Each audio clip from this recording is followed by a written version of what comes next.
You hear us, Earl? My audio coming through? We can hear you.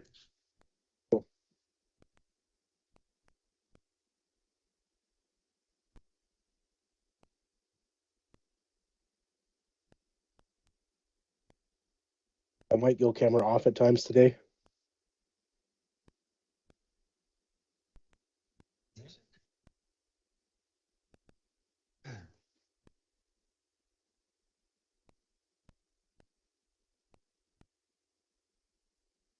I don't know if I have under control, but just a friendly email that or text that I hope anyone would see.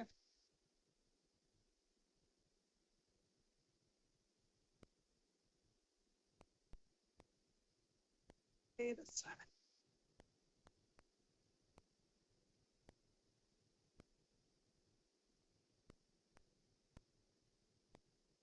Good evening and welcome to the Thursday, December 7th, 2023 council meeting.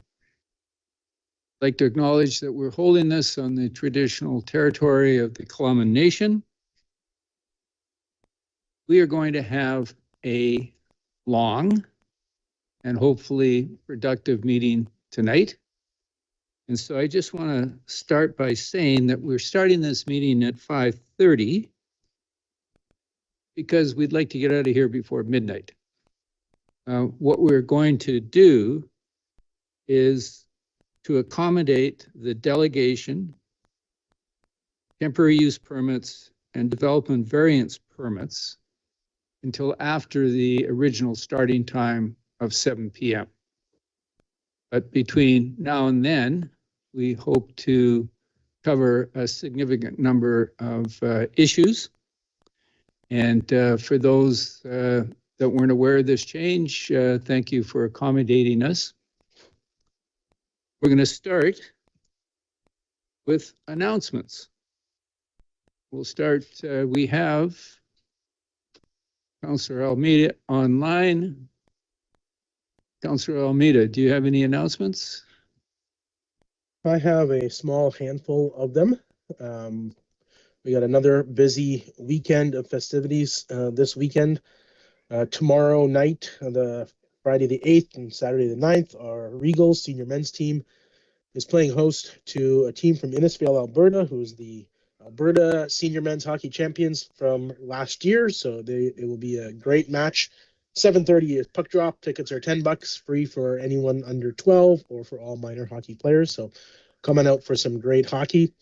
Also this weekend, the Carols by Candlelight, December 8th and 9th as well. If you don't have tickets, you might not be able to get them right now unless some people are sick like me and trying to sell their tickets as well. But they're 7:30 shows Friday, Saturday, and a 1:30 show on Saturday as well. And then prior to the Regals game on Friday, you can head down to the Yacht Club because they're hosting their spectacular Harbor Lights evening from 5 to 7. So you can check out the lights there on the harbor, close to the Coast Guard station, and then head over to the rink for the Regals game.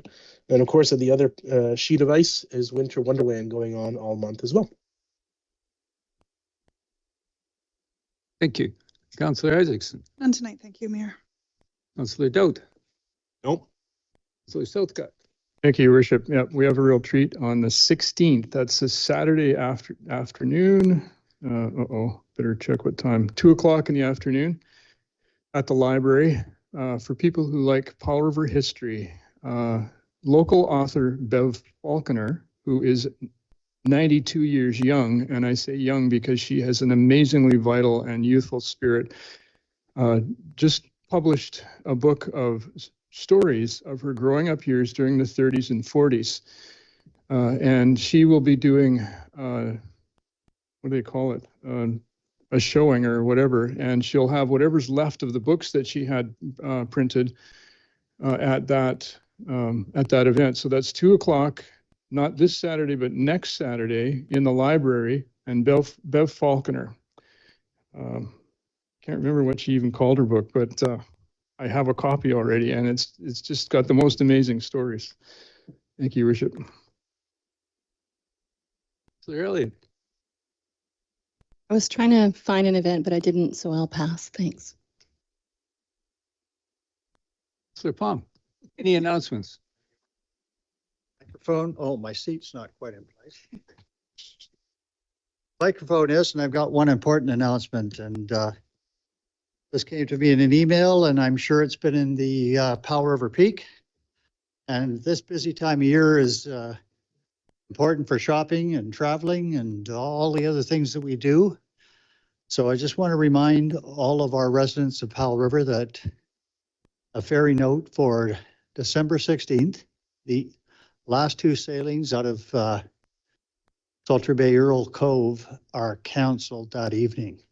So thank goodness it's a Saturday night and not a Sunday evening when you're trying to get home from shopping in Vancouver or whatever you're doing. So just a reminder, Your Worship, watch for ferry travel. Make sure you're getting your reservations this time of year and all the rest so that you can get there. And thank you. Thank you. And just another great reason to shop locally. So we'll move now to the adoption of the agenda. And before we get a motion, again, I'd just like to repeat that as time permits, items appearing later in the agenda may be moved forward. We have an adoption of the agenda motion. Move adoption. Thank you. Seconder. Any discussion? All in favor? Adoption of minutes. 3.1 is the minutes of the regular council meeting held November 16th, 2023. We have a motion for adoption. I'll move adoption. Thank you. Seconded. Thanks. Any discussion? All in favor? Passed unanimously. We'll now move to bylaws. 4.1 is a draft bylaw regarding lease rate bylaw. Please. Good evening, Your Worship. Staff have provided a detailed report in order to give context to the recommendation that the draft lease rate bylaw for 2024 given 3 readings and final adoption, and that staff be directed to prepare options for council consideration that would establish a new approach to setting lease rates for the city land and improvements from 2025 onwards. This presentation will therefore focus on putting a structure in place for 2024 as a temporary extension to the existing bylaw, so that in 2024, staff can provide council with an in-depth analysis and proposal with sufficient time for consideration. By way of background, the city started to use a lease rate bylaw in 2006-2007. And the current lease rate bylaw suggests a minimum rate for different categories of city-owned land and improvements. In conducting a consistent approach to assessing what market value for these different categories is, the city engaged external appraisers, Cunningham and Rivet, to assess the market values so that we could update the lease rate bylaw to reflect market rate.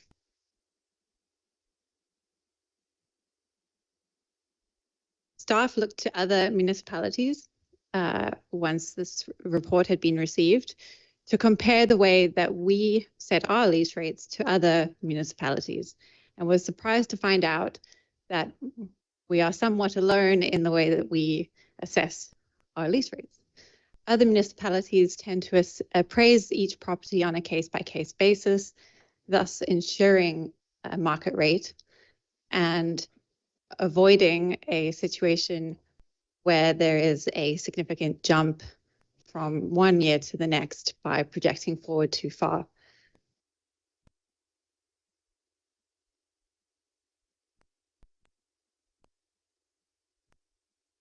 This also led to staff reviewing the leases that we have in place, and it was noticed that while often the bylaw is utilized, it is not always adopted.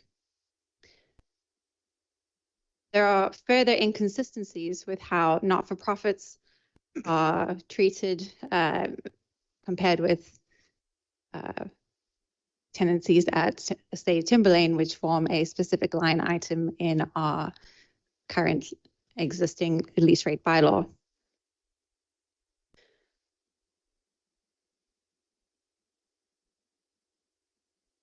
In consideration of the report received from Cunningham and Rivet, staff have prepared a table which proposes lease rate increases for 2024. This compares the lease rates from 2023 and provides suggestions for a softer approach to getting to market value in certain areas where the jump has been too great in our opinion. We do not wish to create a situation where, for example, commercial tenants are unable to cope with the proposed increase that the rates have suggested. One of the main areas impacted were the commercial improved category, which Cunningham and Rivet presented as being an increase to $13 per square foot as opposed to $11.50 per square foot, which has been in place for the last 3 years.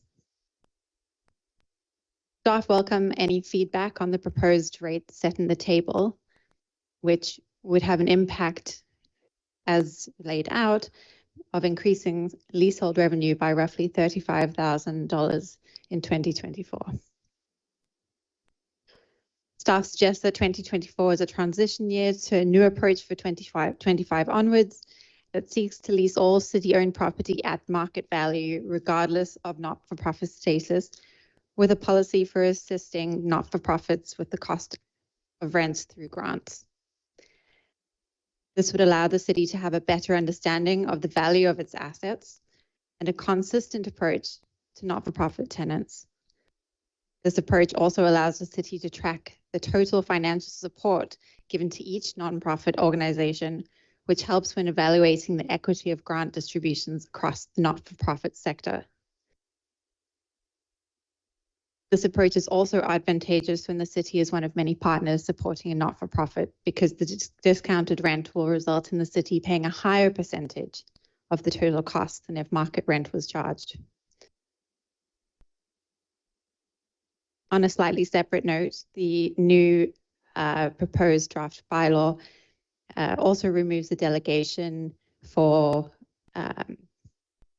the Director of Properties Development and Communications to sign leases, as it is inconsistent with the current delegation bylaw.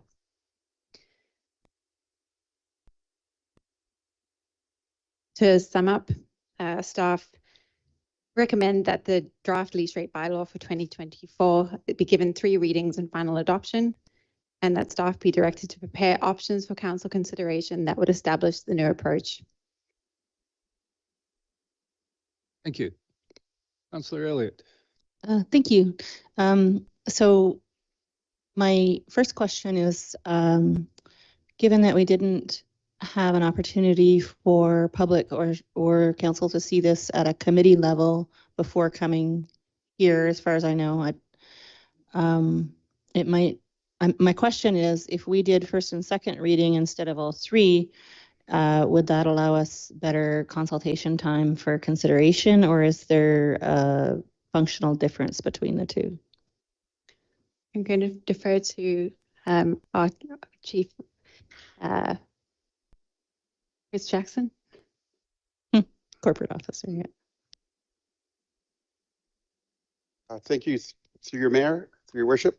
So yeah, typically the workshop style informal discussion, question and answers would occur at a committee of the whole. Other matters can go, of course, straight to council. That's been a fairly new approach prior to going to committee. In this case, you had a very heavy agenda on Tuesday, and this is one of those matters that would need to go to council anyways. So at that time, when we were preparing the agenda, this appeared to be something that could go straight to council, and you could engage in any discussion you like, as informal or just have a debate. It's up to council, really. So my question was, is there sort of, for purposes of timing and allowing time for the public to engage with us on this bylaw, a functional difference between doing 2 readings instead of all 3? Only thing that really you need to consider is you cannot adopt and have third reading in the same meeting, with the exception, of course, of zoning bylaws, community plans, etc. So in this case, administrative bylaw, you would need at least one clear day between third reading and adoption. So if you were to give it first and second reading today, and then refer it to perhaps say the 21st and give it third reading then, you would have to then wait till January to consider adoption of the bylaw.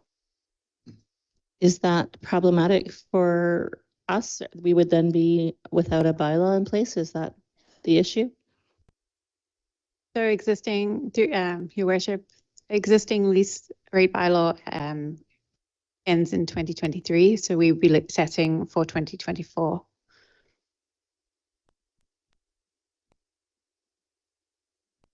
Thank you. Councillor Seltcott. Thank you, Worship. Thank you very much for all this work. This bylaw makes a lot of sense to me.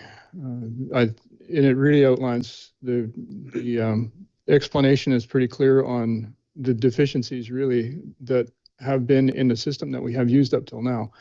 I am aware that over recent years we've caught up on leases. I mean, there's been a lot of looseness over the years that over the past probably 4 or 5 years has been caught up on. So a lot of good work. And then this is another major step. I appreciate that this is going to give a whole year for everybody who is leasing land and, well, leasing land and real estate from the city time to get used to a new system. And I also think that this is highly fair to our electorate, our taxpayers, because this is going to make lease rates more market oriented, which is comparable to everywhere else, how it works everywhere else in our society, pretty much. But also is accountable, becomes more accountable. So the system suggested for 2025, I see as a whole lot more accountable than the system we have used that, during 2023. And I appreciate the graduated approach. So I really support this. And I was going to offer to read the motion before relative to the motion, because I could read the motion and then we could debate the motion. That's Councillor Isaacson, you please go through the chair. I think Councillor Seltcott, if you're okay, we will ask for additional questions be answered, and then we'll ask you to propose the motion. Thank you. Councillor Dowd. Yeah. And I have similar concerns to, I think, what Councillor Elliott was saying, is that, this didn't come about overnight. The idea to look at the lease rates and to try to bring it to council, see it once, and do all 3 readings and adoption, which is what the report says, in one meeting is too much for me. And I see these lease rates for 2024, not 2025, but for 2024, providing increases of some are less, but a lot of them are 6.5% to lease rates, some are 12%.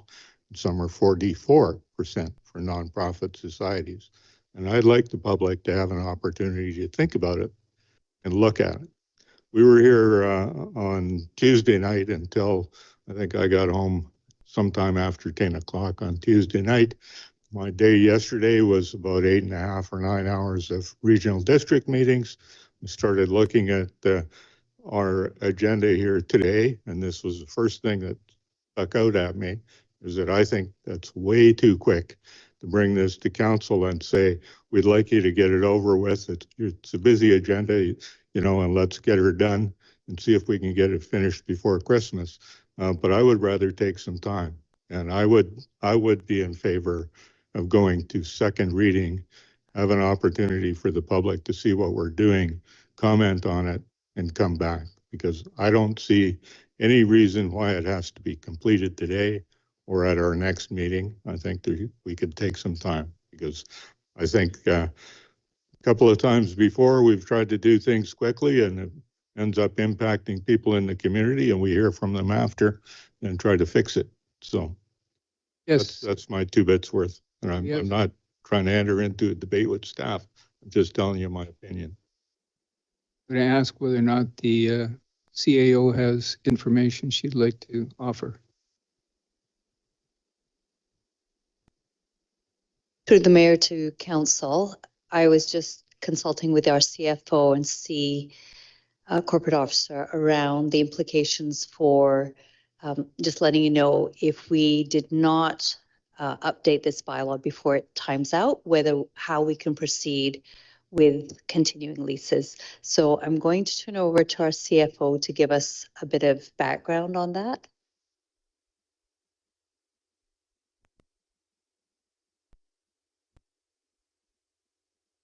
Or could you speak so everybody can hear you? Yes, through the chair, I think the implication would be that we would maintain the current rates in the current lease rate bylaw and renew the 2024 leases based on those rates. If we were not to have a new bylaw in 2024, I'm just gonna, looking over to my colleague here, Ms. Matthews, I wonder what other options might be available to provide some extensions for more time to consider this, but not maybe a full year extension. I would, through the chair to council, I would suggest that we could look at allowing the leases to continue on the current 2023 rate, it being noted in most agreements that the bylaw changes from time to time, and when the new bylaw comes into force, the new rate would be charged at that time, would be my suggestion. Thank you. Councillor Isaacson. Thank you. Yeah, I had the same concerns as Councillor Elliott and Doubt. I noticed that in the report, it says to give 3 readings and final adoption. And then in the agenda first page, it just talks about first, second, and third readings. And I'm assuming adoption would happen on the 21st. And so in theory, if we read 3 tonight, adoption, if we chose to adopt it, would not be until the 21st anyways, and we'd have opportunity for input before then. Do I have that correct? Your worship, yes.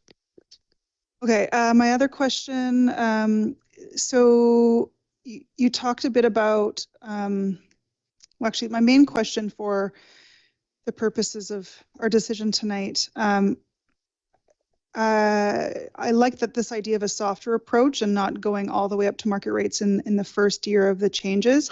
But I do notice for the Transition House Society and for Lyft, when you look at either the common cost or the lease per square foot, it is like a 44% increase, and that's quite large. Was there any consideration to adjusting on an individual basis, or was it really important to apply across all of the units in a certain class?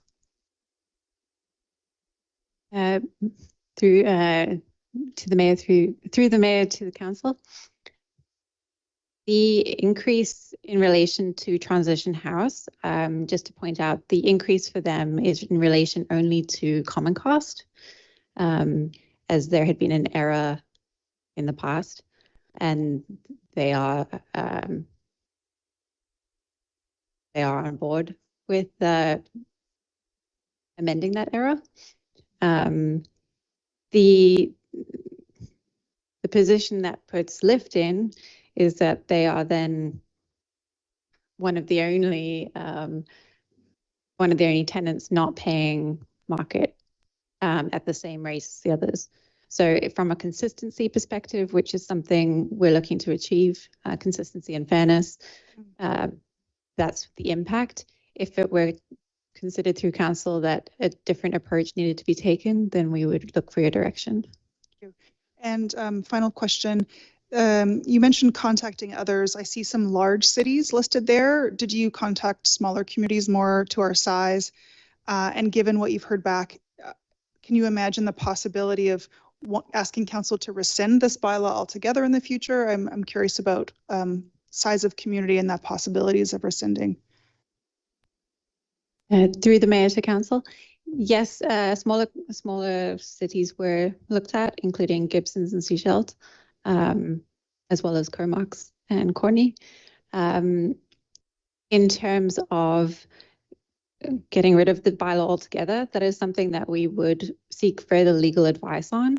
But it would appear that given that no other municipality that we've come across has a bylaw in place, we would have sufficient power under the community charter, under our Section 8 powers, to not require a bylaw.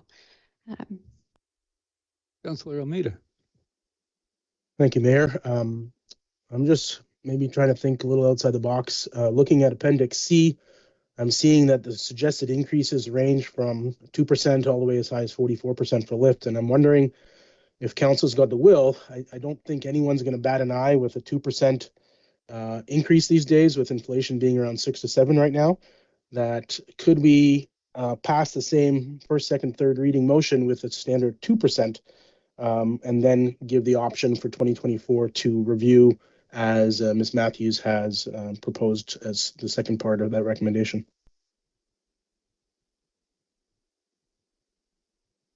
To council through the through council, sorry, through the mayor to council. The 2% increases for not-for-profits, and the city is not obligated to charge a market rate to a not-for-profit. There's a mechanism to allow us to provide a below market rate as providing assistance. However, that's not a power that we have in relation to commercial property. We are needing to get a little closer to the market value in order to uphold that side of our obligations. And while we would be getting closer with these over time, I think 2% is opening us up to a situation in 2025 where we're still away from the market value. If I can follow up, Mayor. I totally respect that, Ms. Matthews. Based on what we're hearing from council, there's not an appetite to approve the plan as proposed right now. But we're also in a budget crunch where council is looking at cuts to make and tough decisions to make. And 2% is better than a 0%, which is what was suggested earlier by councillors of keeping the 2023 plan for another year. So I'm just wondering, and maybe there's other staff that can confirm if there's a will from council to just do a standard 2% across the board, which then gives us 2024 to review it a little bit more, and it still at least helps our budgetary concerns by matching something that's at least in the direction towards inflation.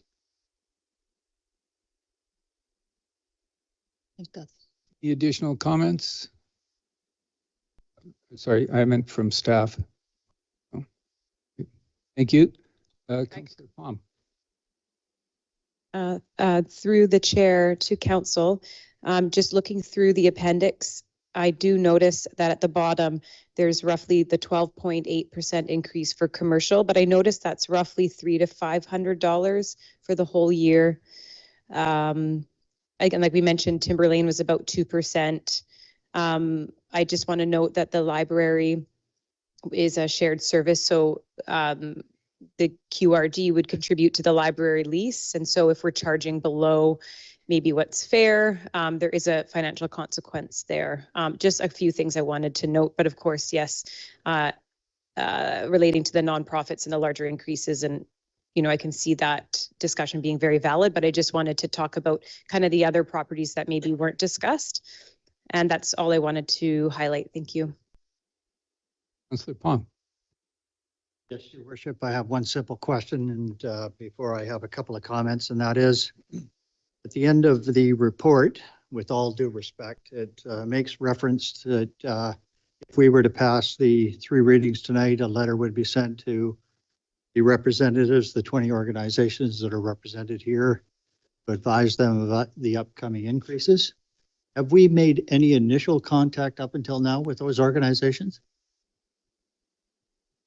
Through the chair to council, no, we have not. However, it is somewhat expected given the year-on-year lease rates bylaw.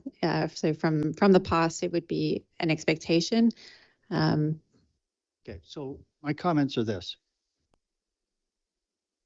We have changed the format of our meetings. I want the public to understand this, and council definitely will understand what I say. And that is, since going to 2 council meetings or 1 committee of the whole meeting per month, where some of these initiatives are brought forward to a council only without any previous discussion at committee of the whole. That's why we are up here kind of floundering tonight, because we haven't had that opportunity to dig into the weeds like we're doing right now. And it causes nothing but confusion. It does not make council look good in front of the public. So I'm going to be advocating when we meet to talk about procedure to go back to the 2 committee a month so that we can get over this hurdle that we're presently facing in this regard. Because it's very confusing to the public. And you can see council's not dealing with this well. This is the council that has a lot of questions on various items. So what I'm saying tonight is I agree with Councillor Dowd. I agree with whoever else proposed delaying this so that we can do it right. I'm not for a 2% part increase at the moment. I'd like to see it done right down the road. Thank you. Councillor Elliott. Thank you, Your Worship. So I think the plan is a good plan. I think when we're raising rates or doing things that might not be entirely expected as far as amounts, that fairness is that we give everybody time to digest that. So if it pleases the council, I would be in support of a motion that does first and second readings today and leaves third reading for later in the month and doesn't pass a bylaw until the new year. And I realize that delays implementation. I think that that's okay.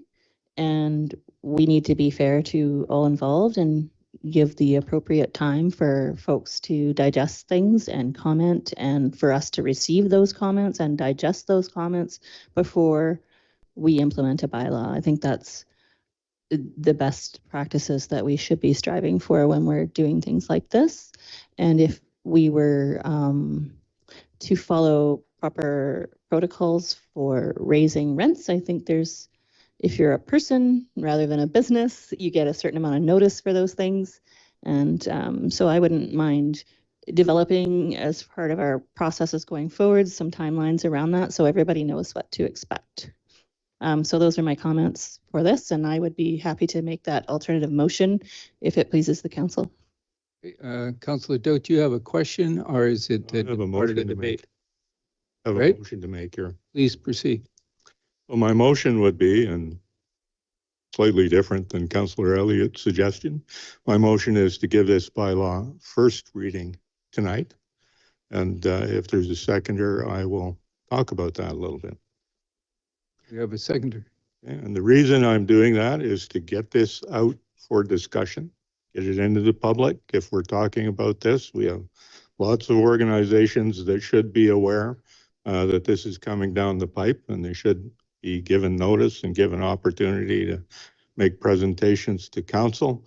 I'm suggesting first reading, not because I'm an expert in the law, the community law, but I'm thinking that probably gives us the most flexibility for council to make quick changes coming forward. So I'm hoping people would support giving this first reading.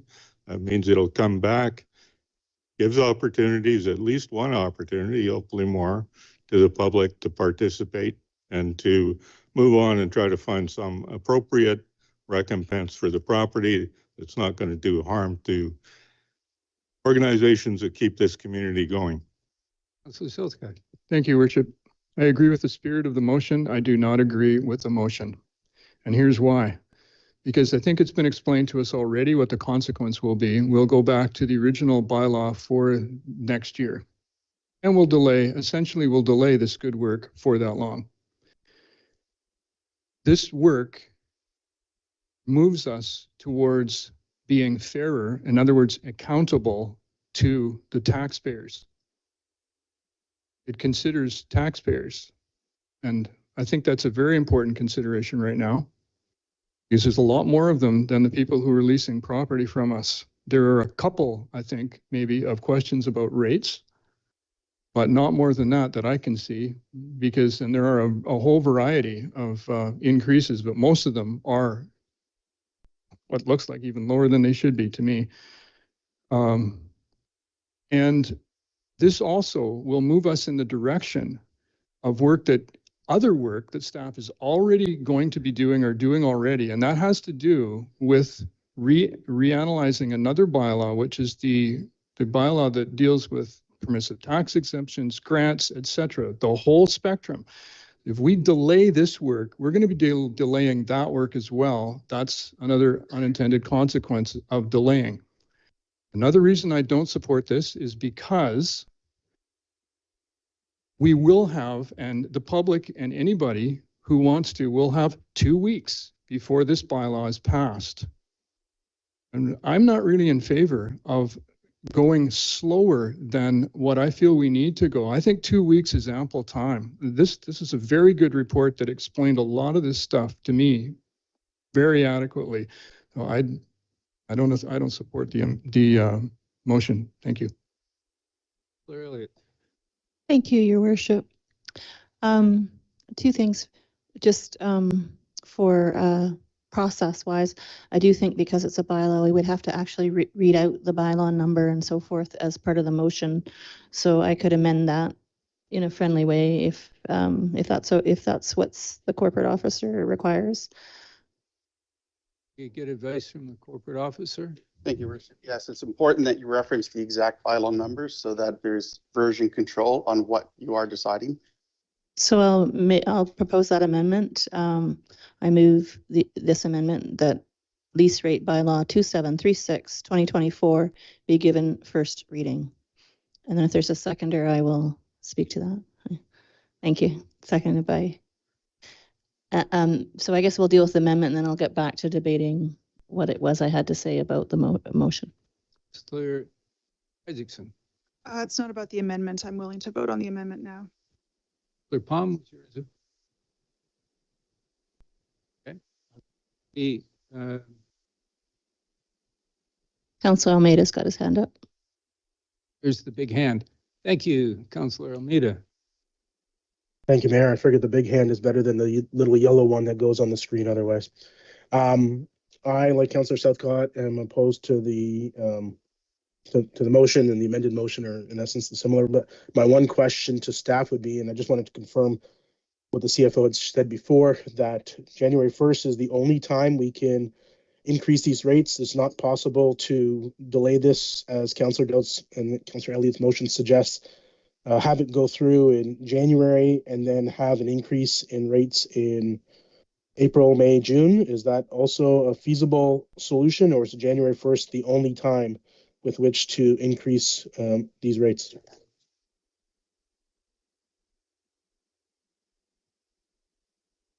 Through the mayor to the council.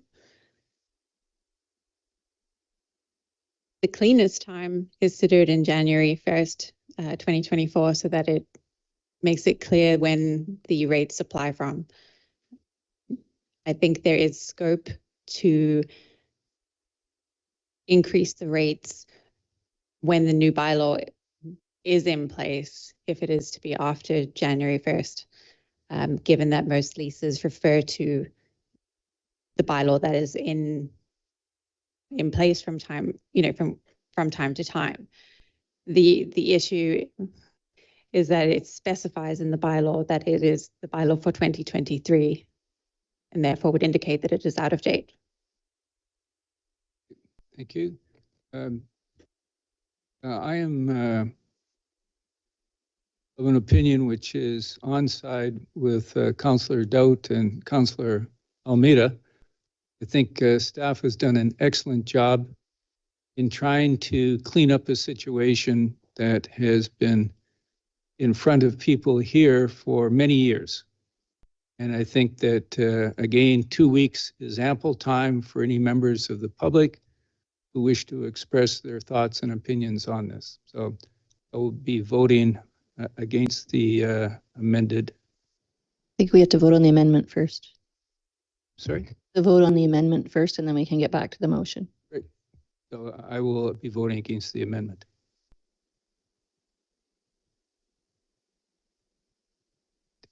All right, we have an amendment on the floor. All in favor? Okay, passed unanimously. We now have a motion on the floor. Councillor Elliott. Thank you, Your Worship. So I'll speak to the main motion as amended. And so while it is cleaner to have things change at January 1st, it is not, there doesn't seem to be a legal conundrum as far as, or risk is minimal anyways, for changing the bylaw in January and having the rate come into effect February, March, or whatever we decide is the appropriate time frame. I don't think that's insurmountable. I think business climate in our city is served best by being timely in how we make our decisions for things like bylaws that have rates for people to pay. And in most business climates, people like to know more than 2 weeks in advance what their increases are going to be in order to put them in their business plans and be able to conduct their businesses in a proper fashion. And so while I'm absolutely in favor of the plan and I think it's an excellent report and I want to move forward, I am very much in favor of doing it in a way that is fair for all users. So I would prefer we take the additional time to solicit feedback from those affected, community members, and I think the way we're doing it now is not sufficient in my mind. And so I'm in favor of the motion. Mr. Dodd. The reason I'm proposing this to go to first reading, do it now, come back to it later. Could come back to it in 2 weeks. Who knows? We might have to have a special meeting at some time to finalize it. But this gives an opportunity for the public to understand what's going on, for the people who are affected, and staff has told us that the organizations would be affected by this lease rate increase. Haven't heard about it yet. It would give them an opportunity to hear about it and come and talk to us.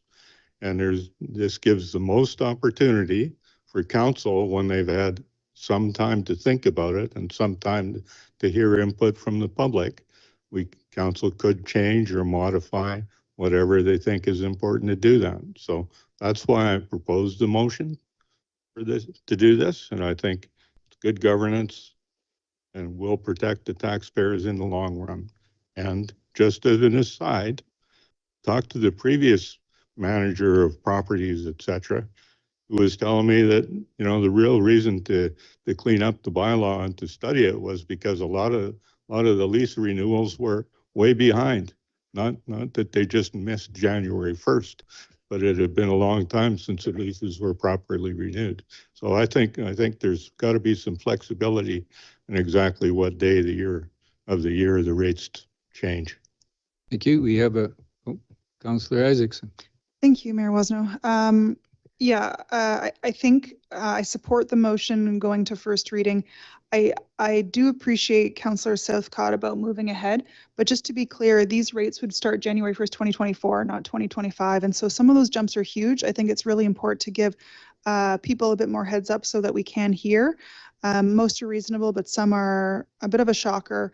And then overall, I mean, I like the report. I like the direction that it's going. I think it's really important that the city charges market rents for everything that we do. And if we choose to support nonprofits because they align with our priorities or have great community impact, that we can do that through grants and not have, do a little bit here, a little bit there in different ways to different community groups and have a bit more clarity. So I look forward to staff work on aligning all the different ways that we support community organizations. But in order to give a bit more notice, I support the motion in question.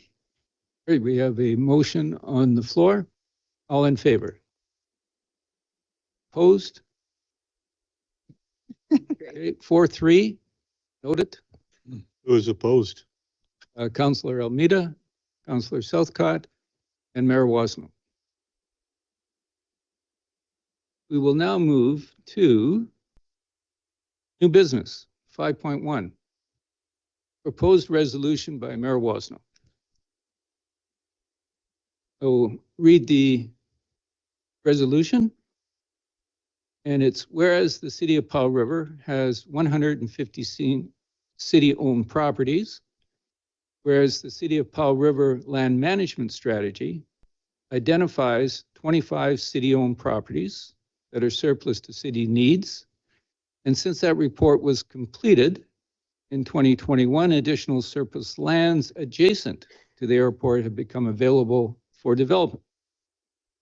Whereas the qathet Regional Housing Needs Report and the City of Powell River Housing Implementation Plan identifies the need for 592 new units of affordable housing by 2026.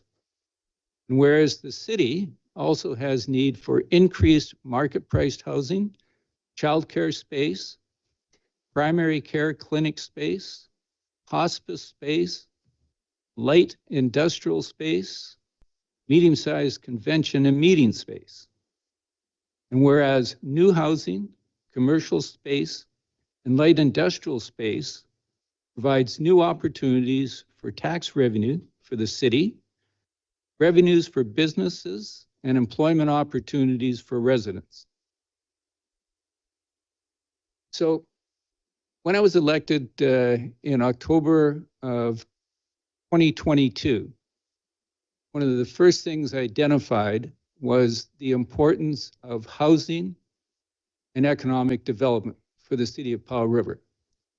It is no secret that we have one of the highest tax rates in the province. And like many other cities, we have a real need for a variety of housing.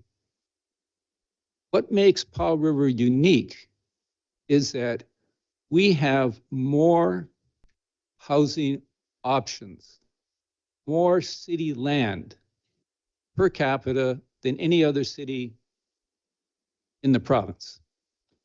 So when I started doing my work, I started looking at Powell River's waterfront, a concept for the future. This was done about 25 years ago. And it was really John Spick who took this on. And in this report, it identifies a significant number of opportunities to use city land. If half of these opportunities had been captured and moved forward, we would probably have a tax rate that would be in the top 25% rather than in the top 100%.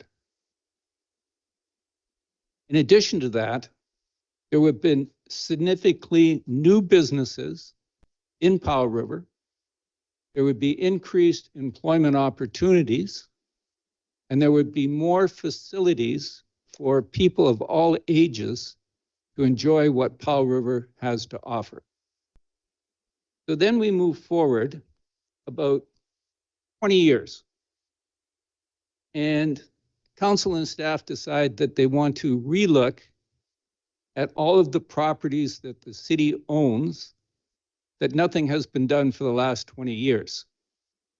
And so it hires a consultant at the cost of $40,000 who does an excellent job at looking at all of the 150 properties. And she picks out 25.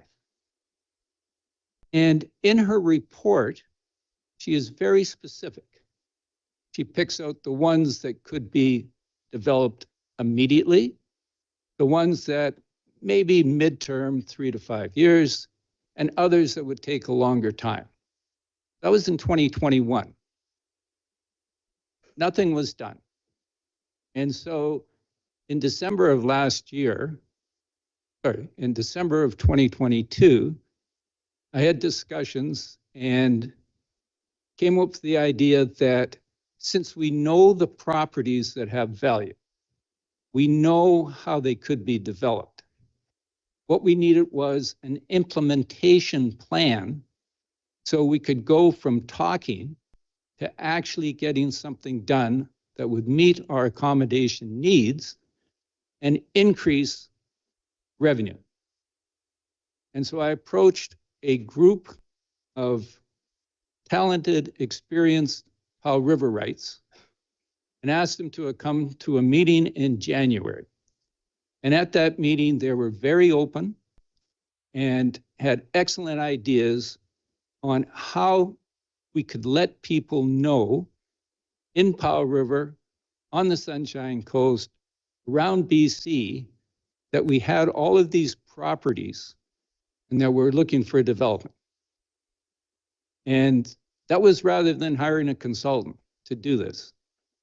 It turns out that some members of council felt that this was inappropriate and that we needed to put a committee in place. And so we put a committee in place. And unfortunately, the mandate of the committee was watered down, and it was really a duplication of what we got for $40,000 in 2021.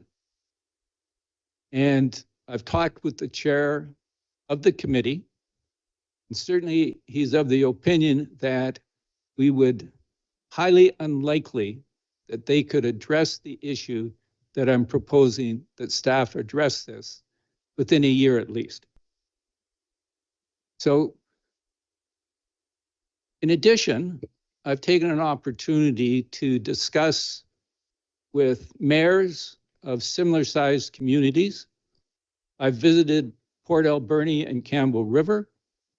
And in Port Alberni, I saw the significant impact on housing and economic development when council made decisions to take the land that they had, to partner with the indigenous communities, to partner with business people, to partner with nonprofits, to create a range of housing, new job opportunities, attract business. So in a nutshell, I think it's time for council to decide whether or not we're going to be sitting here 1 year, 2 years, 3 years from now with nothing have been done, or do we want to sit here in 3 years and notice that we've created 300 new housing options for people, and we have lowered the tax rate by 20%. That is really the decision we face. And I think that we can look at Alberni and other communities to see that the key is the ability to make a decision. Councillor Dowd. Going to make a motion. If there's a seconder, I'll explain it. And the motion is going to be to refer this to the committee for city-owned properties, so the committee can look at it and bring back a recommendation to council whether they think they can be of any use in this process or not. Can second it for purposes of discussion. No, I think city-owned land is very important. I've talked about it before. I think, frankly, it's not the fact that we have a lot of vacant land in the city that's going to be available for development now and in the future is an amazing asset. We need to be very careful with what we do about that. And the more citizen involvement we can have in that, the better it is. We have a committee that's been in place probably for a year now, maybe a little bit longer than that, maybe a little bit less, who was appointed to do exactly that, to look at city-owned properties. They haven't met since September. I haven't seen the minutes of that September meeting. I don't know when the committee planned on meeting again. We have 3 members of council that are on that committee, Councillor Blom, Councillor Elliott, and Mayor Woznow.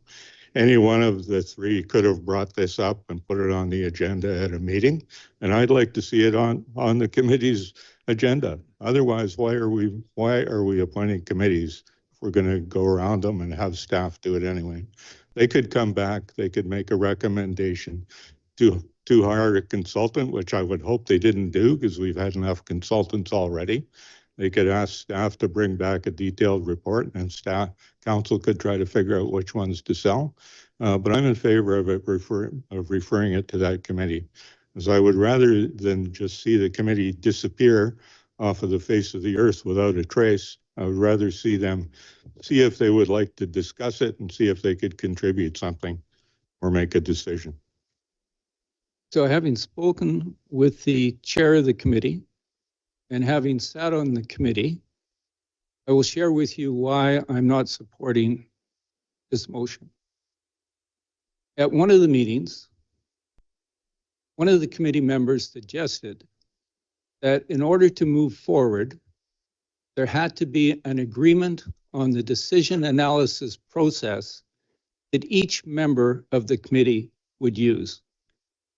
This would probably take at least 2 meetings. Now, the committee, because of a request from members, does not meet in July and August.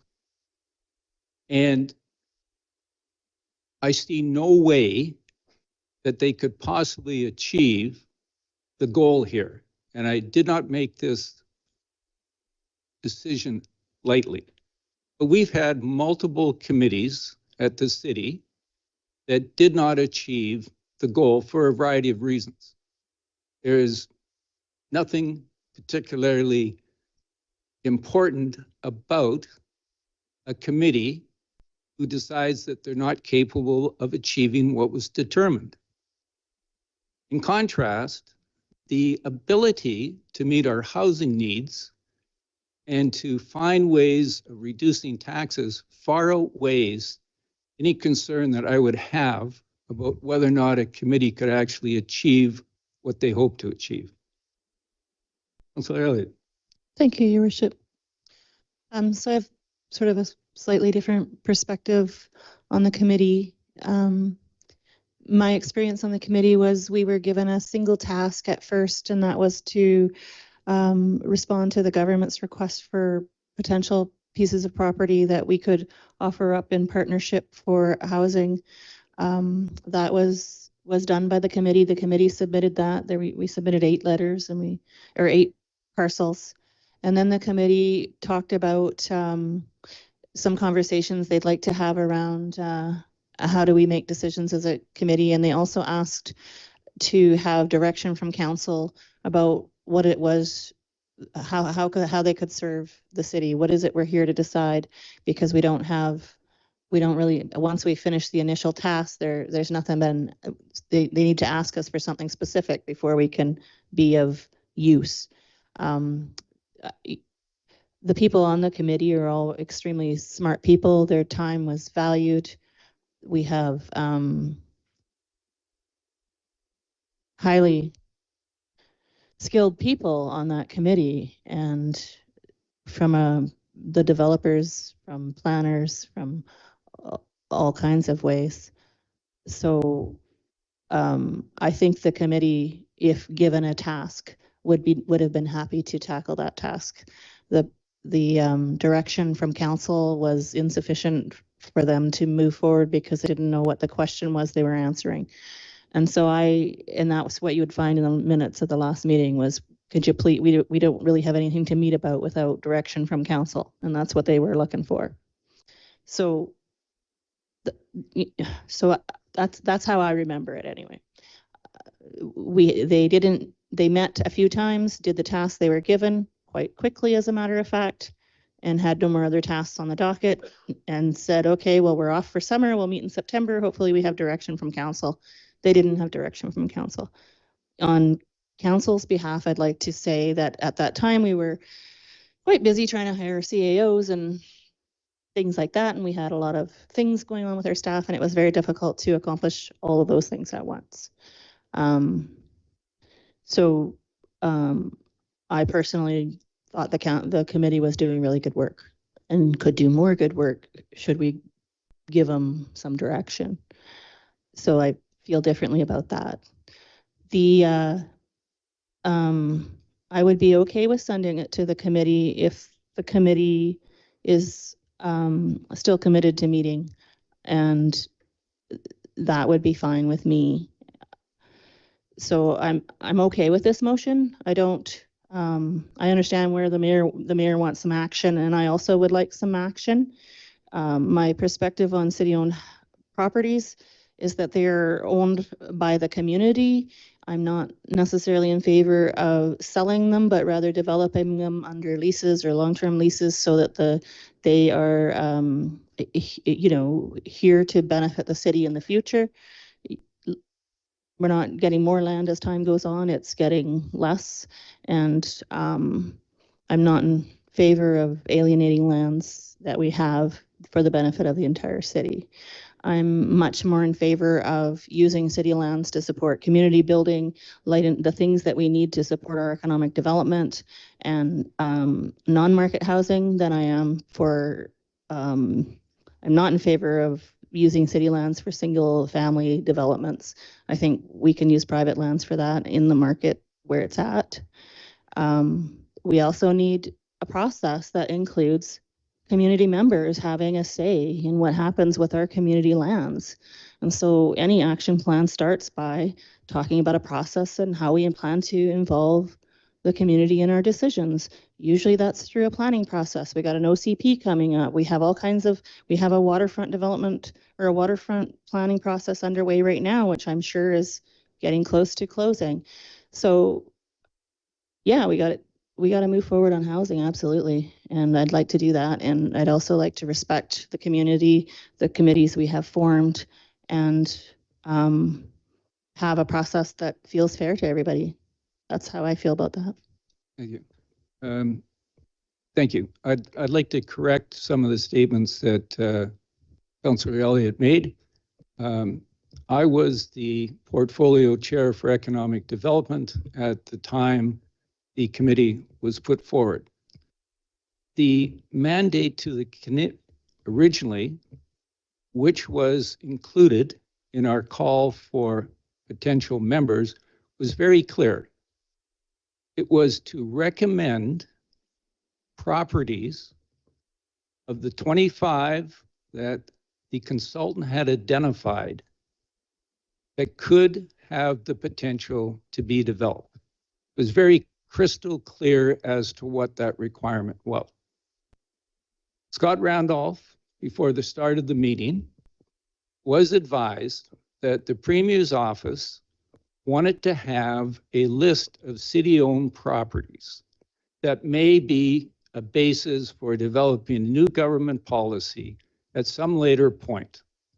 And he chose to make this a higher priority for the committee than the original mandate that everybody applied agreed to. So every committee member has known since day one that they were there in order to recommend the properties of the 25 that had the highest potential to be developed. So there is no basis in fact for why learned, experienced people would not be able to understand that mandate. Councillor Blom. Thank you, Worship. This is interesting discussion. Being on the committee, I first of all want to say I value all the input of the members that served on the committee that was formed. Their initial task was to come up with a number of properties that the government could look at to build low income or lower cost housing. We gave them 8 references in that regard and sent it in by the deadline, which I believe was somewhere around the end of June of this year. So that was done. And at the end of that task, we were here debating next steps. And the committee at that time wanted the terms of reference updated to provide more clarity to go forward on whatever the next tasks were going to be of the committee over the next 2 to 3 years. Well, we had changes in staff and turnover and a number of other issues that came forward that needed to be dealt with.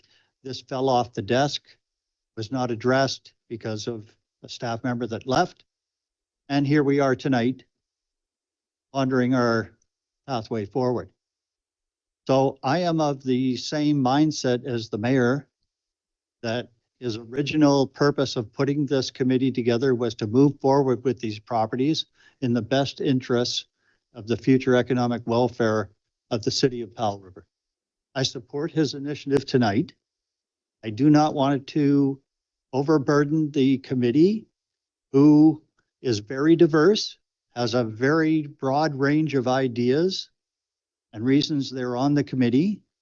It would take a tremendous amount of time to get through all of that. It's like sending your application for a housing permit to the planning department and hoping you're going to get it back in 2 weeks. Well, you know how that goes. Not too well.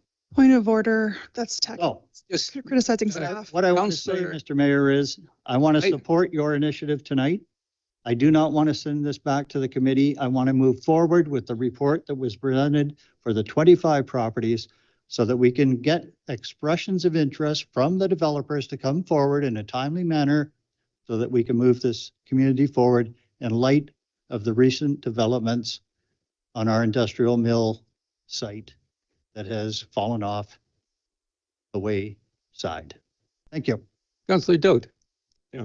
So just want to cut through some of the stuff here. So the intention of my referral was to send this to a group of citizens who are engaged and who applied to be members of a committee to look at exactly that, the terms of reference. Now, I didn't bring the terms of reference originally for that committee, but I went to their meetings when I could, except for the one in September, which I wasn't able to go to.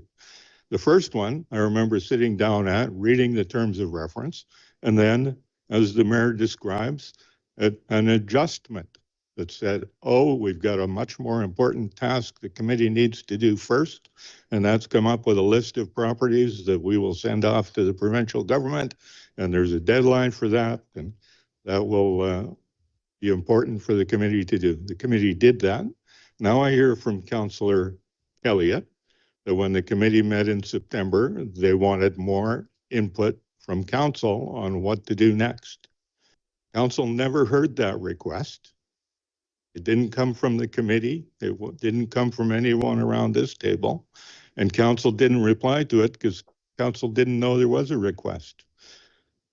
But I think the appropriate thing would have been for council to say to the committee, we want you to do what we asked you to do in the first place, and look at all the city-owned properties and make recommendation on the possible development of those properties and how they might work. So I would like to respect the members of the committee by actually forwarding this to them and giving them an opportunity to do the job we asked them to do. And if they think it's too onerous, they will tell us, too onerous. Give that to city staff because they can do that better. But I'd like to give the committee the chance. I think it gives the public an opportunity to be involved, and hopefully it will come up with some great developments there, and we can figure out a proper thing to do about land ownership. But that's why I'm proposing this referral, is to get it in front of a committee that can do it. Councillor Siltcott. Thank you, Your Worship. I just brought up the terms of reference for the committee we were referring to. The present motion is consistent with the roles and responsibilities in terms of providing recommendations, considering and considerations to be brought to council. It doesn't exactly appear to be consistent with the deliverables, which relate to the requirement of the provincial government to have a list of properties, which we gave them before July 4th, which was the deadline. There's one other deliverable, that's a final report to be given to council before the completion of the term, which isn't until 2025, I believe. So the committee still technically is sitting, but I'm not sure that the present motion is consistent with the terms of reference, because nothing in the terms of reference really speaks to this additional work. Just one other point, and that is that nothing in the resolution or recommendation that the mayor read says anything about selling land. It does itemize pieces of land that are in that excellent land management strategy produced for us 2 years ago. And those are all pieces of land that there's a lot of potential for. It's quite clear to me. And I am very reluctant to slow this process down by sending this to committee. I think it would be not very difficult work for staff to encompass, and I would hope they could refer this back to us if if staff believed that the committee could be of sufficient use to advance this work. So I'm not in favor of this motion. Thank you. Okay, we have Councillor Isaacson. Thanks, haven't had a chance yet. So we did hear from the committee that they were looking for future guidance. I remember at that meeting, I think I have it in front of me. The committee passed the motion at their June 28th meeting that committee requests council provide further instruction on the scope, roles, and responsibilities of that committee. So they did ask us. It was on the same meeting where we passed their suggestions of 8 properties, but we didn't get to that, and I raised it, and it was again part of this, CA recruitment, staff turnover. It was just we didn't get to it. And so want to apologize to the committee because it was in front of council in terms of report. We didn't discuss it. We didn't decide anything. I'm really torn about this motion. I think this could provide an opportunity for committee, not that I want them to actually develop this report, obviously, but I think preparing or suggesting to council some constraints to the report, because I think staff could spend a lot of time on this report without a little bit more direction. Are we talking about selling? Are we talking, are there specific types of development partners that we want to prioritize or not?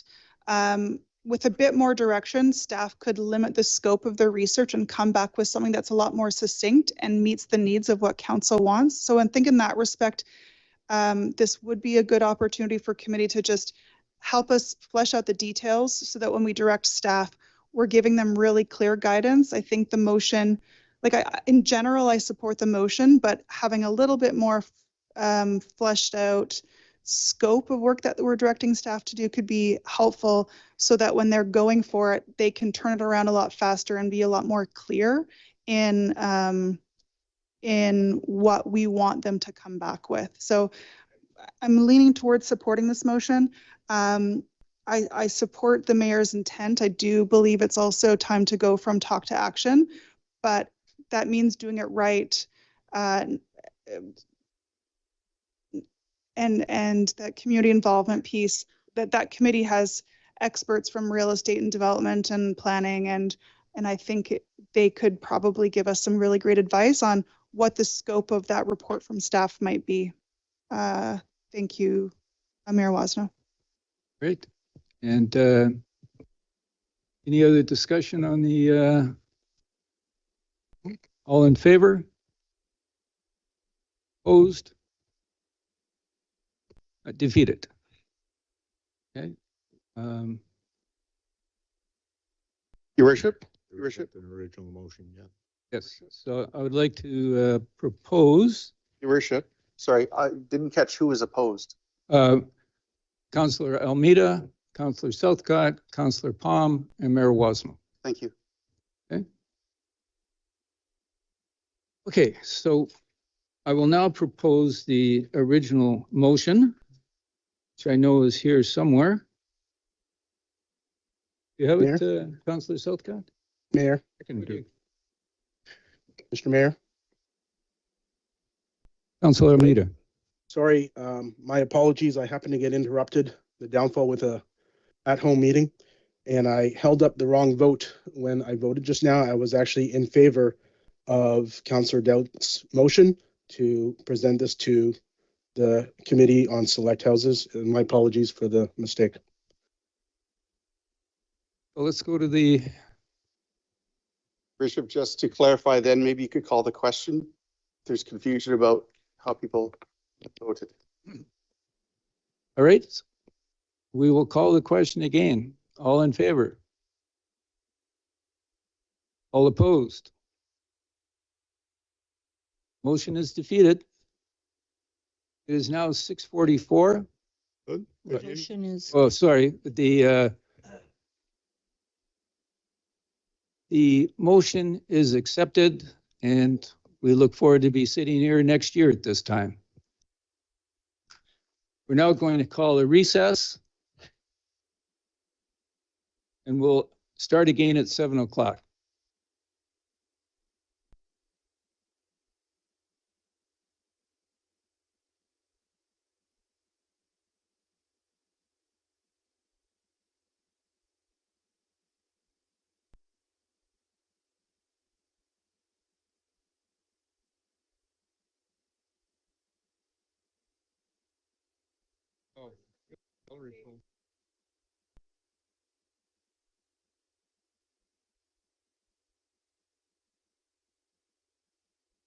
You realize that that was given all the committee members. Oh, your mics are on. The mics are on. The mics are live. You can't counsel.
They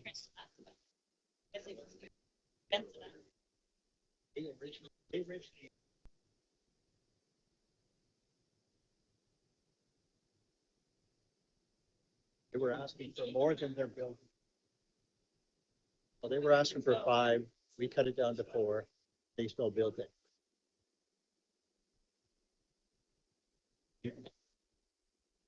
They gave you level accommodation for so many units. Same thing. 5.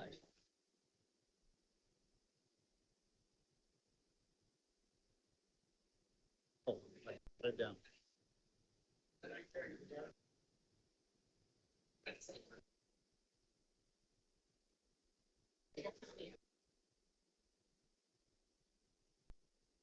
I got to clarify that. We're not starting right.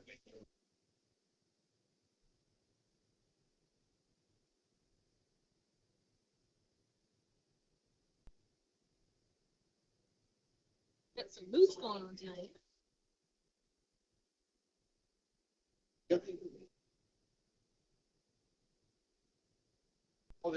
I just want to talk about me.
Welcome back.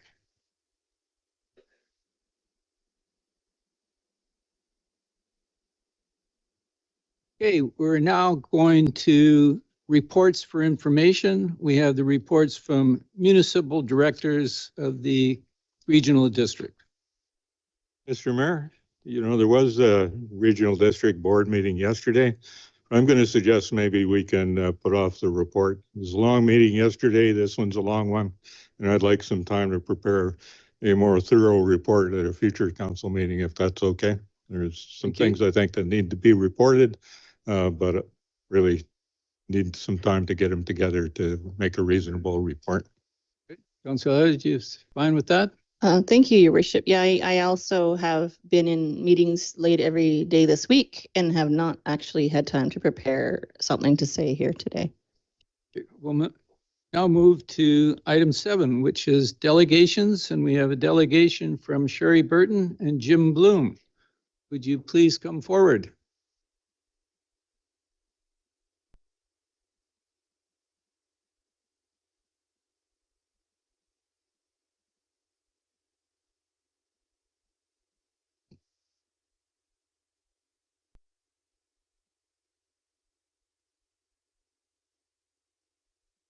The delegation actually has expanded slightly to include our neighbors, Dan and Mary Hansen.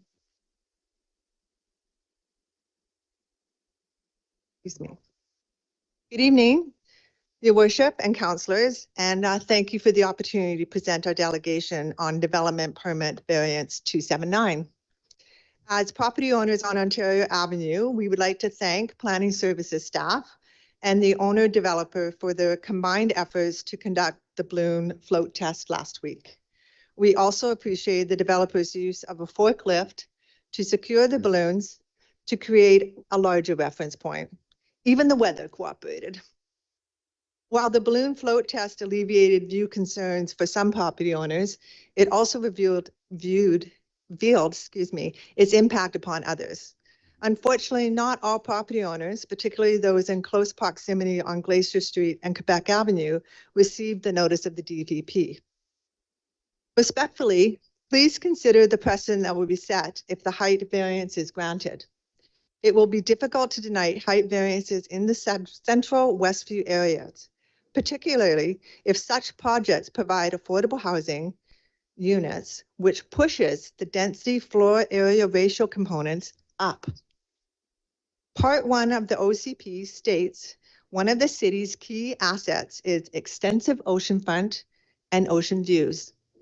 Hundreds of property owners have invested heavily to have a view and have subsidized the city with premium property taxes for same. Section 410 of the OCP for uptown mixed-use area for Central Westview allows for freestanding low-rise apartments.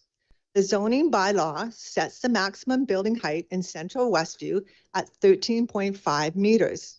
Throughout Central Westview, apartment buildings, including recent construction, comprise 3 or 4 stories. These factors result in strong community expectations and perceptions that property owners are protected by the zoning bylaw and OCP for height limits. It is the community's perception and understanding that DVP 279 does not align with Section 410 of the OCP or the zoning bylaw.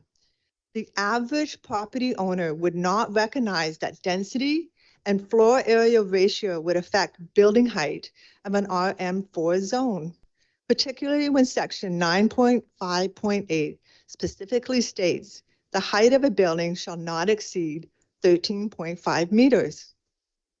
We ask Council to consider the following facts. Using Statistics Canada's, in 1981, the city's population was 13,423. In 2021, it was 13,943, a slow increase of 3.9% over 40 years.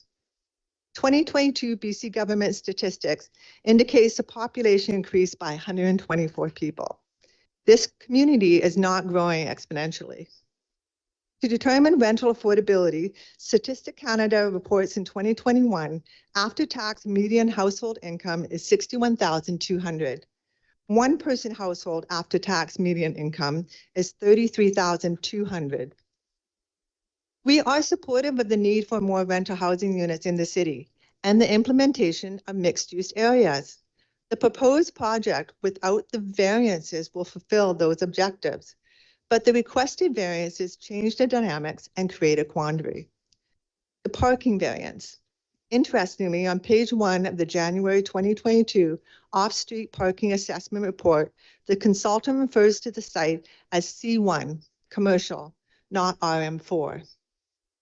There are currently 2 3-story apartment buildings, several businesses, the Catholic Church and Assumption School adjacent to the proposed development. A thriving restaurant is next door. Granting the parking variance will result in many people vying for the same limited on-street adjacent parking spots.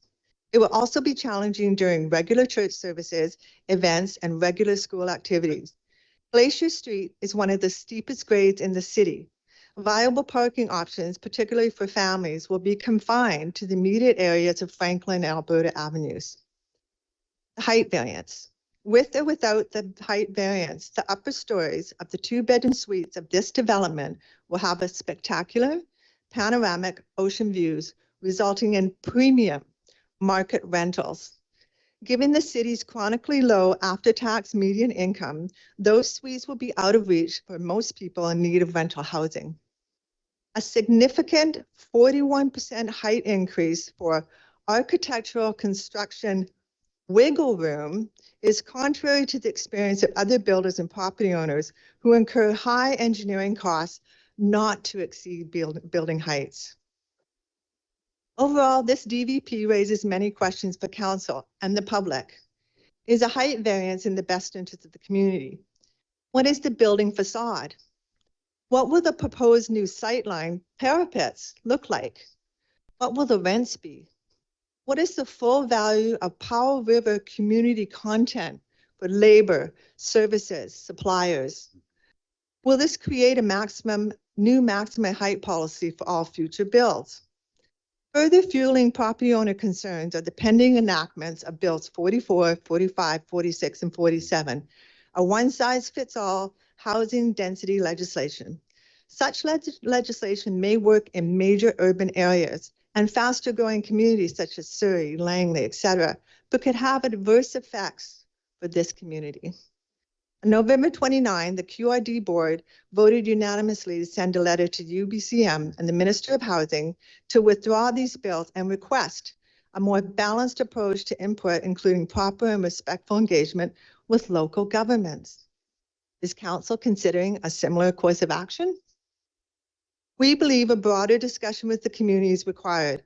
Consult with all property owners to ensure they understand and accept the new height policy with regards to density and floor area ratio. While our homes will not lose its view this time, every property owner's investment is at risk. Thank you very much.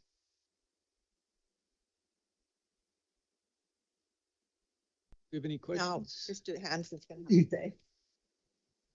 I'll continue on as part of the delegation. I've had the opportunity to live in many, many places in Canada and witness development that sometimes doesn't meet the needs of the community.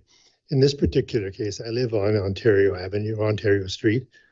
The proposed development will not impact me in a very strongly negative way, but it will impact my neighbors considerably, and they're somewhat frustrated. I do not believe that they were all contacted, although they don't have proof of that. The problem with the height restrictions and the development variance is that it starts small and gets bigger. There are view properties, and Powell River at this particular point, having lost its major source of wealth generating the mill site, is now placed in a very compromising position, and I think you're all aware of that. I have seen that in many, many communities, not only in British Columbia, but in Nova Scotia, New Brunswick, on Ontario, where I've lived for a number of years and worked for a number of years, and it's not very encouraging.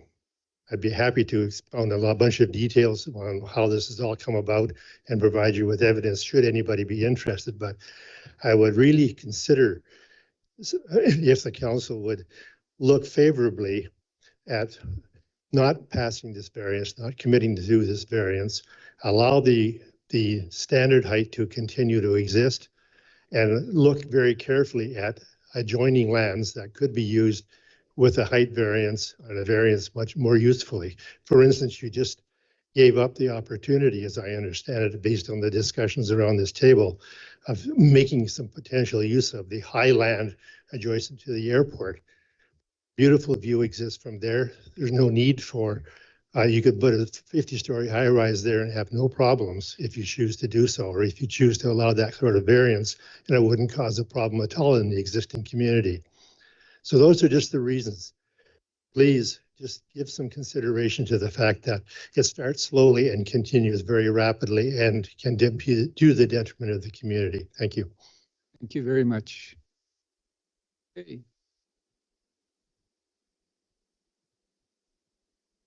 We will now move to committee reports. Worship, I'd like to make a comment if I may. I just want to thank the delegation. Absolutely, Councillor Palm. Thank you, Worship. I just want to thank both Jim, Sherry, and the other gentleman that was here to come and express their opinions on what we're dealing with tonight. And I just want to say to all of those present that may or be affected by that development, that I'm sure are here this evening, that you will have an opportunity to speak when that item comes up on our agenda. So you won't have to wait till the end of the meeting to have your input. Thank you. Okay.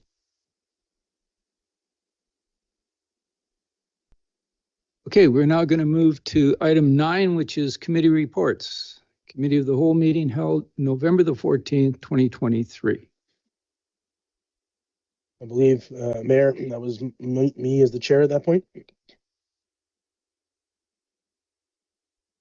I'm sorry, I could not hear you.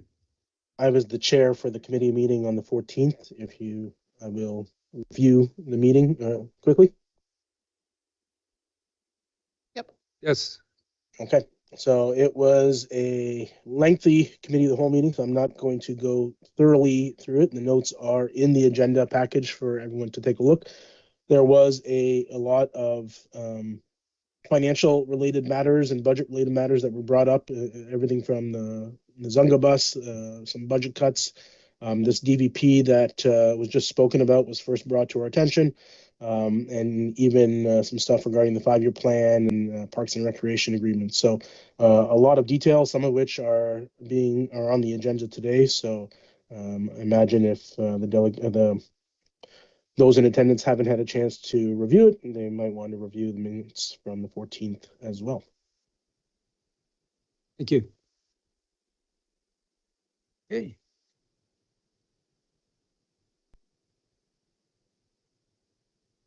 We'll move now to item 10.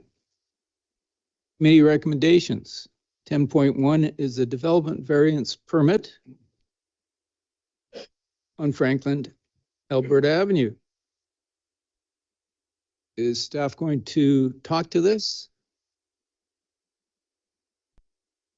Thank you, Worship. I can provide an update that staff by 2 o'clock today's deadline received 5 letters of correspondence in relation to this proposal. Those were forwarded to council for information. They're also available for anybody who wishes to read in the public hearing, or sorry, in the development variance permit binder up here. And there's an opportunity to rebut or to confirm or to agree with anything that was in those letters. Anybody who has additional correspondence they'd like to submit, they can do so here. And there's no one that's pre-registered, Your Worship. Thank you. Does any member of the public wish to comment on the proposed permit? Yes, please come forward. Yep.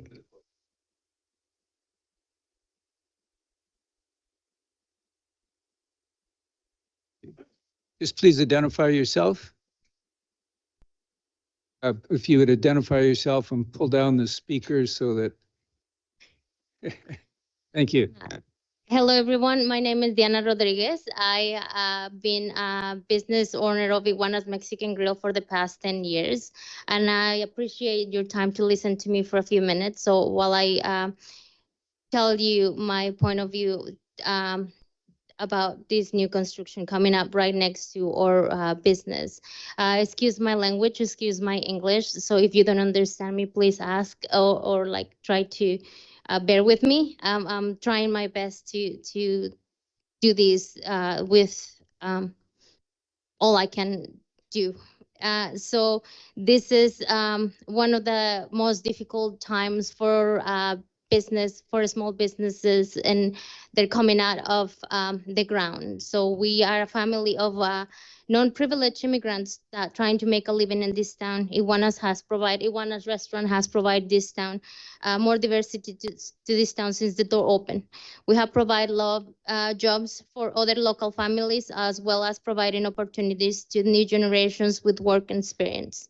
We have a lot of kids coming from our restaurant that they're now on the working field. We have provide jobs for families, as well as providing our own jobs. And we're a growing family. One of the things that could impact on our growing business is when we started with a restaurant and 10 seats. We have 2 businesses now in that area that is going to be built. And we started with 10 seats, and then 30, and there's 60, and now we have a big old place that we can all have entertainment. All these can be affected by this new construction. One of the reasons that we moved to this new Franklin Avenue place is to have a big patio, which is in there needed in this place. Powell River is it was a dying town. Like it had no entertainment. It has no many things to go out for the younger generations and the new people coming up. It was just different old places that has been in decay year after year, and I think we're trying to get this new generations coming up and doing more things and be more diverse as Canada is. One of the things is going to affect our business is the loss of our patio. Like some people is like, oh, how vain is that? But it's entertainment for public. Is one more reason to be here. We have weathered the hard times. We have weathered the COVID. We have weathered many things that have come our ways during 10 years of being our doors open. And now this construction, being a small business, it could take it within a couple months or business it can take our business away. As a small business, we work on day-to-day cash flow. So a week or so of delayed in construction or in taking longer than it's supposed to be, it can take our business away as we work day-to-day cash flow. We have a lot of our business. We have, sorry, I'm getting a little bit nervous. I have written everything down, but we have put all our life savings into that new building. We have, and that is going to be taken away if this construction goes up. People we are going to be fighting for parking spaces. Will be reduced considerably and will make our business outdated and illegal to run with current license. As we all know, we have to follow all the rules the city has put us through to be able to operate. And now our license could be outdated and expired if we are not operating in the same grounds we do our license. We apply for a license. If you understand what I mean. As small businesses, we have to obey by the city laws and follow each one of the requirements to be allowed to operate. And big companies can be allowed to even change the regulations, reduce parking spaces, and increasing the allowable height. The proposal of this building should not be considered if they have to change what is already into the city bylaws. The permit submitted, we have a permit submitted to the liquor license for live entertainment, and it'll be outdated as we submitted in the grounds of a not residential area. We have sent our permits to the liquor license so they can approve for live entertainment. And since we're gonna have residents upstairs, if this permit goes through, the permit will be outdated. So they will not allow to have the live music and entertainment if we have tenants upstairs. We have always obeyed by the rules, and we have been in business for more than 10 years, but now we are at the mercy of the tenants if they're not like the music or they're not feeling like having live entertainment music in the vicinities. We are a family that is trying to make a living, and our living can be taken away within months if this new construction goes out. The construction can take our business away. Thank you.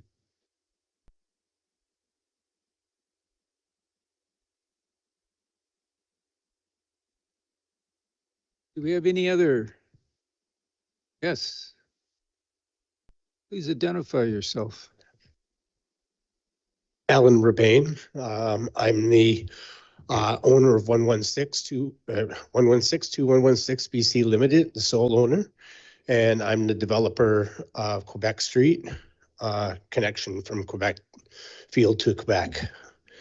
And I'm in the process of building 3 homes there right now, and just finished one that's coming in for occupancy. And I was not notified, and I'm the closest one to the building. And I found that a little odd because I only heard about it the day before this balloon floating or going. And I thank the developer for doing it. But when I stood on the new houses I'm building, to the south, it would stand out like the sunrise. It's right there. and panics, Ed and Shona Panic, who couldn't be here tonight, they said, we didn't expect this at all, Alan. It's like right in our face. And I said, I agree. I said, you build $1 million home and this is what you're going to contend with in Westview now. I find that a little bit unusual. Westview doesn't have any high-rise buildings. I guess I could say, and I understand a developer wanting to build that there, but unfortunately, I guess that would mean if you would consider this, I could put a 6-story building coming off of Alberta right behind a dog park, and I wouldn't block anybody's view because it would be there, but it would be right in everybody's face. And I wouldn't do that out of respect to the community because I live here and I understand the respect. I have done that in all of my career, and I have to respect my neighbors. So I'm abiding by height restrictions that are handed to me on Quebec Street, and I would expect that you wouldn't vary the bylaw to accommodate a 6-story building in Westview. I think there's a place for it, and there's plenty of places in Powell River that a 6-story building could be and actually capture all the views. But behind the hillside that's been developed for many years from the waterfront all the way up through Westview, I don't think we should be allowing, and we should be changing the bylaw for that or giving a variance for a 6-story building. I've written a letter. I think I've made my concerns known, but I wasn't consulted with. So thank you for your time. Thank you. Anybody else? Yes, please.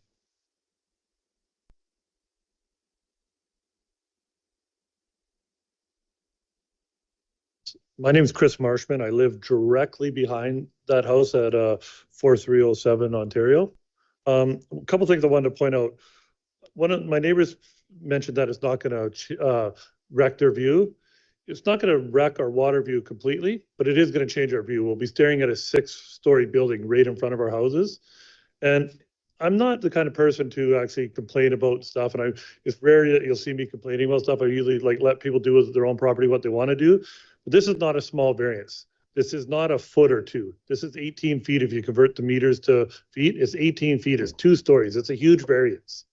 So I think it's not a small precedent to make, and it's like putting an extra 2 stories right in front of your house is a little bit of a kick in the pants, right? So it's not something that I take lightly, and I don't, like I said, I don't like coming to this thing and complaining, but it's not a small variance you're asking for here. It's 2 complete stories of extra bidding in there, and I understand the developer just bought it in the last couple of years. My attitude is he knew what he bought, right, when he bought it, right? And to change it, I wouldn't be here if it was a foot or 2.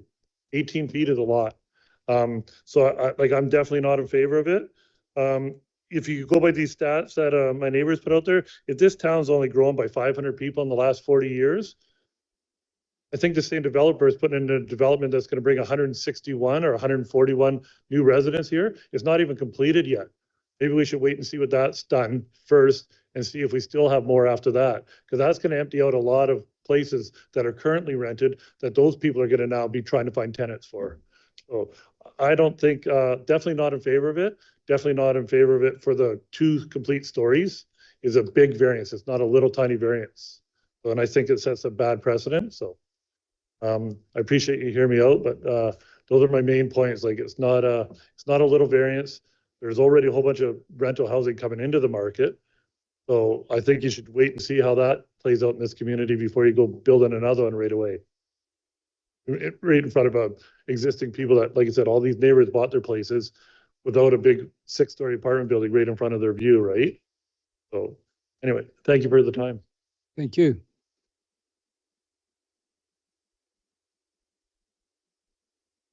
Sorry, just a point of order, out of respect for everybody, if we could avoid cheering, clapping, sneering during people's conversations and comments. Good evening. My name is Ted Vizzuti. I'm up here to speak against this proposal of a 6-story building. I'm going to go on a different angle of why I'm against this. 20 28 years, or I served the city for 28 years as a firefighter. I happened to be on site when that portion of that complex burned down. When that burned down, the concerns back then, which is well over 20 years ago, was water flow. We had to pull water in from a distance, and I don't believe a lot of things have been upgraded since then. So as pipes get older, they get built up inside, you get pressure, but you don't get a water flow. So when you get a 6-story building, you have many other factors to think about. One is, how do you protect it? Yes, we know sprinklers are in the systems nowadays, but sprinklers are only so good. You still need outside protection from the fire service. Our fire service has a 75-foot ladder.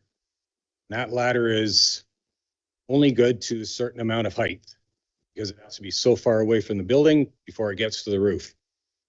Our bylaws in this community were set at 3 to 4 stories maximum. Because of that reason, it also goes back towards fire ratings, insurance ratings. So you need to have that fire vehicle to protect that building. It cannot reach the 6-story building safely. You get up onto the roof or the top stories if you need to rescue anybody from there. Now, to get past that, you need to buy a newer apparatus if you want to get higher. That's a lot more cost to the taxpayers. You need to have more firefighters on scene, which is, again, more cost to the taxpayers. To do it properly, to do it by insurance rates. So a 6-story building changes a lot more issues than just a building. It's on an old site that's already been burned, so it's got to be dug out. Water systems have to be looked at because they're old. Parking spots get smaller. Place gets filled up with more people. You can't rescue people out of the areas now. So my concern here is safety. And that's a big one for the whole area because the rest of that building won't be protected as well as the new 6-story building that you people might allow to occur. So at this point, I'm just saying, don't do it for safety reasons. We know that taxes are needed. That's not the way to do it. Thank you. Thank you. Do we have anybody else? Good evening, Mr. Mayor and Council. My name is Brian Hasselbach. I live on Upper Quebec. I already submitted a letter to all you folks in the planning department, which I'm sure you thoroughly absorbed. I'm just going to ask you, when you make this decision, to make it with the thought that it could affect you personally. It could affect where you live, your property values, your life, your income maybe. Look at it that way because it affects our neighborhood and it's going to be a big one. It doesn't belong there. And just for reference, there's a rider on my home. I can't put anything over my roof line. Means I can't have a tree that grows over the roof. So I don't think we should be allowing an extra 20 feet for a building. Thank you. Do we have anybody else here that would like to speak? Do we have anybody online that has requested? Oh, all right, please come forward. Mr. Gies? Evening, Mayor Woznow and Council. I don't have anything planned to say. I do want to address a few of the neighborhood's concerns, and then if Council yourself have any questions, I'd like to take the opportunity to answer those as well. And I do also want to thank all the members of the community that came out on short notice, and we were able to do the test and spend some time and some conversations up on Ontario Avenue and on the actual development site. I think it gave us all a good perspective and some good dialogue. I am surprised by a few of the comments, and I guess I would like to address them. A few of those being, I think from Ontario Avenue, which is the adjacent neighbors that are directly behind our development site, which then has a school property and a field directly across the road. I would say they're the directly affected parties that are directly behind the site. I know there's been talk about Quebec Avenue, which I would say is, I mean, it's somewhat uphill, but lateral to the site. So it doesn't actually, any views would be side views that only exist because they're seeing through a vacant, on a site with basically nothing on it right now, flat parking lot area. So any of the direct views from the water, those properties are not directly behind our site. To speak to, actually, I mean, you know, that iguanas, I think, is a great, actually just came there from dinner before now. But it's actually the first time I've ever heard a business, you know, we build in other communities, and generally, you know, we will build in core areas like this where you have a nice mix of commercial, and there's always that mutual benefit. If commercial's there before, it's usually praised. Hey, you know, you're bringing residents to the area, they can walk right downstairs, they can enjoy a meal. You know, our building isn't mixed use, but it's not uncommon to find that that restaurant would actually be right in the basement of this building, right on the ground floor. So to say that that is a negative impact to our future residents or vice versa, I think it perfectly complements it.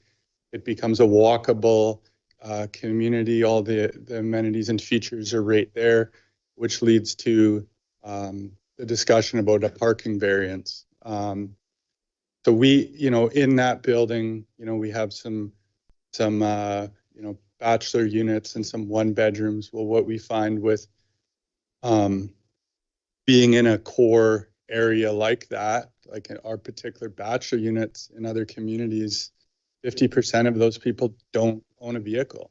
They, you know, bike facilities, they can walk to grocery stores, they can. Point of order, Chair, sorry, there's a lot of chatter in the audience and I get distracted by it. And just for out of respect for all speakers, I ask that we ask all members to stay quiet while we're listening. Thank you. So yeah, it becomes a very, you know, we're choosing this area, you know, we've made the conscious decision. You know, there was a comment about, well, we made the conscious decision to purchase the property with the zoning that was in place. We had identified at the time the bonus for density and affordable housing. You know, we looked at every way we could to achieve that type of floor area. And the reality is it just, as much as it's a great, bylaw to incentivize what we're trying to provide. It just, that type of density doesn't exist in a 4-story building. Hence why, you know, and not just in the Lower Mainland, not just in Surrey, Burnaby, all these major communities. There they build concrete high rises 30 stories. Communities this size on Vancouver Island and other parts of the Sunshine Coast, they build to 5 stories. You know, this is a 5-story building we're talking about, not a 6-story building. It has an underground parking area and 5 stories of residence, which is what you view from Alberta Avenue.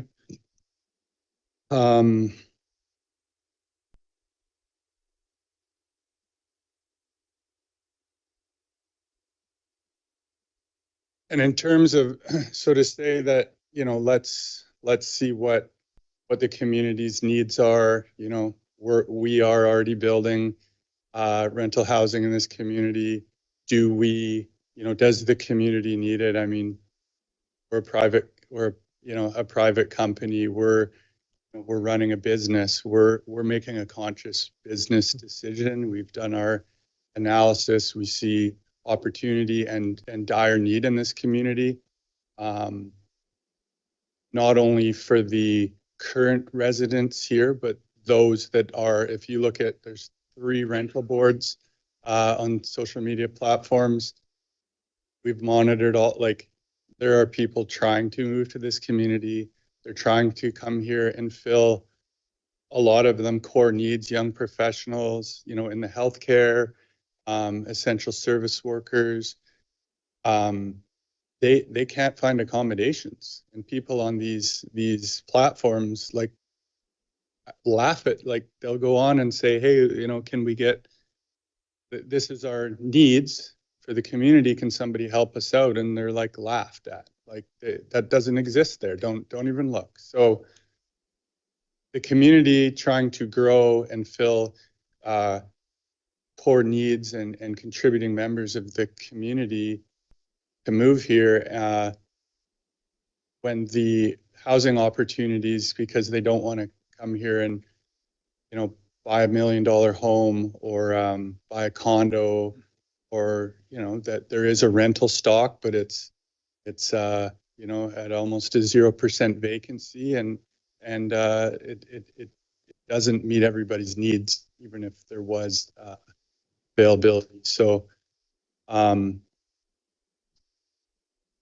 yeah, all in all, I would say, you know, we're making the conscious business decision in terms of what this community's needs are. I know every member of this community, you know, maybe feels that it's enough, or their needs are being satisfied within the community, but that doesn't mean that, you know, a group that's speaking within in the proximity represents the needs of the entire community. And lastly, I would say that, you know, when there's height restrictions imposed on like Ontario Avenue, Quebec, it's not dissimilar to other parts of the community or other communities. When you're on the low side of a road, you've built a house to your maximum height. You have somebody directly on the other side of the road of you that would also like to enjoy an ocean view. So when you're on one side of the road and they're on the other, you know, of course, there's going to be a height restriction because both neighbors on both sides of the street would like to see the water at some level of their house. So that the difference between that and our site that's, you know, say 100 meters below Ontario Avenue is quite a different scenario. So with that, thanks again for your consideration. I'm not sure if there's an opportunity to open this to questions, but if there is and anybody has any, I'm happy to answer them. We're going to wait until there's an actual motion on the floor. So thank you. Great. Thank you very much.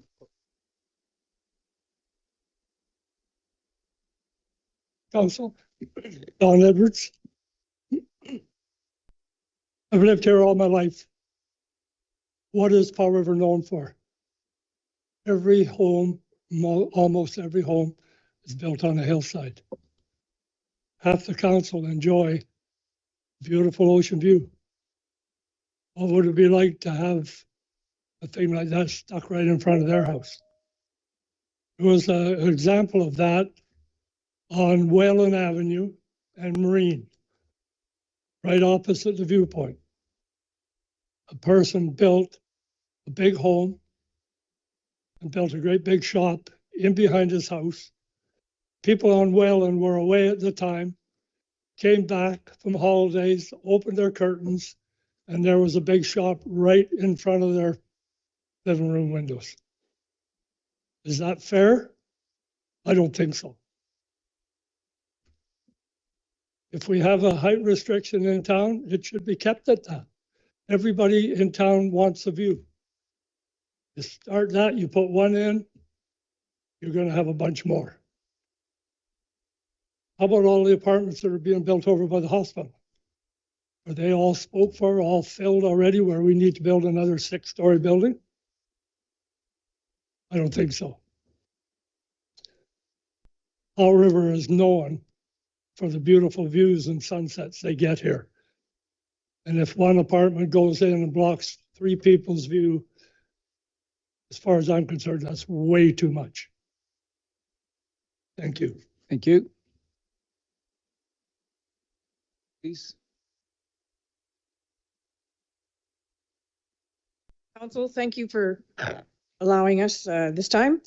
I just wanted to point out a couple of things. Sorry, would you just identify yourself? Sorry, my name's Gail Robson, and I own the one of the properties on the lower side of Ontario.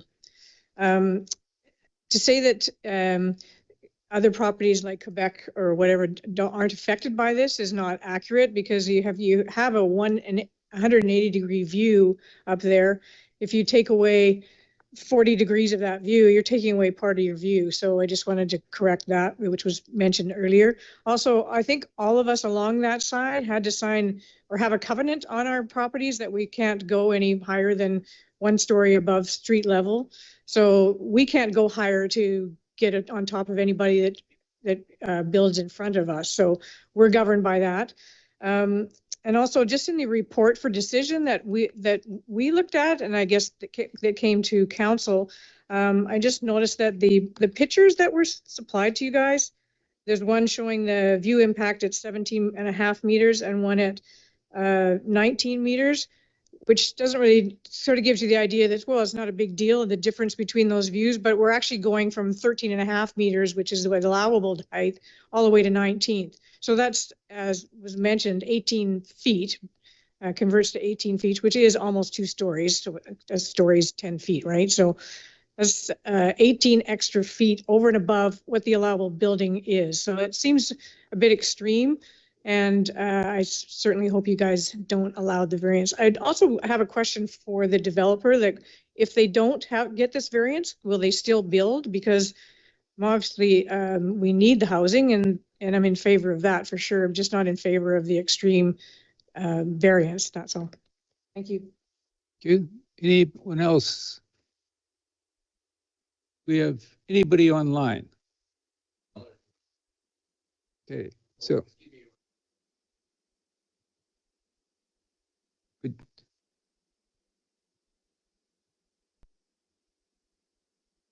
Okay, do you know who that is? Hello.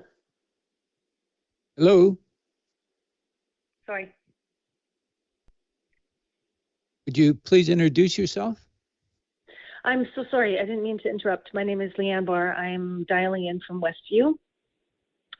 And I just had a comment on what is currently being discussed about the variance for the development that's happening at Franklin and Alberta. And thank you for taking my call. I just wanted to urge council to make sure that they're representing the citizens of Powell River, and what's best for the city and its residents, and not what a private developer wants. I don't think that this is really what we need to be doing. We need to be looking at what is needed for the city of Powell River and what would be happy for its citizens and its taxpayers, and not what a private developer wants. That's all I wanted to say. Thank you. Thank you. Do we have anybody else online? Always. Great.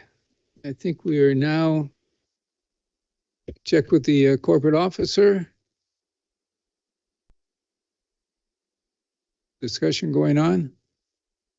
No? All right, Councillor Out.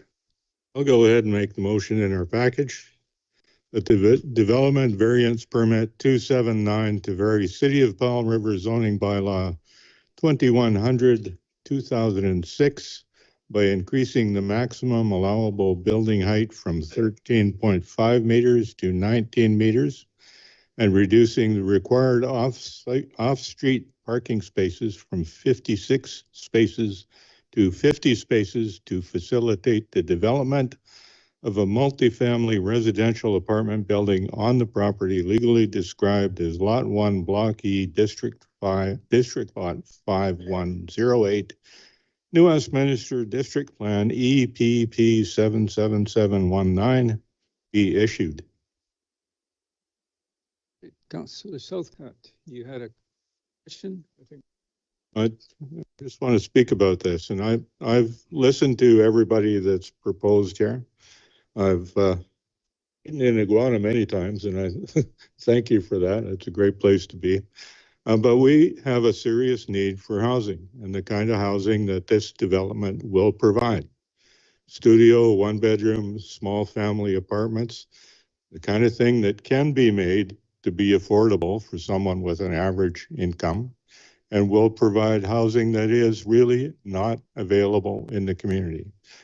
We need more development like this. Our housing needs study was pretty clear. We need something like 500 units. The 144 or some that are being built on Joyce right now, I think will be a great addition to the community, but we are going to need more housing if we're going to have places for people to live. I have 2 family members that would like to come and live in Powell River, but honestly, they can't because of the price of a single family dwelling and the price of rent. You just can't do it. And these are people who have good jobs. They worked all their lives. They can't afford to move here. So we need some affordable housing. We have to start somewhere. And I appreciate the fact that a balloon test was done so that everybody could come and have a look. I didn't go. I had another meeting that day, but I can see that there is a limited blocking of views happening. And I'm willing to put up with that to get what this community needs. We need more housing, and we need to do it now. Please, if we could keep comments to Southcott. Thank you, Worship.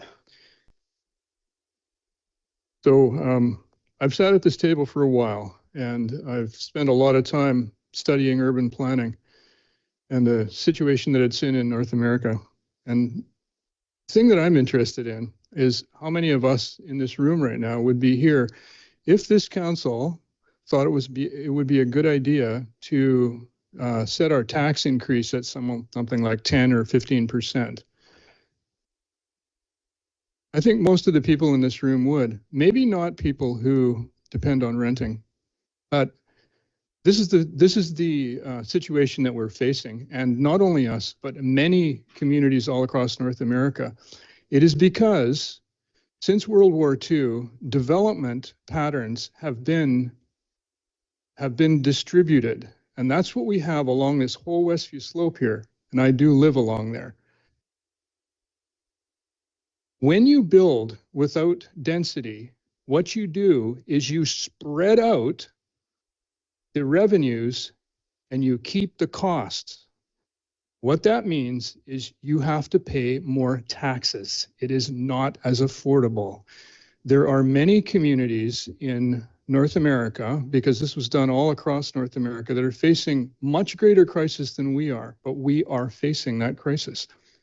So in a big way, in a very long-term way, and this isn't exactly written into our OCP, but I really think it will be when we rewrite it, something along the lines of seeing Westview in terms of density areas. We know it's densifying in the north. There's some densification going on around Pacific Point and Grief Point, and we also have this area right here in the middle of the community as well. So aside from needing housing, we need the density so people don't have to rely on cars necessarily. And this is another reason why I support public transit, because we are leaving the era when we can afford the space that we developed, that many of us grew up in this town. Me, I was one of those.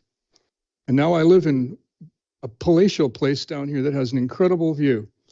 And I appreciate our views, but we have views that are better than anywhere in Vancouver or West Vancouver. I know that from experience. I used to work down there all over the city. I believe the question was asked, but Mr. Geist did not address it, that to develop this, the business plan requires the floor area ratio. I think you inferred that, but the floor area ratio that is in the plan. And we absolutely need this. We need smaller places. There are a lot of younger people. There are a lot of our demographic, most of the demographic that's in this room that I'm a part of, who are looking for smaller places, who want to move in that direction or will, so that we don't have to end up in care.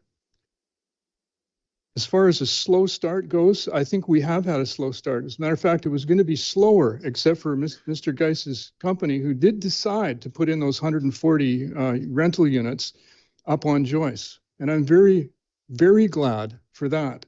But we really, really do need developers working for our community. And this is where we're really different than big urban areas. We need the density for a completely different reason than urban areas. In urban areas, developers pay to get density because of more profits, but the densification is much greater than anything we can afford here. What we can afford is 5 stories. That'll fit. We're not going to put up 30 stories. That doesn't fit here. It never will. But that kind of densification that is suggested by this development variance will give us extra tax revenue, will give us the kind of consolidation of community into where people maybe don't have to have a car. And there are more and more of those in this community now. As far as iguanas, I love your restaurant, but I can't understand how having a bunch of people close by who might cater to your restaurant would be a bad thing. And I don't understand how your patio would be compromised either. But that's just, your patio is not going to be part of the development. So maybe, yeah, this might be a little kick in the pants, to quote another of the speakers. But we're going to have worse kicks in the pants if we don't look farther into the future and really plan carefully and take opportunities like are being offered to us by Mr. Geis in his company. As far as safety and fire flows go, that's being looked after by engineers. So if the engineers don't think that it's adequate, then the development won't happen. And as far as a ladder truck goes, our ladder truck's old, and we are going to have to buy another one in 2 or 3 years anyway. So we can look at if we need a slightly larger one, but I'm not even sure we will, because safety is considered in this. Our engineering requirements now are way beyond. Lots of developers completely complain about it. So I've gone on at length. I obviously support this variance, and I'll leave it at that. Thank you, Your Worship. So Ellie. Thank you, Your Worship. Thank you for everyone who's come forward to speak tonight, including the developer. I recall when this variance first came and we seen it, and we were having a committee of the whole, I think. There was also another report that we went through that day, and it talked about the economic viability of building purpose-built rental on some city-owned properties. And the conclusion of the people who wrote that report was that it wasn't viable at all economically, couldn't do it. So the current situation is our city is that if we don't allow for some variances of the restrictions we have in place, we are essentially saying we here in the city don't want any new purpose-built rental. That's the situation we're in right now. There is only subsidized housing builds that can do rentals through BC Housing or some such non-market housing, or there's a way to get more density to make the construction costs work for rentals. And we need rentals in our community. So I understand this is quite a large variance. You can't get the 5th floor in without that variance, particularly if you want to have the 50 parking stalls underground.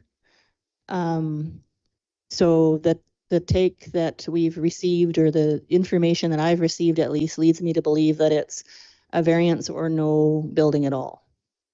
I think that we have kind of gotten a bit of a reputation in our community that we're not very development friendly here. I'd like to turn that around. We need young people, we need workers, we need nurses, we need people who can be care aides. We need We have a significant population of people that want good health care in our community. Right now, our healthcare facilities are all understaffed. I don't know a single business in town that has all the workers that they need. The reason they don't have all the workers they need is because it's very difficult to find people that can afford to live here and work. So we're not gonna have much of a future here without our youth, without our workers, and without finding a way to house them. So I'm in favor of this variance because that's what our community needs. And this place, it may not be completely desired by the neighborhood, but the impacts are not as severe as they could be in other areas. And we're going to carefully, I don't agree that it's a precedent that would happen everywhere. I think we would carefully consider each and every variance that came forward to council as per impacts and so forth. The impacts that I have been shown and talked to me about for this particular development, I think are ones that we can live with. I think that Iguanas is worried about actual construction activity, making it impossible for people to sit on the balcony while construction is happening. I think that's what I heard her say. The difference between heights is not going to change the impacts of construction going on in your neighborhood. We're not really allowed to consider the idea that developing on a lot should be disallowed altogether because of that. I'm pretty sure that if you talk to the developer, they can find ways to try to minimize impacts while their construction is ongoing. At least I would hope that would be the case. And I'm going to vote in favor of the variance. Mr. Blom. Your Worship, this is an interesting one to deal with. But first of all, I want to say that when Councillor Elliott references that our community is not development friendly, I've been sitting here for 15 years, never turned down a development. I can guarantee you that. And there's reasons for that, and they've been alluded to here tonight. I'm all for development, but there are limits. And the first question I have is, I'm very happy to see our new fire chief is in the crowd because one of the questions is safety, first and foremost for this council and our community. So Chief, could you please advise us as to your current equipment being able to deal with this proposed 19-meter high new development? Thank you, through the mayor. The fire underwriters in the documents that you will see that I provided for a different topic, you'll have a response criteria in one of those documents. The fire underwriters does require a ladder. It just doesn't give the height. So the problem that we're having, most communities are having, is not enough firefighting resources to be able to fight the fire. So in Nanaimo, for instance, they have a 22-story building. You'll never get a ladder to get those stories to be able to make it. So it relied on the human resource to put the fire out. That helps. We have a little lack of human resource in our fire department, correct? Correct, yes. Thank you, Chief. Much appreciated. So safety is an issue for me. 2 is they're asking for a variance. We have existing bylaws. Our residents have bought homes that were based on bylaws, not variances. All of the views that our residents that I represent sitting in this chair bought their homes for that view. And if it's going to be compromised greatly, I'm concerned. Greatly concerned, because I am one of those individuals that has a beautiful view. And that's why I bought my home. And that's why it's up to worth $1 million now. I don't want to see viewscapes compromised in this beautiful part of the world that we live in. And that's a concern when it comes to location in the middle and the heart of Westview on that viewscape. It'll stick out like a sore thumb. And I'm very glad the chief brought up the 22-story monstrosity based on a cliff in Nanaimo, where I grew up. Because I grew up there having to look at that monstrosity as a youth in the 70s.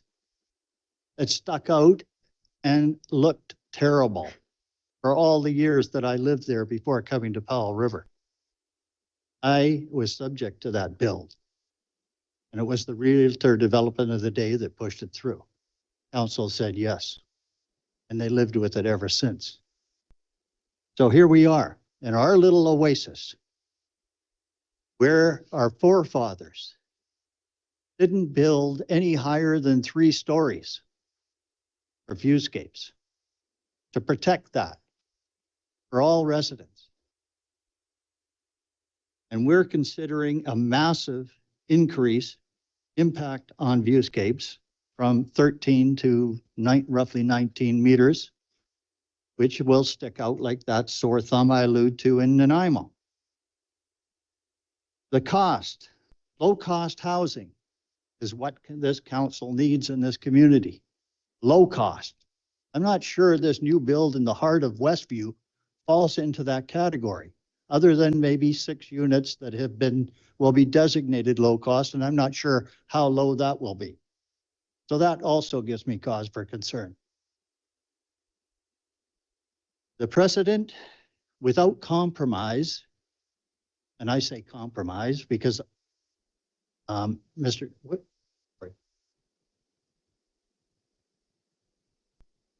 Mr. Gies. Mr. Gies, with all due respect, I appreciate your attendance here tonight. We don't always get a developer in presence in these type of situations. So I praise you for coming forward, and I also praise you for that 141 unit build on Joyce, which we okayed for 6 stories for a lot of people at a low cost to live in. I admire what you're doing, and I've heard you've won awards in Campbell River. We know we have a great builder and a developer that's community minded, but there are certain limitations where sitting in this seat, I know who I represent. It's not my opinion. I represent the will of the residents that elected me. I follow their direction. I'm hearing them strongly tonight. I'm hearing you strongly. So what I'm begging you, developer, if you could come forward and please answer this question.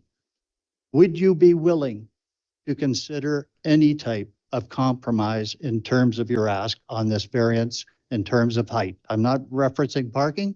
I'm talking about height.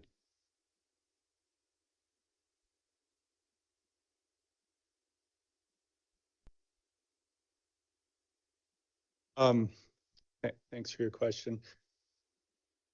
So believe me, a variance is never the first choice. So, we look at feasibility and, is there a way to not engage this process? So we've looked at several different concepts for the site. The reality is density becomes low, the underground parking goes away, and the metrics they do not work for the type of housing. There was a previous development permit on this property. That was for luxury condos, and that is what you will get at I believe it was 20 or 22 units that could be built in that maximum height structure. So yeah, that you're looking, and then would we be looking to come to this community to build that particular product? Likely no. Does this community need more of that? I don't see the opportunity. So short answer is no. We haven't found it feasible, and I can speak to our other referenced project. We received a building permit for that So in talking about it, I guess actually the feasibility that you guys, you know, the study you engaged with the city's properties, was it feasible to build? No, it wasn't. We got a building permit. We've never in our history have we done that. We got a building permit. Mind you, they were unprecedented times, also challenges, risks in the market, supply chain and such. We put the project on hold for a year. Usually it's like permit, shovel ready, let's go. It was tough to make those numbers work up there. We've got a, you know, we've got a bit of a program here in place. We've got a good local team of contractors and people that we employ directly. We see the efficiency to be able to carry on. If we were to stop, or if we were just to say, hey, we're going to come from a remote location from the island and just come over here and build that 40 units, probably never ever happen. Couldn't justify it. It's the fact that we're here, you know, we have some flow and infrastructure in place that we can make it work, because we hardly did on the one that we're doing now. And yeah, it's just economies of scale. You put an elevator in, these aren't walk-up buildings. There's no stairs involved in getting to your place. So you lower the density, the elevator is the same price no matter what. So it's, yeah, it's no longer that type of build. So I really appreciate those direct and honest comments. And I'm just gonna say that in terms of the overall scope of this, I'm gonna have to vote against the variance, not the development. And I would vote for a 5-story building, and so that you could carry on with your building in town. I could see that would work around 17 meters, but 19 is just a bridge too far for this councillor, having heard what I've heard in the chamber this evening. Thank you, sir, for all you're doing. Okay. Councillor Isaacson. Thank you, Mayor Woznow. So as listeners can probably understand, there's a lot of complex factors that go into my decision making and other councillors as well. So the precedent is important to consider. For me, it being kind of on Uptown Row along Joyce makes it more palatable. Being close to businesses and services. I think with respect to iguanas, I have a bit of a different understanding. My understanding is the kind of liquor license and entertainment permit and the patio. Part of those through I think the liquor board was the fact that there were no residences above. That means that the noise is okay to make because they're not impacting residences, and this might change if there are residences there. But whether or not this variance permit goes through, residential construction can happen on that lot. The question is, what kind of residential construction do we need, do we want, and is possible? And the residential construction that's in front of us right now is rental, and there is the opportunity for some of it to be affordable rental. And based on my calculations at a previous council meeting, that works out to $1,500 a month for a suite, which might sound like some people to be quite expensive, but that is the direction of the affordability market. Anyways, so today though, the crest of us is the variance on parking and height. The negotiations for the potential inclusion of affordable housing happens at a further date, and I think any support that I have for this project is absolutely tied to the affordable housing component and the fact that this is rental. So if this was a condo development or a only market rate development, this is not the direction that I'd be interested in heading in, but our housing needs are great for rentals, people who can afford market rates like healthcare workers. We are in desperate need. So in listening to the comments tonight, this is not an easy decision for me, but in weighing things that I've heard tonight, my views on what is needed in the community and listening to other councillors tonight, so far, I'm looking to support this. Okay, we have a motion on the floor. Any other questions, comments? I'll call the motion. All in favor? Opposed? So we have Councillor Palm as opposed. I'm going to ask that we have a 5-minute adjournment. Yes.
Thank you. All right, welcome back. I would, we have some very urgent announcement. And I would just like to point out that our CFO, Mallory Dennison, spending all these hours with her when it's her birthday. And her family might have thought it would be nice if she could have spent dinner with them. So thank you very much. I recommend we sing happy birthday. Councillor Elliott. I move that we sing happy birthday. Second. Okay, all in favor? Okay, would you start us off, please? Happy birthday to you. Happy birthday to you. Happy birthday, dear Maureen. Happy birthday to you. Thank you.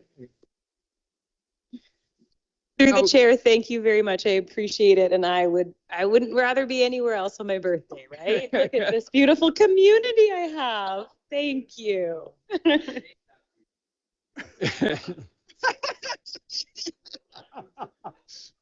All right, we are now going to move to 10.2, temporary use permit for the Lift Community Service Extreme Weather Response Center. I would ask if there's any members of the public who wish to provide comment on the proposed permit. Please come forward. My name is Scott Gibson, and I've been a resident of Powell River for 3 years. And so anyways, it's amazing that, you know, we listened to the prior meetings about Lyft, and somewhere along the lines, we saw that Lyft communicates with their neighbors. We're the closest neighbors to the Lyft warming center. We have not been talked to, given correspondence, nothing for over a year. So that part is not based in fact. Okay, so our center is for 65 plus years of age. Okay, there are many over 85 in our center. The people from the Lyft, and please, we're not against the people that need the shelter. We're not against people that are addicted to drugs, but Lyft fails them. Lyft fails us. Lyft is not a good neighbor. Lyft has never been a good neighbor to us. I've reached out 2 years ago. I reached out to Lyft, and I would not get any returns on any of my phone calls, and that comes from the CEO or whatever his name is down there, Mr. Clark. And then I was told that, you know, just bear with us. Just bear with us. We've got some growing pains. Great. It's been 2 years. You still have people buying and selling drugs in the parking lot. Okay. I used to drive cab in Vancouver. I'm a former part-time paramedic. I know what drugs look like. I know what drug deals look like. When you got spotters down the lane between the dentist office and Lyft, and on the street, the spot, if the cops are coming, and then you've got a lineup of 3 or 4 people, and Lyft is inside the building. They've never, ever, ever been outside the building as far as we're concerned. And I talked to my neighbors. We've seen people crank up right on their flipping front steps because, of course, they're inside. They don't care about the people. The Lyft employees are not either caring or there's just no interest in the people that live in the area. We have the visitor center right next to there now, and the real estate agency. So my niece works in the real estate agency. So she was in there, and there are people supposed to come in, and she was going to show a house. They didn't want to step over the unconscious person that was in the way, like on their steps. Like I said, I do not blame the people that are on drugs, but the people that operate the lift center, as soon as right at that door, nothing pertains to them outside of that door. And like, prove me wrong. So anyways, Lyft has not given us any telephone contact numbers, but I heard that they did. Staff has never, like I said, staff has never been outside the warming center. Okay, so a question. If a dog barks at night or people scream at night, you can call the BYLAWS people, correct? You can get BYLAWS involved in it. So Lyft has got people outside. 2 nights ago, they were outside screaming obscenities at 10 o'clock. Now, should I be making a note of that and handing it over to BYLAWS? Will BYLAWS then fine Lyft or say, hey, they're nonprofit, they get away with it? Lyft has said that they do not have the people to do the security. They do not have the funding to do the security. They don't have the people to do the drug awareness or whatever they're supposed to do over there. And if that's okay with you, then I ask you, if you're flying from Vancouver to London, England on an Air Canada flight, and they say, you know what, times are tough and we don't have enough people, so we're not going to have a pilot, we're not going to have a co-pilot, but the stewardesses, they kind of know it. That's basically what Lyft is telling us. They don't have the resources, therefore they don't have to invest in the community. We are left out. I don't know about the rest of you, but in August, I was threatened, I think 3 times with physical violence on my doorstep. Again, I don't blame the people that wander down and take things from us. You know, they've got problems. I understand that. But Lyft, as soon as they're off the outside of the door, Lyft doesn't care about the neighbors. They never have. When Lyft started, we were finding needles on our doorsteps. Me, coming from a small town in Port McNeill, that is not acceptable. Maybe it's acceptable to you, but to me, it's not. So Lyft says that they police the area, that they do this, that they do that. Maybe in their mind, but not realistically, nothing that we have actually seen ourselves. So the people that built that, Al Austin, he put millions of dollars into the development.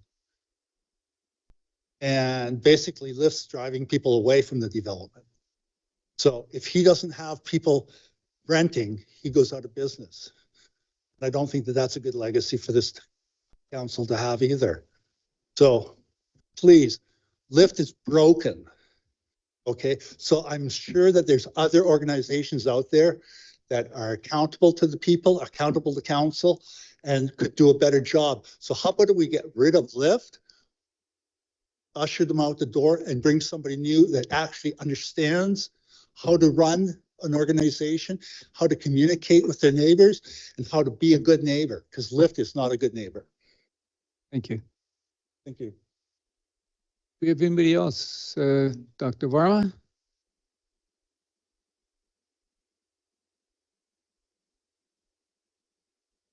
Hello again, Mayor Woznow and Council. My name is Ash Varma. I own and operate the dental clinic adjacent to the Lyft property on Joyce Avenue. My address is 4742. I came and spoke before you people on Tuesday night, so I'm not going to rehash all that stuff, but I'm going to speak specifically to the motion that's on the table today, and that's for the temporary use permit 011. I had an opportunity to look at the report for decision that was created by staff. I believe it was for the meeting from November 14th, 2023. And on it, and I'm assuming that councillors have seen this, in 3 separate spaces on the November 14th meeting, they said provide some of the conditions, that there be a provision for a minimum of daily sunset to sunrise professional security to support the operations of the emergency shelter and the emergency weather response center. That was reiterated on December 7th, staff to council. And then once again, under comments from staff, it stated that planning staff also recommend that before further approvals are granted, a minimum of daily sunset to sunrise professional security is provided to support the operations of the emergency shelter and the emergency weather shelter. All very, very reasonable requisitions and recommendations. I was reminded that if I hire an accountant or a lawyer because I need to get something done and I pay them for their opinion, I'd be foolhardy to say, yeah, you know what, thanks, but I don't care what you say. I'm going to do whatever I want to do. I was surprised, therefore, when I looked at the temporary use permit, which does not at all speak to the security requirements therein that were proposed by staff. In fact, this temporary use permit uses virtually exactly the same language as the permit that was issued on December 14th, 2021, which I spoke about once again. I will say, in fairness, in the last 2 to 3 weeks, Lyft has been pretty good in maintaining stuff around my property, but I'm worried that if the numbers increase of people, and I hate to say it, but past experience has left me a little bit tainted, is this move forward to maintain everything just so that it looks good when they apply to council for another permit moving forward. I would like to see if this is approved, that with the recommendations of staff speaking to the minimum daily sunset to sunrise professional security be part of it. So I would suggest if you want to approve it, then amend the temporary use permit to reflect the security. It's for the benefit of all concerned. Thank you. Thank you. Anybody else in the audience?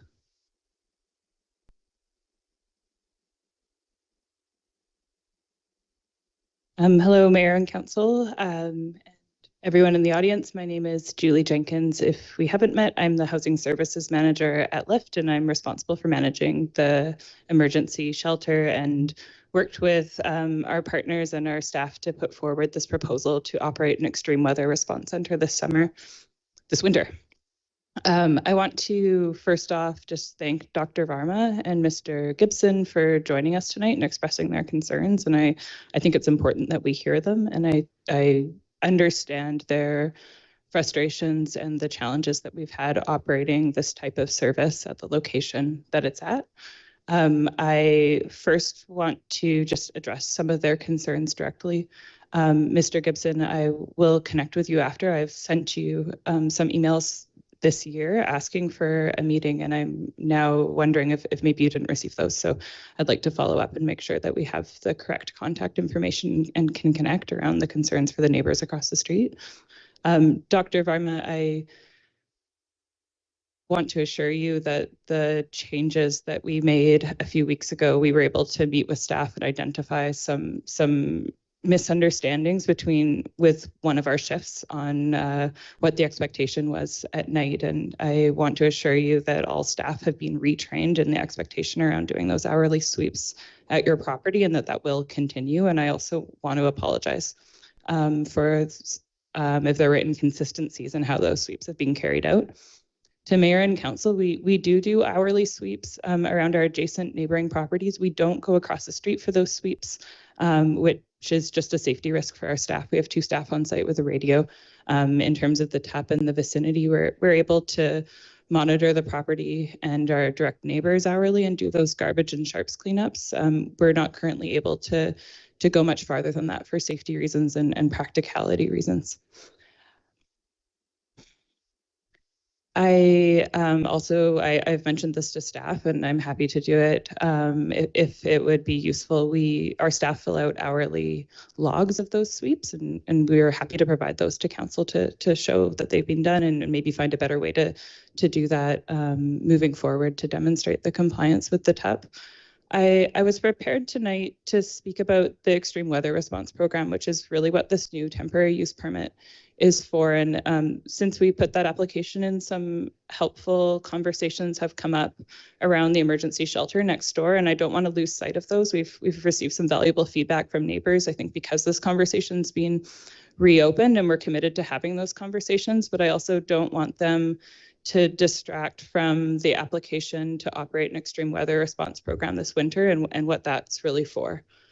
So an extreme weather response program is a BC Housing funded initiative. They happen province-wide. It's a stream that allows communities to open existing public spaces with staff on nights that the weather poses a risk to health and safety for people who are unsheltered. We know we have 126 people at least in our community who are experiencing homelessness as of this March of this year. And we know that the shelter has been operating at maximum capacity. An extreme weather response program would not even operate on a night as cold as tonight. And I think we've all felt how cold it is when the door opens. We would not be able to open the CRC on a night like tonight.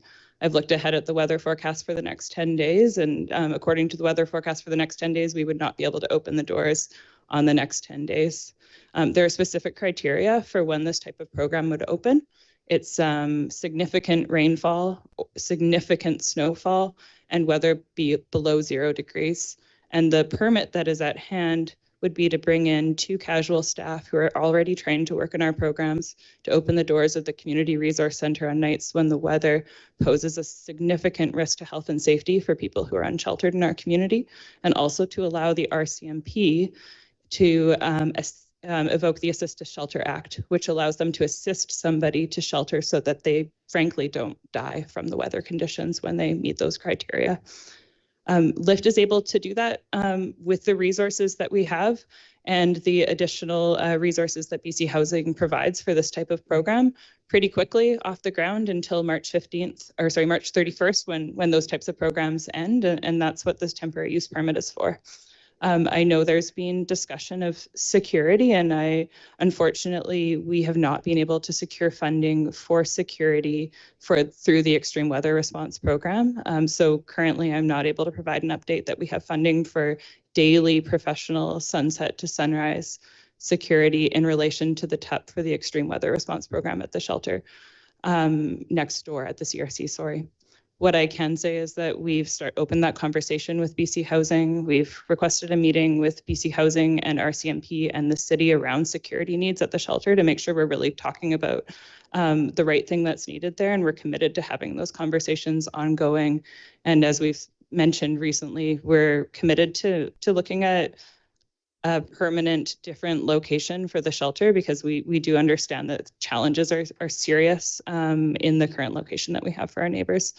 What I would ask of council tonight is to consider the need for an extreme weather response program for January, February, and March realistically. It now being a bit into December. I was trying to pull the stats today on how many nights that type of program would be needed based on last year's weather. I wasn't able to pull those forward, but I can assure you this is not something that's going to open every night. It's not something that's going to significantly change the level of traffic around the shelter. What I expect to happen is 5 or 10 people who are turned away at the shelter, which is around where we're around 4 people recently. We'll be able to welcome them in next door and not turn them away into the snow. I'm happy to answer any specific questions about this program. You first came to council. There was no mention of security, and I raised the issue of security. And in the recommendation from staff, it states very clearly, and other speakers have referred to, the daily sunrise to sunset professional security. I've looked at the balance sheet of LIFT, and I don't have the details in front of me, but the annual revenue is about $8 million. And have you calculated what it would cost for 3 months to meet the requirement to have sunrise to sunset professional security? I can't speak to that right now, but I can get an answer back to you. Okay, I think that is a major issue when this was the most important issue identified, and that you're coming back now with no information. So, do we have any other questions? Councillor Southcott. Yeah, thank you. And thank you for coming to the meeting, Ms. Jensen. You mentioned meetings between LIFT, RCMP, and BC Housing. And the question that has really come up for me is that problems that were addressed, I think at least a year ago, if not more, have persisted, particularly represented by Dr. Varma's report to us and evidence, video evidence. And I've seen other examples, you know, as time has gone on. So the problem hasn't been solved, but now the question in my mind is to what degree LIFT really is responsible or can take responsibility for this problem. It seems to me, particularly because due to there being the shelter and then the extreme weather shelter proposed, that other people who are not going to be sheltered are in the vicinity as well, which conceivably may not be within your ability to police or control. And so I'm glad to hear that you're meeting with these other two agencies. You know, obviously BC Housing's where the money comes from, but RCMP as well. And I heard mention of bylaw by Mr. Gibson, which I don't believe our bylaw enforcement officers work at night. So it seems to me that this situation is still looking for some kind of solution that is not, it hasn't happened yet. I'm sort of hearing implicit in what you're saying an assurance that this is going to be looked at, but I think truly it is urgent. Can you give us any assurances of that? As being one of the partners of obviously more than one agency that probably is responsible here or can be responsible for a problem that is a really gnarly problem. Thank you, Councillor Southcott. I would agree with your observations that we're dealing with human beings and we're dealing with a crisis in homelessness, mental health, and substance use that's larger than the services that LIFT operates. A reality of operating the types of services that we do, which I think everyone in this room would agree are necessary and life-saving, is that you're going to have people around. And we can take all the operational and management measures that we do, which are quite exhaustive, and we're still dealing with human beings who might yell in a parking lot at night or other things that we can address quickly and move along, or call police or charge people with trespassing, but they're still human beings whose behavior is sometimes unpredictable. I think we would all agree that the location of the shelter at its current location was not ideal and is not ideal. We're very close to business neighbors. We're directly across the street from residential neighbors. There's high visibility of people coming and going from that space, and the space itself inside is not purpose-built as a shelter. It was formerly a sushi restaurant. It was the nature of these types of responses to homelessness is that we do them quickly and we get them up to keep people alive and safe, and then we often realize that maybe a pivot is needed. We are actively looking for an alternative location for the shelter, and that's for the permanent shelter next door. I know our temporary use permit expires in December of this year. I would love to move the shelter tomorrow if we had an adequate location. I don't think anyone thinks that it's ideal. Again, not to seem like I'm shirking that conversation, I think the motion tonight is about an extreme weather program to bring a few extra people in next door over the next 3 months if there's significant snowfall or extreme freezing temperatures. The conversation about the shelter, I would love to continue, and I believe it is urgent as well. And it's urgent for us too, because this is challenging. And I would love for my staff to be able to spend more time supporting people to find housing and with those social supports, and less time policing people around the property. And the reality right now is we probably have one full-time staff member who's walking around the property, moving people along and constantly trying to manage the flow of people. And I would rather have the shelter in a better location where we wouldn't have the same degree of kind of people management as we do right now. Councillor Amita. Thank you, Mayor. Ms. Jenkins, you already referenced a question that I was hoping to get an answer for, and that was the number of nights the shelter was open for emergency weather-related issues last year. My gut reflex when watching Dr. Verma's video is, and hearing some of the feedback from the community is to say no to such a addition to the existing permit. But the reflex I have after that is to consider, is it actually going to make a difference? The shelter right now, is it 24/7 if the permit doesn't exist right now, just limited on space? Is that correct? That's correct. Okay. So, and I really wish we would know, like we've got about the paperwork we have says April 15th, which is about 120 days from now. I really wish we had a rough idea as to how many days the emergency weather facility was actually opened last year, because I'm starting to feel like if we're not debating here whether Lyft is going to operate this facility in the city or not. As Ms. Jenkins has already stated, the permit at the current location is till the middle of December next year. So they're going to be there operating the shelter in the next year. This particular addition would allow them to house a few more bodies that would then not be outside in the cold in those extreme weathers. And that's the part that I'm struggling with, because it's probably going to only be a handful of days, maybe 20% of the days, maybe less. And I feel like if we say no, we might actually continue to have a bigger problem, or the similar problem, because those that don't have the space to fit in the existing shelter on those particular extreme days will be left outside to then be up to no good potentially. Councillor Blom.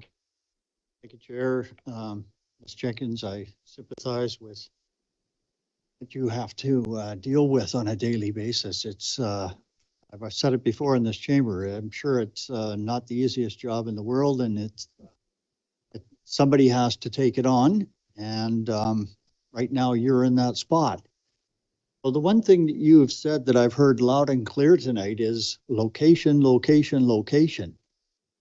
That seems to be the number one issue when we're dealing with the present situation we have, the effects on the surrounding area. So you say you've given some great thought about and researched location. Can you shed a little bit more light? Have you found any possibilities in that regard? Currently, we have not. We've looked at a few commercial properties, and those have not gone through. I think there is an opportunity for stakeholders to come together and really be creative about this. I've also received a contact from staff around city-owned properties to inquire about that as well, and that's on my to-do list. So secondly, I understand that security is obviously a concern by a number of us. Before I talk about that, I want to just verify that the other conditions for moving into the second half of that building is the fire upgrade that is required. Where are we in that regard? Have we completed those upgrades? Through the mayor to council, I completed the fire inspection myself today. The initial inspection was on November 9th, and I completed the inspection today. They did pass. They had a few small issues with light bulbs and exit lights. Exit lights. But everything was up to par. Thank you very much, Chief. So that leads me to number 3 on my list here, which is staffing. And two members dealing with that population and those individuals is just underrepresented in terms of your needs. Not only can you only manage what's inside, as we've heard earlier tonight, but if you venture outside, you're not having any effect. So you need that professional security to back your staff members up if you're going to be staffed that low. There's no doubt in my mind. So without professional security, I have really difficulties with this concept of expanding that offering. Because as you say, the existing half of the building that's already permitted that you're using is in place, but you're asking for an expansion. So I'm really grappling with that.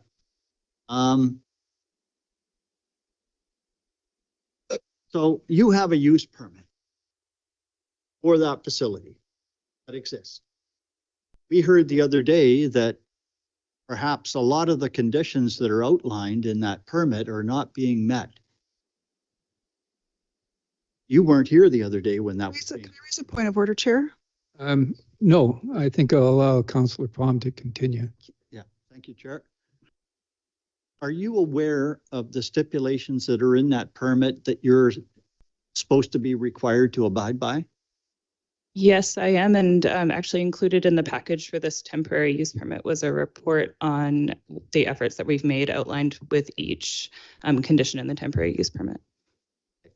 So one of the things that I'm grappling with is we heard the other day that maybe perhaps not a lot of these stipulations in our conditions for operation are not being met. So I am going to ask staff if council will endorse my ask in the form of a motion for staff to report back on the current conditions of our issuance of that permit, on whether those conditions are being met or not. And I'd like to see a report come. Mr. Mayor. We have a Point motion of on the order. floor. We're going to deal with that after there is a motion. I on the explain floor. my point of order. My last point is. I challenge the. Mr. Mayor, I have a point of order. I'd like to explain it. Well, just relax then. Okay. Thank you. Relaxing. Now, would you politely explain your request for your point of order? My point of order is that we are listening to a delegation who's responding to a request to come up and speak about the temporary use permit. I don't think council should be using it as an opportunity to cross-examine people. It's not an opportunity to ask questions of staff. I have questions of staff. I'd like to get to a motion on the floor, which we don't have, so that we could ask questions of staff when the delegation is finished presenting their opinion to us on what we should do. And I think that's the proper way to go. And I object to the idea that we're going to invite people to come up and speak to us, and then we're going to cross-examine them. I don't think that's the proper way to proceed. And I apologize for that, overstepping my bound in terms of those comments. We'll deal with them a little later. Thank you. Thank you. Yes, Councillor Elliott. So I've lost track of where we're at. I thought we had a motion on the floor. Councillor Doubt says we don't. No. So we were just doing questions? We were asking, the normal procedure is that we ask if any member of the public wishes to provide comment on the proposed permit. And we're also going to ask staff if they have any comment on written submissions that they have received. Okay, so normally we don't speak during that. We listen only. So I don't really understand why we're speaking then. Well, the reason why is the individual who came up to speak asked if council had any questions. So it was out of respect to her that we allowed the questions to be asked. Okay, thank you. I'm sorry I lost track because it's a different thing. So thank you very much, Julie Jenkins. Yeah. Okay. Do we have anybody else in the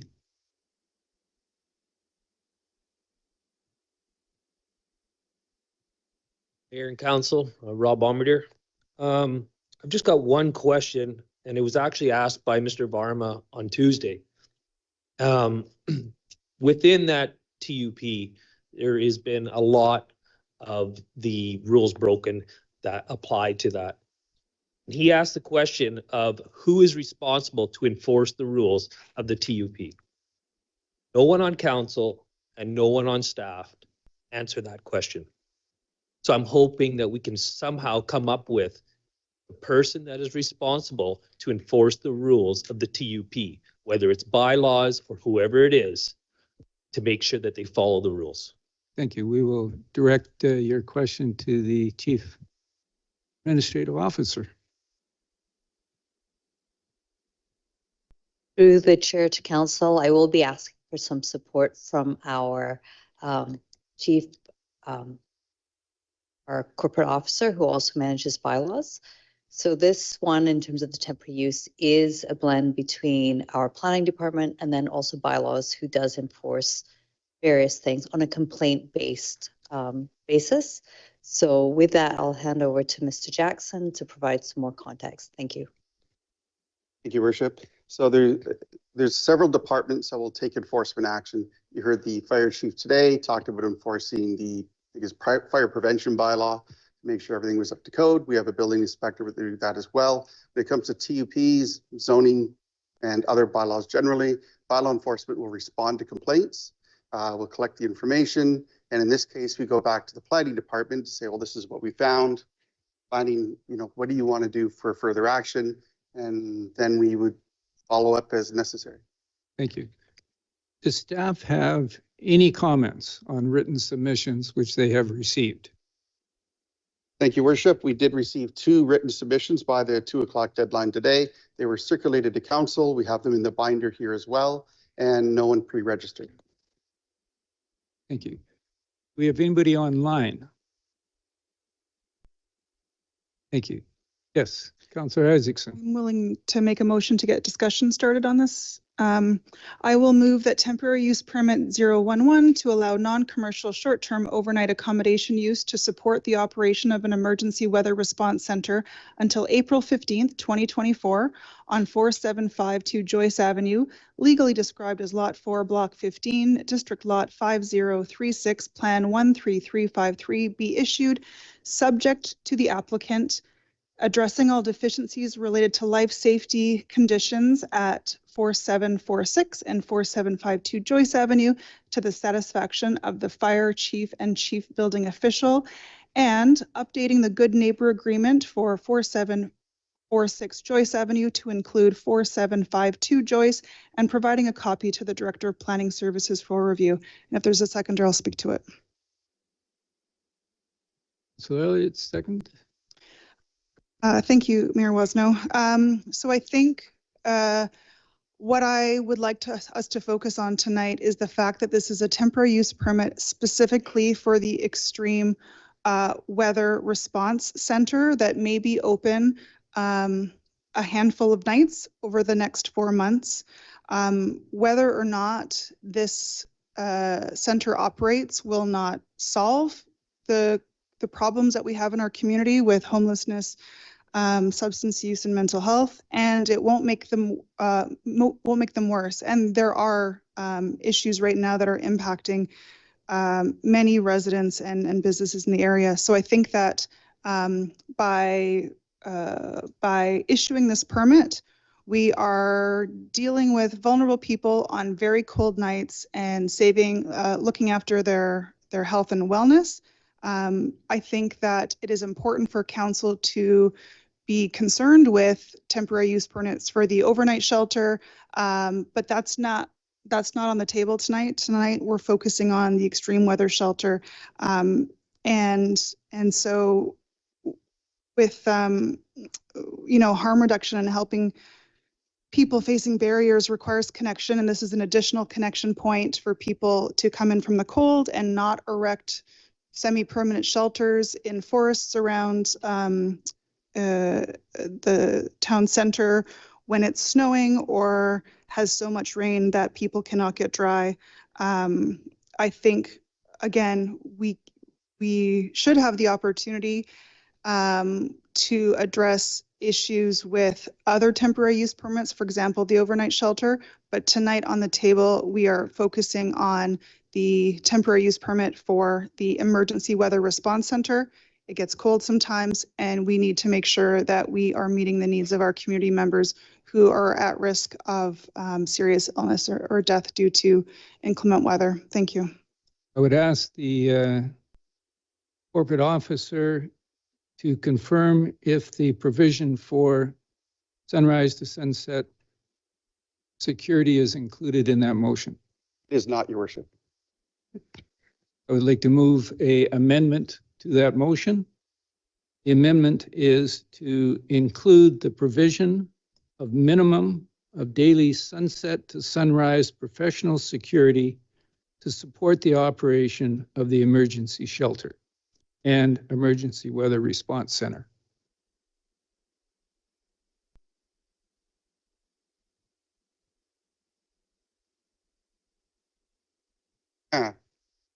Here we go. Your worship, just to confirm, what you read is, it ends at the word center. Did you intend to include to the satisfaction of the Director of Planning Services as well? Yes. Okay, thank you. Councillor Palm, did you? Second motion. All right. So I'm going to speak to the amendment. We have heard from a variety of business people how they support the shelter and would continue to support it if appropriate security is put in place. And there are security firms locally in Powell River that can provide the security required to ensure the negative impact that business people and residents have had would be addressed. So I feel it is essential that Lyft, who has indicated probably $8 million in revenue, had lots of time to think about security, could easily address this issue.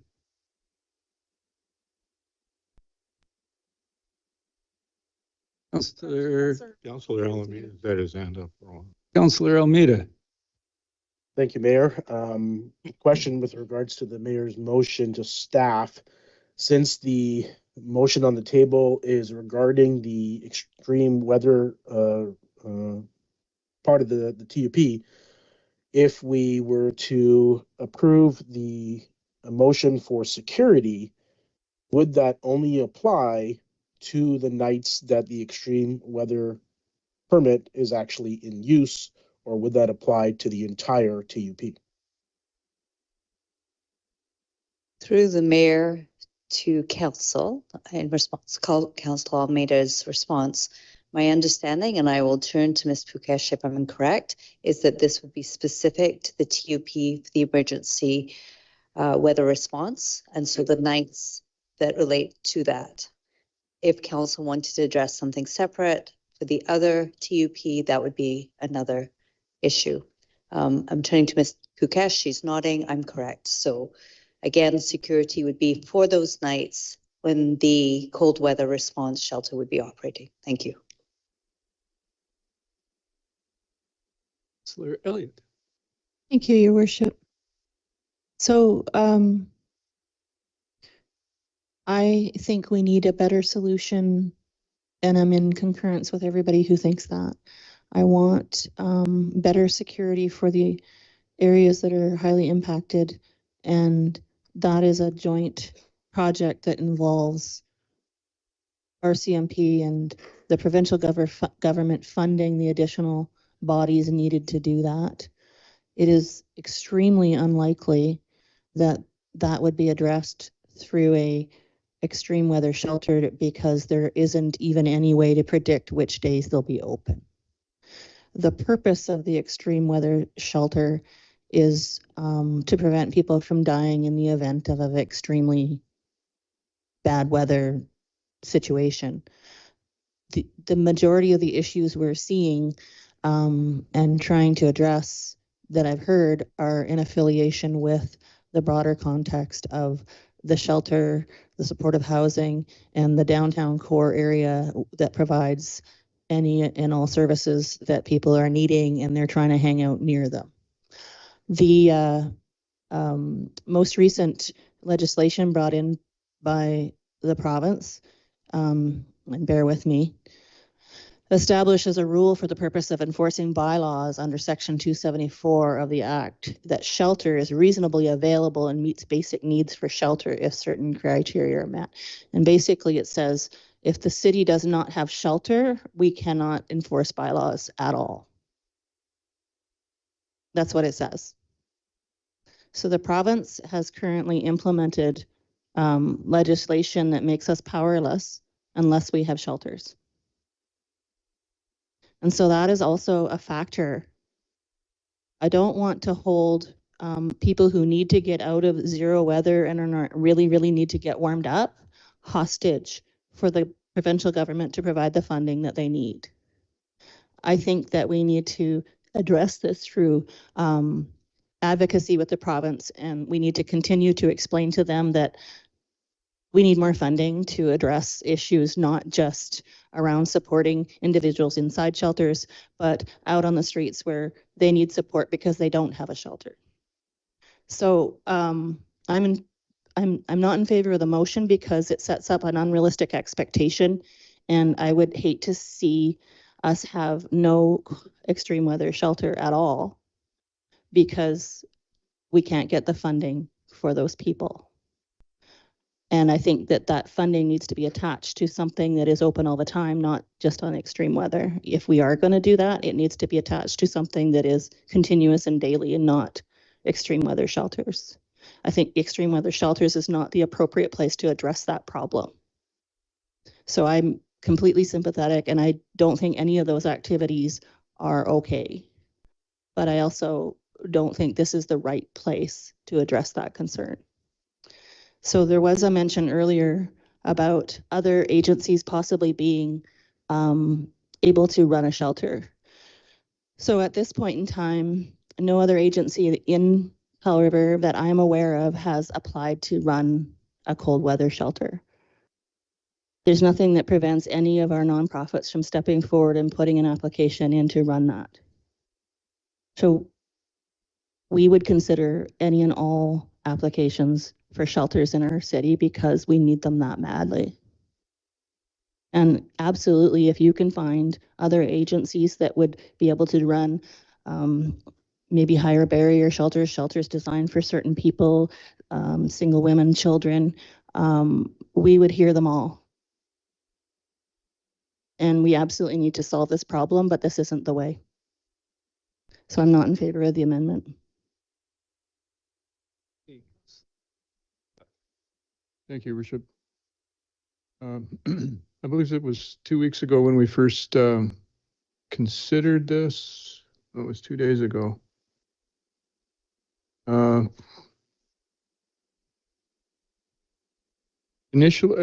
Originally, I supported what is now an amendment to the motion to support security, because I think that the issues have been there for a long time and are still there, and these issues must be addressed. And when Ms. Jenkins was standing at the microphone, the reason I asked the question about broadening responsibility to maybe not just lift is because clearly the problems haven't been solved.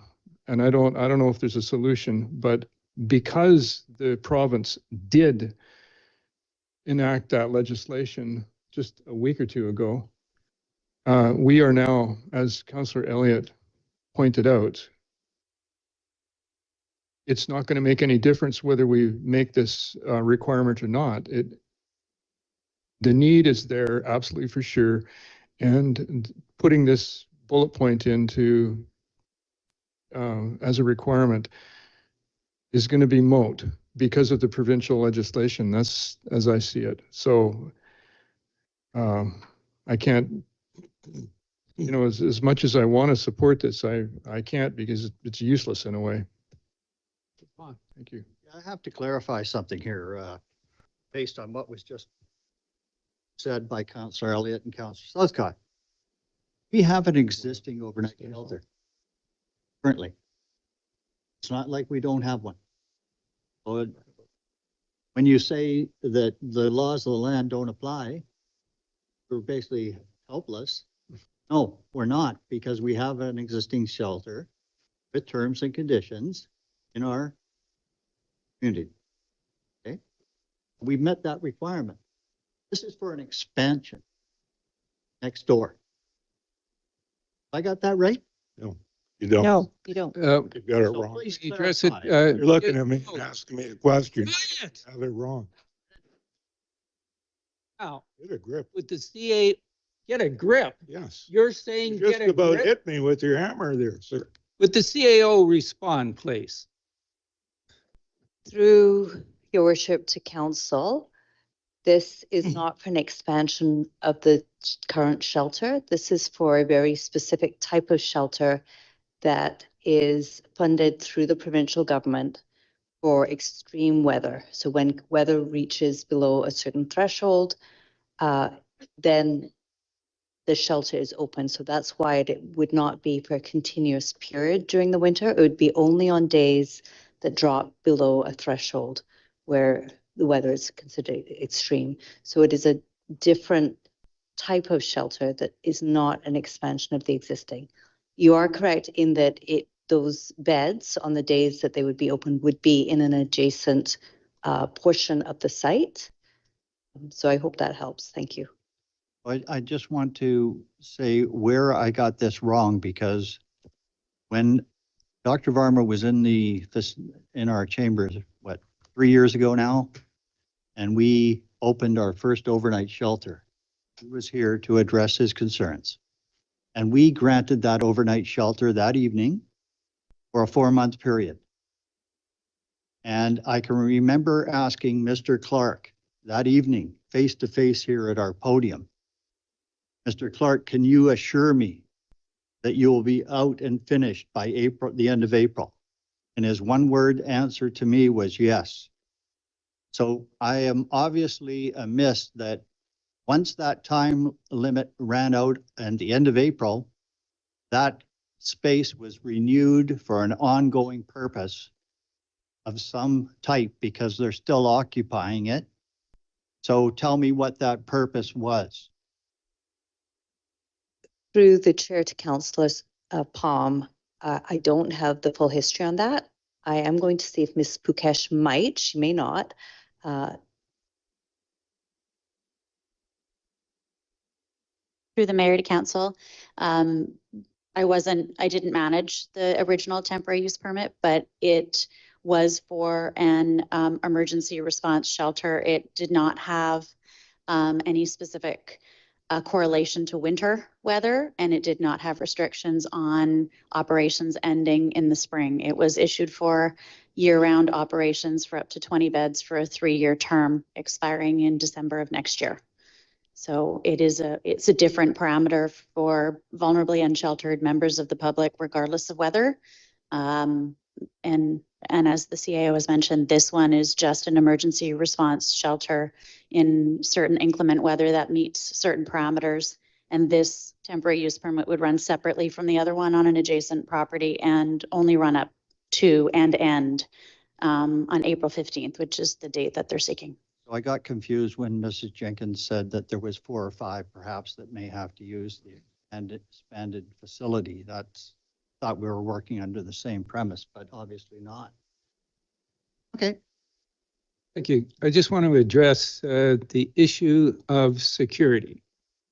So in addition to assisting the businesses in the area, given that we're talking about a cold weather facility, having the professional security involved may well save the lives of individuals that may end up collapsing outside the building that would not be identified.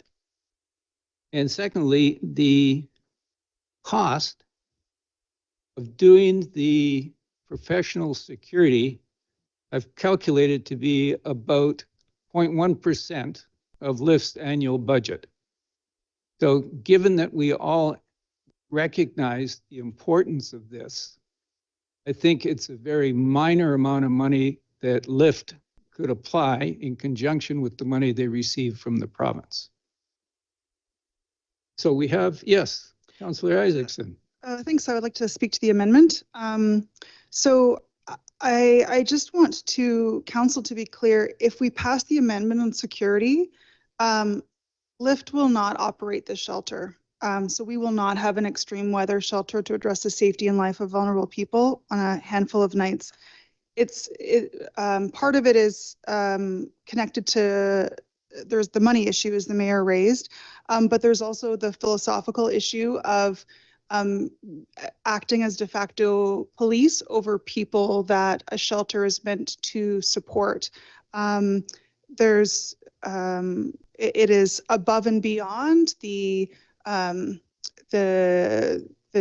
general sweeps and the security that the informal security that they provide as a part of connection. And so I just want council to be clear, if we pass the amendment into the regular motion, we could pass the temporary use permit with the security, and we will not have an emergency or an extreme weather shelter in our community.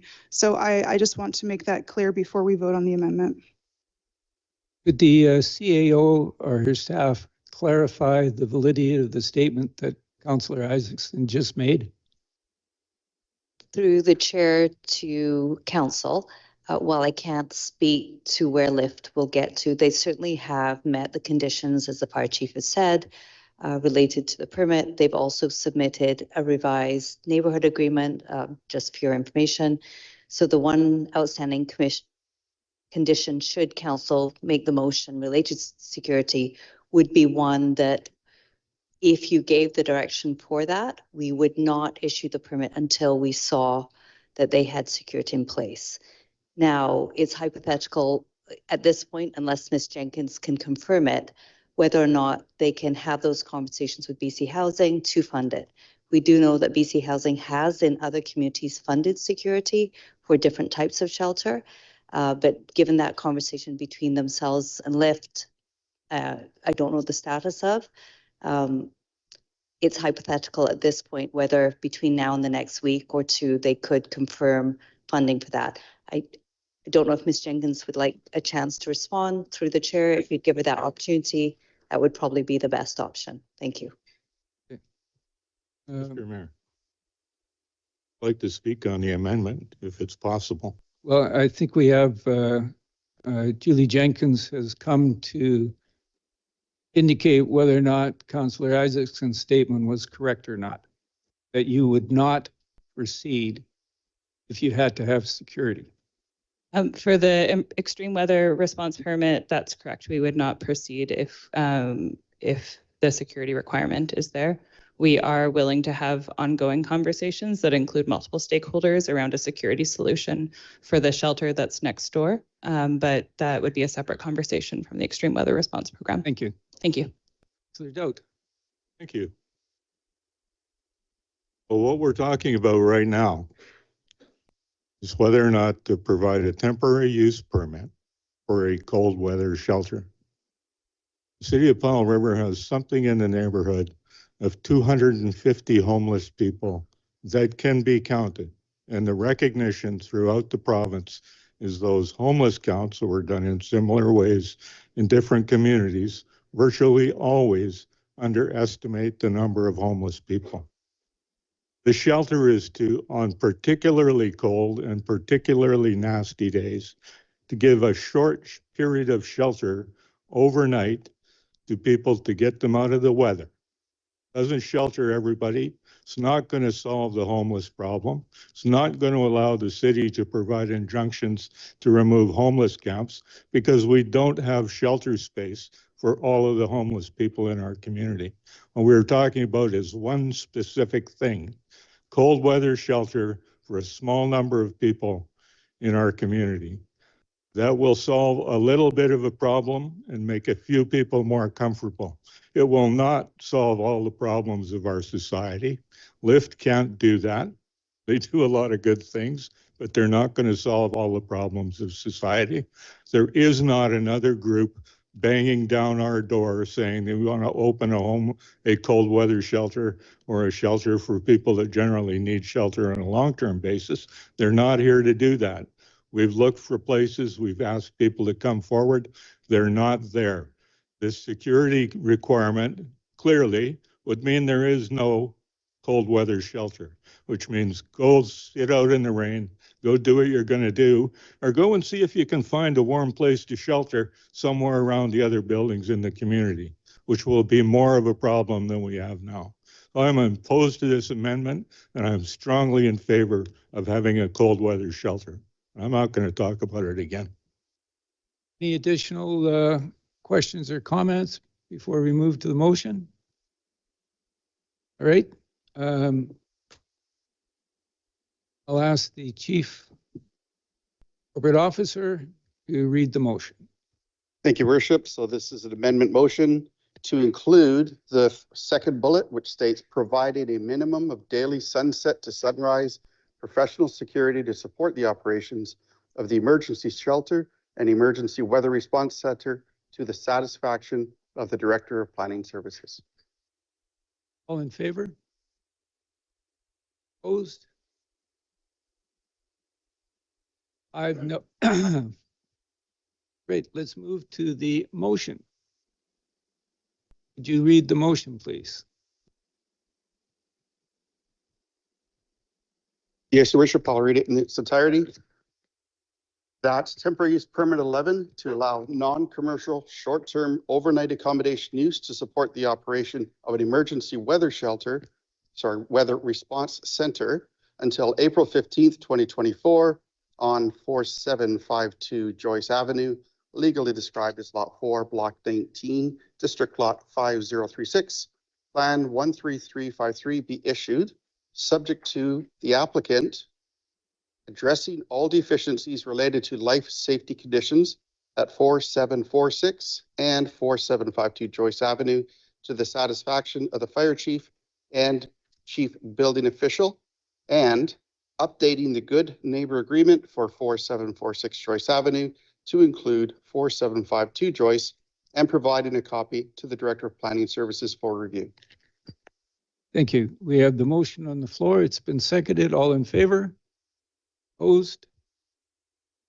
2 opposed. Motion passes. Thank you. We will now move to item 10.3, which is curbside collection options. This was referred from the Committee of the Whole on December the 5th, 2023.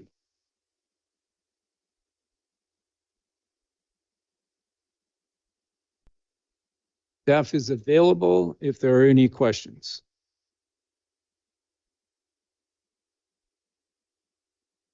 You could just read the motion. Good, thanks. Well, we're going to wait. I assume that we're looking for anybody from the audience that had a question. We'll move This is a public motion. engagement. Okay. Would you like to read the motion? Yeah, thank you, Mayor Woznow. I'll move that staff be directed to prepare amendments to the Municipal Solid Waste Collection Bylaw 2717-2022 to include collection of residential organics in 2024, implement weekly collection of residential organics for all routes prior to March 31st, 2024, and implement bi-weekly collection of residential recyclables and residential garbage to all routes prior to May 31st, 2024. And if I have a seconder, I can speak to it. Seconded by Councillor Southcott.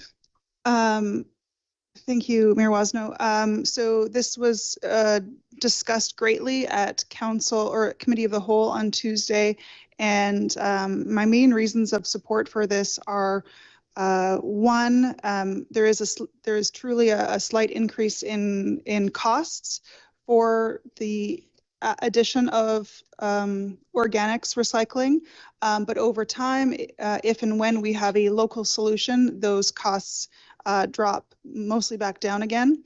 It allows us to retain a grant of over $200,000, which we would have to give up if we did not implement organic recycling citywide, organic dealing with compost citywide. And also I know that many residents are interested in increasing or decreasing their garbage. They love recycling, I love recycling, and many people have loved the pilot organics collection, and I know many people are keen to reduce their garbage further and therefore reduce our greenhouse gas emissions by processing organics with organics and making it into compost rather than shipping it all the way to Washington State like we do right now. About 40% of our waste is household food waste. And by expanding compost citywide, we can take care of that garbage problem locally rather than shipping it all the way down to Washington State. So I support this this direction to be given to staff, and I'm super stoked if this passes. Any other? Yes, Councillor Elliott. Thank you, Your Worship. So I learned something yesterday at the regional district that I didn't understand before, and it's relevant to this. We participate in a solid waste management plan that's been approved by the Ministry of Environment. And another agency, I can't remember exactly, the Municipal Affairs probably. And that solid waste management plan includes organics, and if the regional district doesn't proceed with the plan, there's penalties attached to it.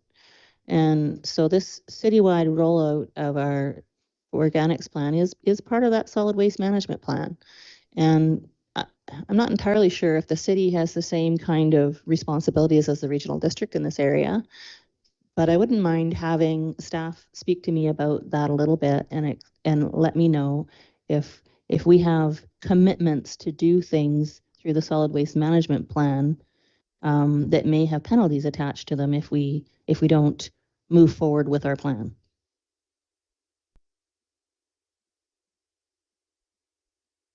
Good evening. My legs are a little better tonight. Thank you. So I can't speak to, sorry, through the chair, I can't speak to that plan. It was a bit before my time.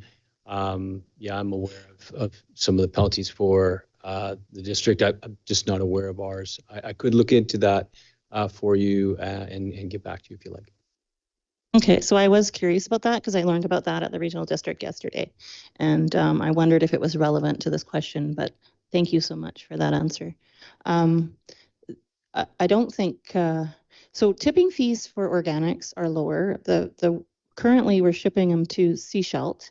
And so if 40% of our garbage gets diverted to be shipped to Seashelt instead of Washington State, that's a savings.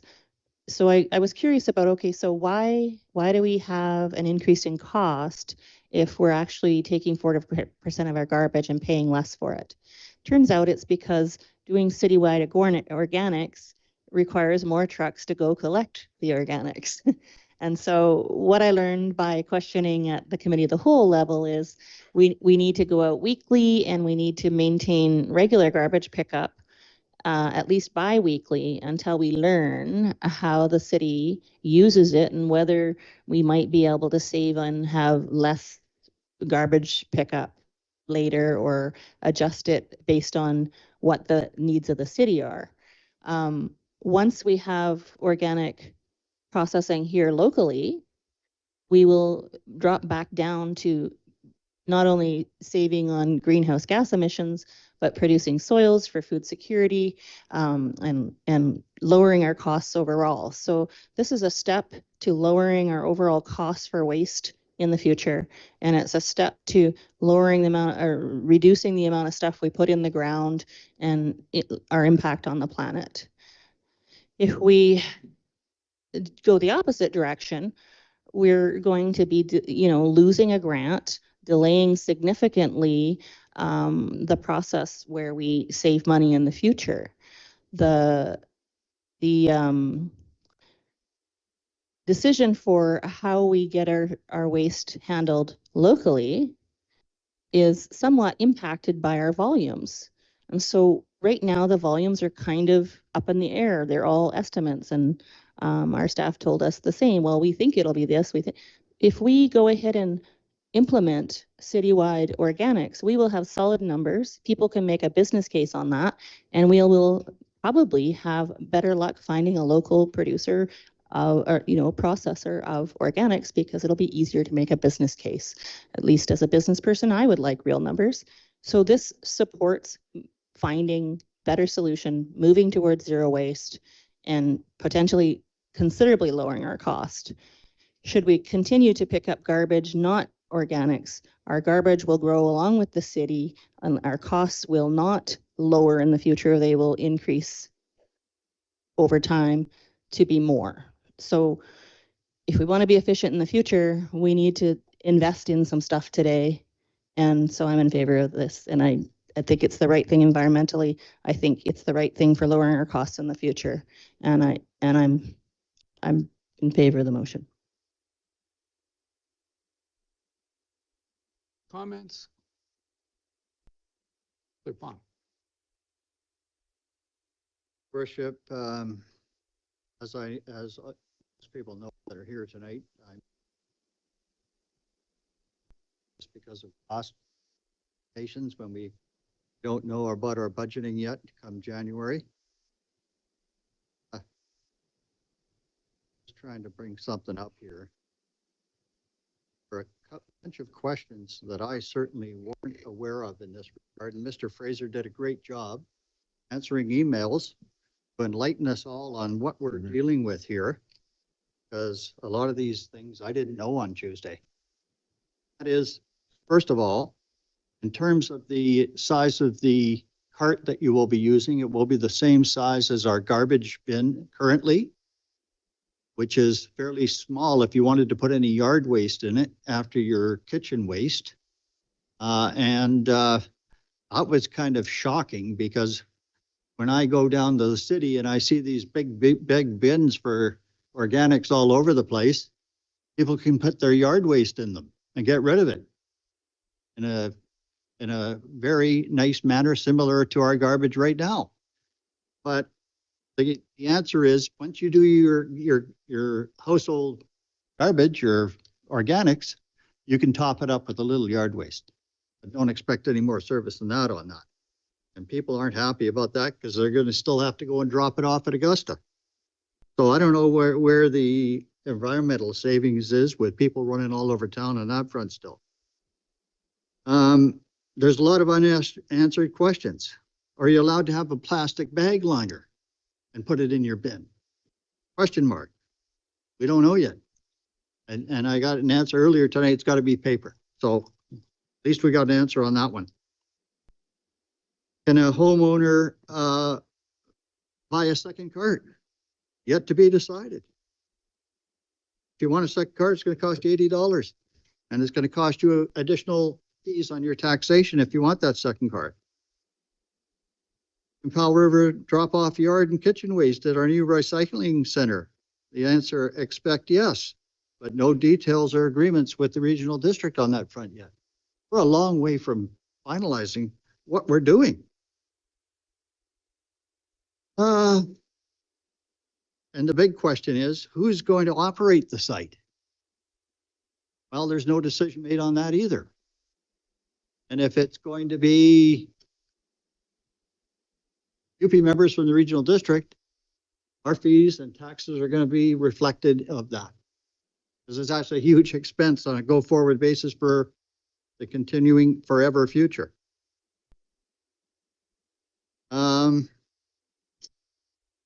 Here's a good question. QRD pays the organic pilot tipping fees. Will this continue for full implementation? They're paying them right now in the pilot. No, they're not going to. The city is going to be paying all of those tipping fees for city organics. They quote $93,000 as the overall cost for the vehicle to operate, the gas, the driver, and everything on an annual basis. That's pretty skimpy in terms of running that truck every week and picking up every bin in the city. I don't know how you're going to do it for that price. Are there any potential increases that have been included in draft 1 of the 2024 financial plan? There's a question mark, and I guess we don't have an answer on that front, and maybe it may or may not be included. We don't know.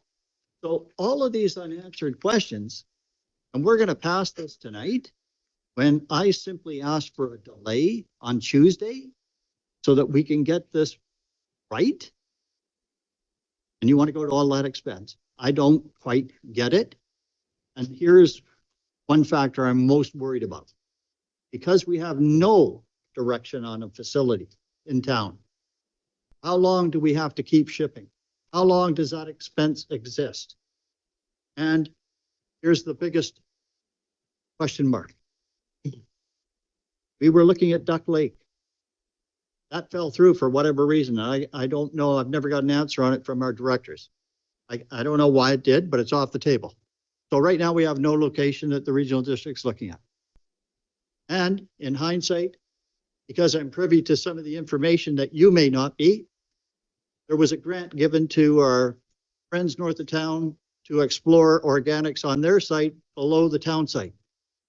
I'm certainly hoping, and the hands went up when the town site people heard about it. I'm certainly hoping the RD is not looking to go in that direction, because that volume of organics down there will disrupt the smell in the entire town site. Same for our resource center, right in the middle of our town, if we decide to go in that location. So there are so many unanswered questions in this regard and the expense that I cannot support this again tonight. Thank you. Councillor Doubt. Yeah. I've got a few comments from things that I know. Currently, the city collects in a pilot program in a small area of the city compost, which it turns over to the regional district. Regional district has the responsibility within the regional district for waste management. It takes that compost after charging the city a tipping fee, takes it down to the Sunshine Coast, where it goes to a processing facility. The fact is, in the composting business, the more composting stuff you have, the more stuff you can throw in there, the better it works. So they have plenty of ability to take all the city's compostables. If we collect from the whole city, they've got room for more. In fact, they're encouraging people to provide more composting feedstock so they can create more good soil. So that can be taken care of on the Sunshine Coast. There's no capacity limit. If the city starts collecting compost throughout the entire city, it will reduce the amount of garbage, because if you're not in the composting trial area, you have a choice. You can either put it in a little bag and take it down to the recycling area operated by the regional district, or you can put it in your garbage.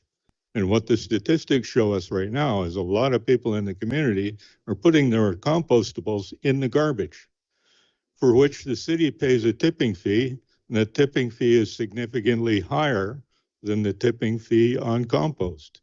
So the benefits of having the composting done either in Seashelt or locally is that we reduce the amount of greenhouse gases created overall. We reduce the expense in the city for dealing with solid waste. We clean up the environment, and hopefully one of these days the regional district will get to the end of a process to find a more local composting facility. Turns out that we thought we had a person and a company to operate it. They actually we're operating right here in the middle of Powell River, in the middle of Westview. And they had applied for use of some city property south of town. But before that was approved, they decided to withdraw their application.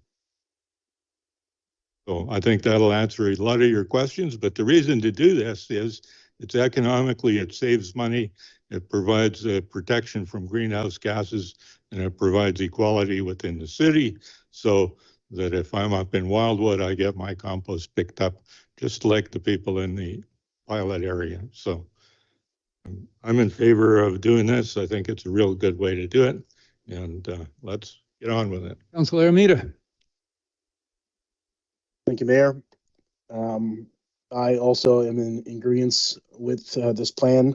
Those that have been listening to council in earlier conversations, I was always curious about the pilot program that's been around at least the 3 years that I've been in town, that is just covering a few homes. I didn't realize at the time the grant that was involved and all the other steps that were already in place. So I appreciate staff coming forward with this. I wish it would have been at a point where it was going to be a break even or cost savings even, but that might not be possible in the short term at least. But I think long term it's going to push the regional district to come up with a solution, and we might be able to help with that. And when that happens, we'll be able to cut some of our tipping costs and transportation costs, and keep that composting local. We have a motion on the floor. All in favor? Opposed? Councillor Palm opposed. Okay, we'll now move to item 10.4, new fire rescue pumper truck sale. This again was referred from Committee of the Whole, December 5th, 2023. Would the fire chief provide an overview of this report? Thank you, Mr. Mayor and Council. Before you, I have a report for decision from the fire department detailing the proposal to sell our newly acquired fire engine that we received November 23rd. The report addresses the background information surrounding the decision for the proposed sale. First and foremost, I want to ensure council that the fire department leadership team, both in its chief and fire officers, that we have met and discussed the proposed sale, and we all concur that there will be no change to service level within the community. The report identifies the savings to the community. The attachments to the report from fire underwriters provide you with the information to confirm that we will maintain our fire underwriters ratings and that we will continue to meet the requirements for fire underwriters. Lastly, the fire department, along with our CFO, city fleet manager, have discussed the parameters of streamlining our fleet replacement process and increasing the longevity of our fleet while also maintaining our fire underwriters ratings. Thank you.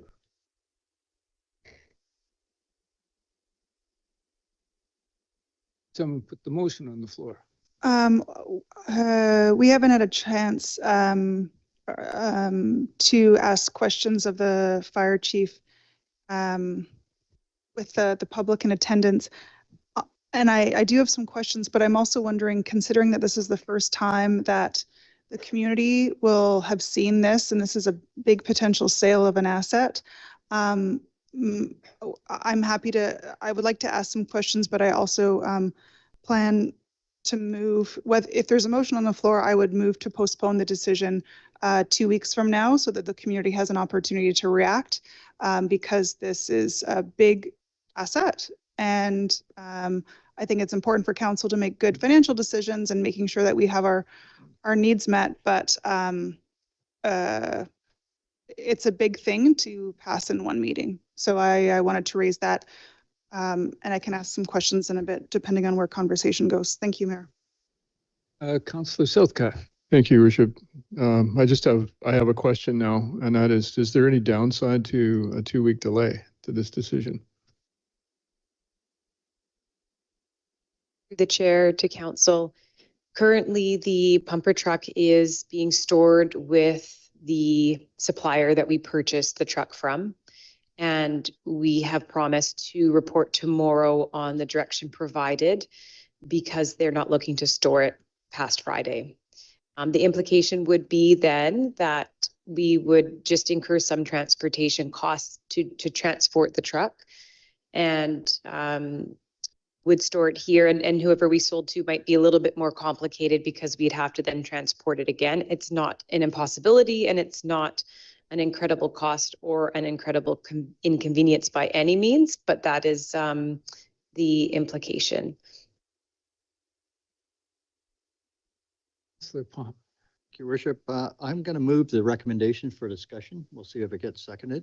I recommend that council approve the sale of the newly required pumper truck and direct staff to, 1, sell the asset using the most profitable method feasible, with net proceeds transferred to vehicle and equipment reserve, and 2, search and report to council on the best practices for fire service vehicles and equipment policies. Councillor Doe, was that a seconder? I was seconding it. Okay. I have a seconded motion. Anybody would let's speak to the motion? Councillor Elliott. Thank you. I'm generally in favor of the motion. I was originally really curious about the original purchase was based on needing to replace vehicles within a certain time frame. And the chief was very helpful in explaining that pumper capacity is well in hand, and the replacement has moved from 15 to 20 years. And this pumper truck exceeds what we need at this time and could be sold and go back into reserves to help us with our ladder truck coming up in a few years.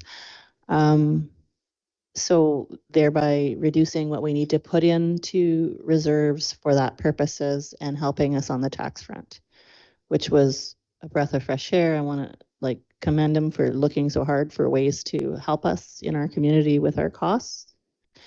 The information the CFO just provided me raised a question for me, and so I want to ask that question if I could. If the pumper truck leaves the facility where it's built, does that automatically reduce its value? Through the chair, I'm also looking at our chief to ensure I don't get this one wrong, but my understanding is that it doesn't impact the value. And we are, it wouldn't impact the value. The warranty, as I understand it, would still be just as strong. But I will pass it over to the chief to add on or subtract anything that was incorrect. We've actually taken possession of the vehicle. It's just being stored for us. As it is, there is no impact, financial perspective on actually bringing it here. We own the vehicle. Okay. Through council, just some information for you to consider is, should we need to store the truck longer in another location in Vancouver? A former colleague of mine who happens to have a big influence for the fire department in Vancouver has offered to store the truck for us. So if that helps, thank you. Councillor Doubt. I really don't know what to say now. The question that was asked earlier was, would delaying this have an impact? And the answer was yes. And now the answer is, well, no, it wouldn't, and we can park it at our friend's house. And we've got to enjoy it sometime, But really, what I intended to say, I'd like to say a lot more, but I can't. What I've intended to say when I put my hand up is that this is convincing me, last Tuesday and today, are convincing me more and more that the idea of having more items come up directly at a council meeting without previous discussion at committees of the whole is a bad idea, because we end up having things that we can't talk about.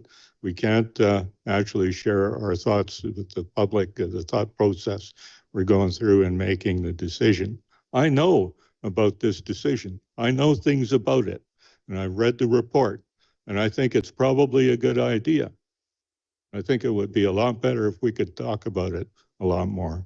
But really, I'm kind of the belief that once you take your brand new fire truck out, drive it through the mud a few times, and who knows what happens. It's going to be worth a couple of bucks less, even with inflation. Thank you, Your Worship.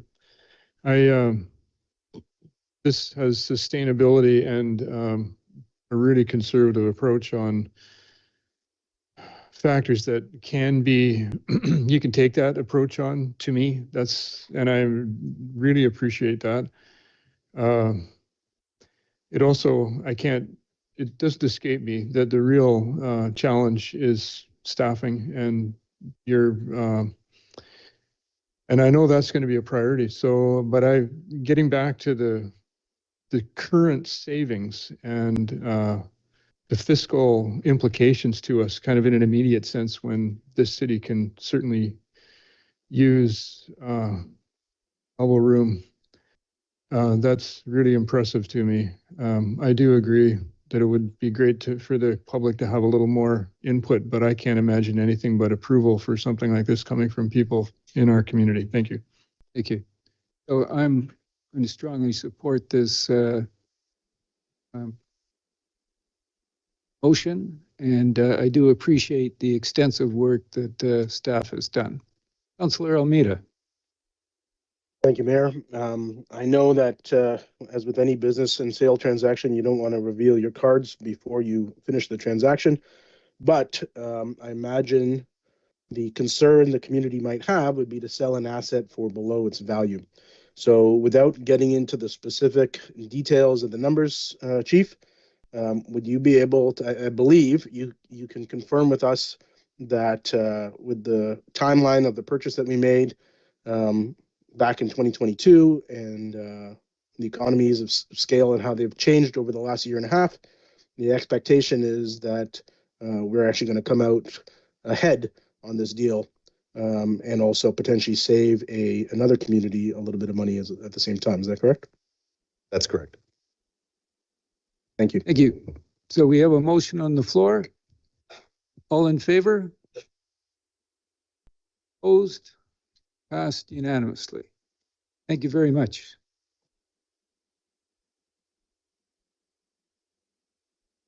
I'll move to reports for decision. 11.1 is Food System Security Partnership Request with Vancouver Island University.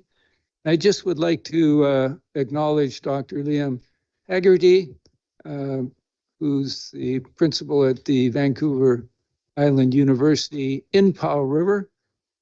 And I appreciate that by now you likely could apply for your certificate in municipal council administration. So welcome. Still going to do it? Good evening, everyone. Thank you for having me today. My name is Alexandra Young. I'm the Community Development Officer here at the city, formerly in the Department of Properties, Development and Communications, and more recently moved into the Planning Department. So as you see, I have my colleague Liam here to help me along if needed tonight to answer any questions, but it's pretty straightforward as detailed in the report. We're just seeking support to become the partner organization for VIU to apply for what we call a SSHRC grant, Social Sciences and Humanities Research Council. It's a federal grant system. It's quite difficult to get awarded one of these, so it's very prestigious. So I do commend VIU Tushimout for going for this grant. If awarded, city staff would be participating on the project advisory committee while the project seeks to explore the research question of how can the qathet region and City of Powell River enhance food security, develop sustainable food systems in a remote coastal community and modern treaty context. There are no direct financial implications to the city at this time. It is staff's recommendation that council endorse this partnership agreement to be the partner organization for the SSHRC application. And again, if VIU was awarded this grant, they would be getting up to $25,000 for the first round of the partner engagement grant. Thank you, and I can take any questions. Councillor Elliott. Thank you so much for bringing this forward, and welcome to our VIU colleagues in the audience today, and thanking them to come here. I'm generally in support of the application for the grant. I wonder if we could know a little bit more about, should the grant come forward, what kind of engagement can we expect in the community, and what might that look like? I might invite Liam up to speak on that.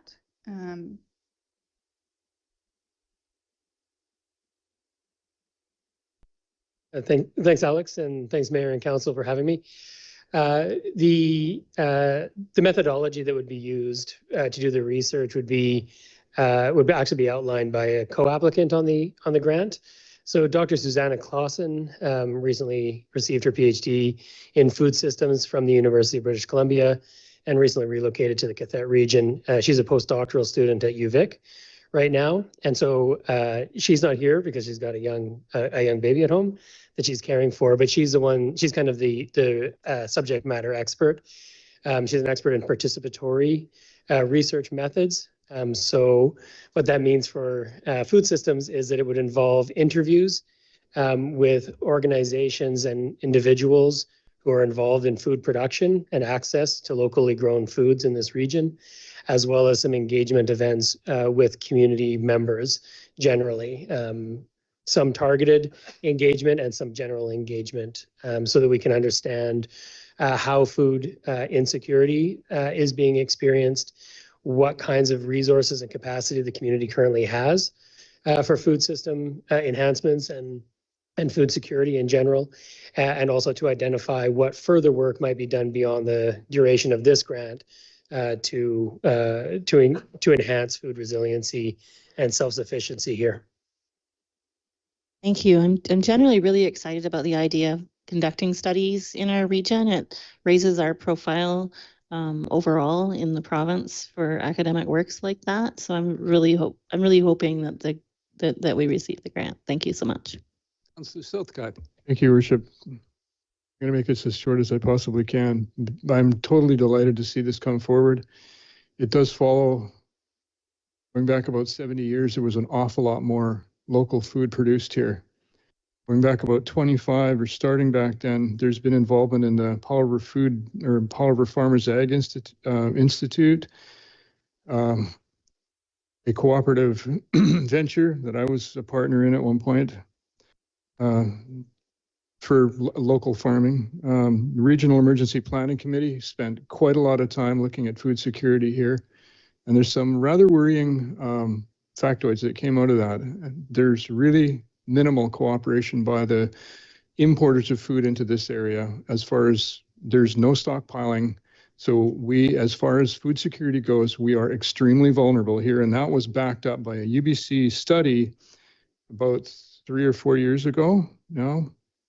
We've had policy written way back to almost 20 years ago by this community, this city, and most recently in 2018, the farm sector plan. So there's been a lot of work to try to help move this forward. And I'm so delighted to see this initiative coming forward now. Really appreciate. Thank you. Councillor Silthcott, would you like to put a motion on the floor? Yes. Oh, we don't have a motion. It's just to receive, actually. I can move it, Mayor. I'll move that Council endorse and support Vancouver Island University's Addressing Food Security in the qathet region application to the Social Science and Humanities Research Council for a partnership development grant, approve city staff participation on the Associated Project Advisory Committee and the provision of room space for monthly meetings with the understanding that the committee will provide council with regular progress updates and a final report, and authorize Mayor Woznow to sign the draft letter of engagement attached to the Food Systems Security Partnership request with the Vancouver Island University report dated December 7th, 2023. And if I have a seconder, I'll speak briefly to it. Seconded by Councillor Doubt. Thank you, Mayor Woznow. Just in brief, many residents are interested in food security. We previously, I believe, supported maybe indirectly Food Policy Council and research, and this is a way for this work to continue in our community without direct city financial support, but some small in-kind support through a bit of staff time and room space. So I think this is a win for us in a number of ways. Thank you, Chair. Here. We have a motion which has been seconded. Any additional comments? All in favor? Passed unanimously. Thank you very much. Thank you.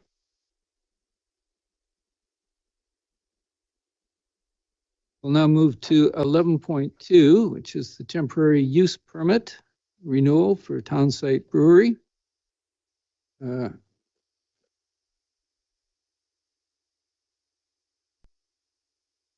Through the chair, if I could address council. In the agenda, it makes a note that if anybody wishes to provide comment on the proposed permit, this is actually a new permit to you. So we'll proceed with a presentation from our staff planner, Ms. Rachel Pukesh. Thank you. Through the chair. Thanks very much. Staff are here today presenting an application from Townsite Brewing for our first ever renewal of a temporary use permit 001 for continued outdoor commercial patio use at Townsite Brewing's outdoor patio at 5824 Ash Avenue. On February 18th, 2021, Council considered and approved temporary use permit 001 for a 3-year term that will expire on February 18th of 2024. The Local Government Act legislation allows a permittee to apply for a one-time renewal of a temporary use permit for a term of up to 3 years, and that is what Townsite Brewing has applied for. If approved by council, temporary use permit 001 would have a final expiration date of February 18th, 2027. The conflict with the zoning bylaw that exists between the outdoor patio and the brewery's MC Milltown Center zoning is the restriction in the MC zone that all commercial activity must occur in a fully enclosed building. Temporary use permit 001 allowed the outdoor patio, a photograph in operation of which I've provided here, to operate on the front sidewalk of the brewery and was required at the time in relation to the Liquor and Cannabis Regulation Branch's approval of the patio under their Temporary Expanded Service Area or TESA program. The TESA program, as you may recall, was an initiative that was intended to support businesses in continuing to operate safely during the COVID-19 pandemic. Since then, Townsites Brewery has received approval from the LCRB to make their patio a permanent licensed service area. Therefore, from the LCRB's perspective, this patio is no longer a temporary use. However, staff are putting this permit renewal in front of council and recommending it be approved, and I'm happy to provide some brief rationale. Council has recently directed planning staff to undertake a comprehensive rewrite of the official community plan, and with it will follow complementary updates to the zoning bylaw. The OCP rewrite process will involve significant public consultation, and staff intend to include broad community conversations about how its outdoor and public spaces could be better utilized and how and where they should be regulated. As a new OCP and updated zoning bylaw are both anticipated to be completed prior to the 2027 expiration of any renewal of this temporary use permit, staff are suggesting a renewal to provide Townsite Brewing with the surety it requires to continue operating, while giving staff and council the time to complete the OCP and zoning bylaw amendment work and better understand if at the end of the day, this is still a use that's not permitted in the MC zone, or now a use that is permitted, which renders the need for a temporary use permit moot. Since this patio was established, city staff have received no complaints from the public with respect to noise, parking, or other disturbances, and this brewery's approval through the LCRB for the service patio remains in effect and active. Therefore, staff have provided with the report a draft renewal permit suggesting no amendments to the original permit, no additional conditions, and the recommendation before this council is to approve temporary use permit 001 for a final 3-year term ending on February 18th, 2027. To provide clarity, there is language in the Local Government Act when a council is first considering issuing a temporary use permit. There are some statutory notice requirements. The Local Government Act is silent on the issue of renewals and leaves the idea of public notice or engagement up to the discretion of the approving authority. And you'll notice in this staff report that staff are not recommending, given the negligible, let's say, impact in terms of bylaw enforcement, fire concerns, or any other disturbances. Planning staff are not recommending any public notice requirements attached to this renewal and are seeking council's resolution of support today. Thank you. Yes, Councilor. So I'm generally in favor of renewing the temporary use permit. My question is, are there any is there any reason to rush this? Because I notice we're not providing notice. It's the first time it's hit council. There has been no real opportunity for public to hear what's happening and provide comment at all. And my concern would be around not that I would decide to not renew it, but if there were some concerns in the neighborhood that we could address through some provisions in a renewal, we wouldn't know because we haven't asked. So it would be my preference to forward this to the council meeting in 2 weeks, just to give public a chance to provide comment before we decide. And I am generally in favor of the recommendation. Thank you. Would you confirm whether or not the city has received any complaints or concerns about the operation? Through the chair, I have confirmed with bylaw enforcement staff that in the last almost 3 years since this temporary use permit was issued, there have been no complaints to bylaws with respect to parking or noise. We're not aware of any compliance issues with respect to their LCRB approvals, and the fire department is also concerned that they have no issues. You like to put the, Move that temporary use permit 001 to permit outdoor commercial use at 5824 Ash Avenue, legally described as Parcel A Block 13, District Lot 450, Plan 6606, be renewed for a final 3-year term ending February 18, 2027.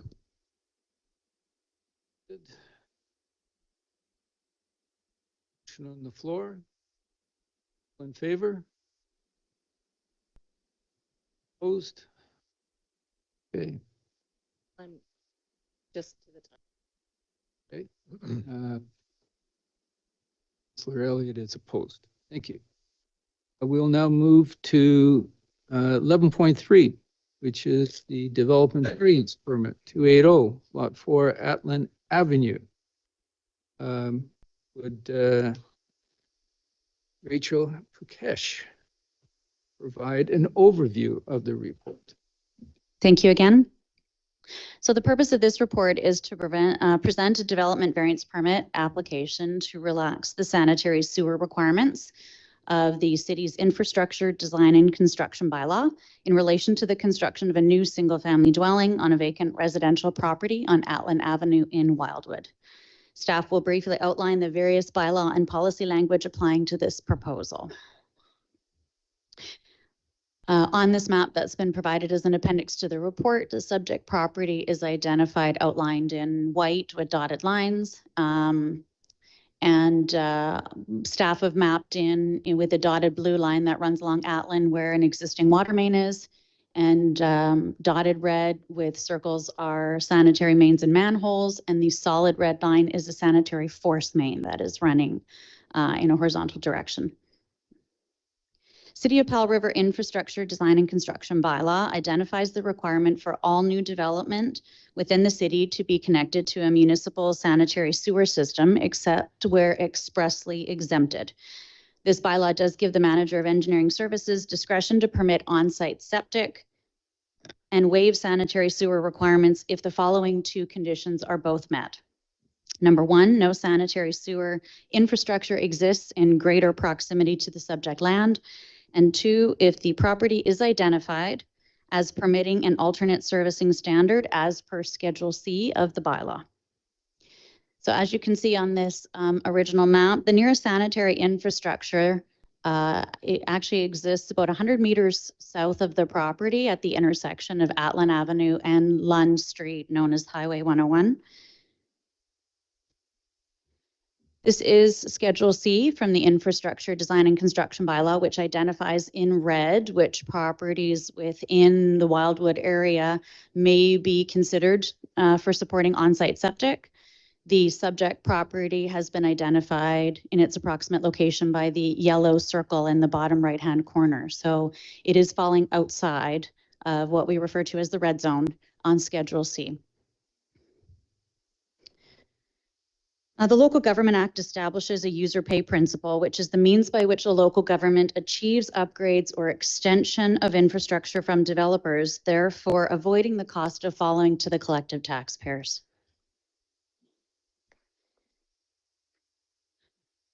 The city's Sustainable Official Community Plan, specifically Section 3.8.2D, under the Wildwood Planning Policies, states the city will require that all new development in Wildwood be connected to a city sewer system, except where identified as an alternate sanitary servicing area in Schedule C of the City of Powell River Infrastructure Design and Construction Bylaw.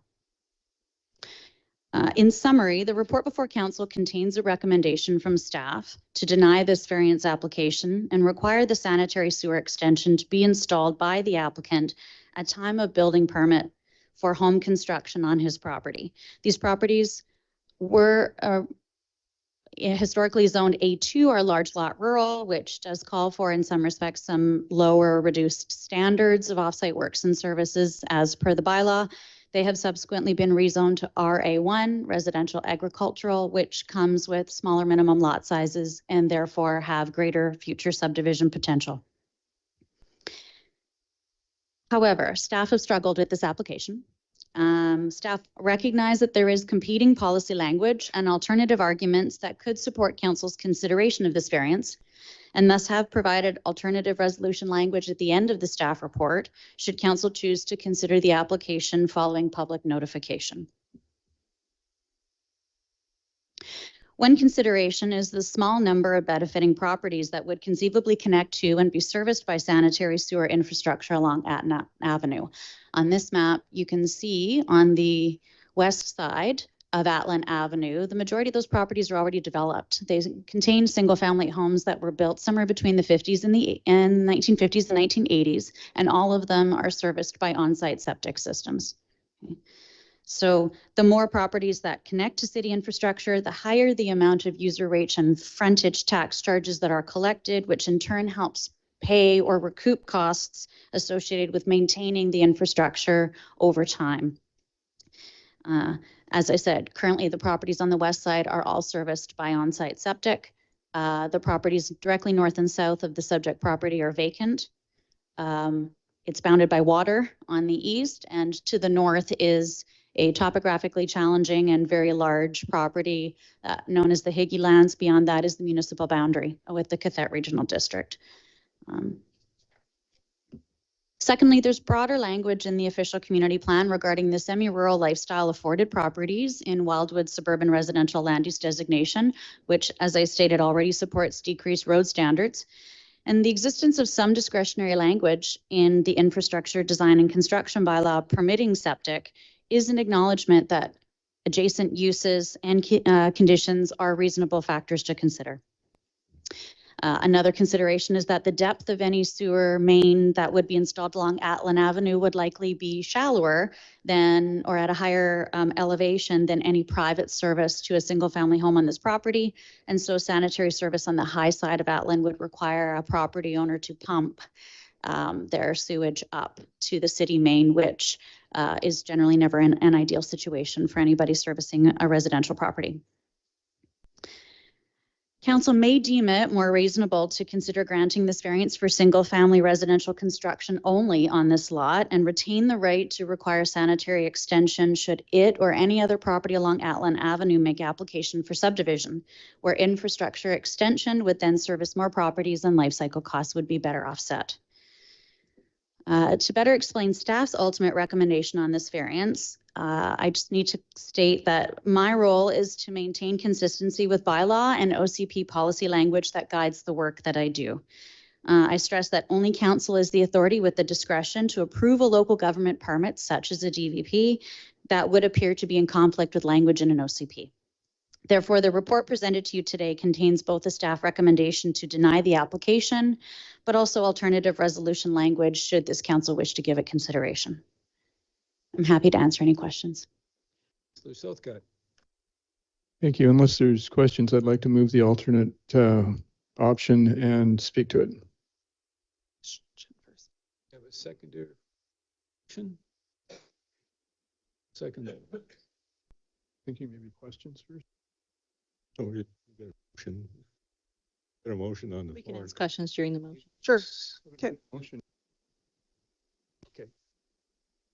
Councillor Isaacson, you have a question. Yeah, question about long-term costs. So, excuse me, it's getting late and I don't know if I remembered reading this, but if this applicant pays for that extension, and I see some, houses on the west side of Atlan that could maybe then tie into that.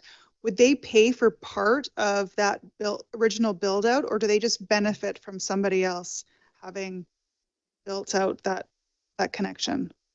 Through the chair, what you may be referring to is a latecomer policy, or the ability to latecomer those policies or those properties who may benefit from the extension of infrastructure. Latecomer agreements are entered into under the discretion of the manager of engineering, and they're subject to interpretation as to whether that infrastructure was necessary to to directly service and meet the offsite requirements of the property being built upon, or if those services were excess or extended beyond that property to the benefit of others. So that would be a question better asked largely of the manager of engineering services. But certainly there would be the ability of the developer, if they install that infrastructure, to make an application for the city's consideration to latecomer those properties. For clarity, what a latecomer is the benefiting frontage for each property is then apportioned a cost, let's say a share of those costs. And if any of them choose to subdivide or voluntarily connect to that infrastructure within the first 15 years of its installation, then they are required to pay to the developer through the city their benefiting share of their cost as per the latecomer agreement. Thank you. Got a question? Absolutely don't. If that's what we're doing. It's a bit of a preamble to the question, I guess. So, you know, my short tenure in Powell River and Wildwood reminds me of a time when Atlin wasn't close to any kind of a sewer connection. Okay? Since then, recently, we've spent close to $100 million in building a new sewer treatment plant that goes right by the end of Atlin. These lots were subdivided just shortly before that happened. I think the developer, you know, didn't have any sewer to connect to at the time. They would have had to build a sewer line all the way along Atlin, up the hill to Chilco, where there is, I believe, a pumping station that pumped all the sewage from Chilco up to the top of the hill without much trouble. And, you know, pumping is kind of a normal thing to do. But it made the development and the subdivision of these lots a lot cheaper for the developer than they would have been if they'd had to put a sewer line down there and connect all of the people.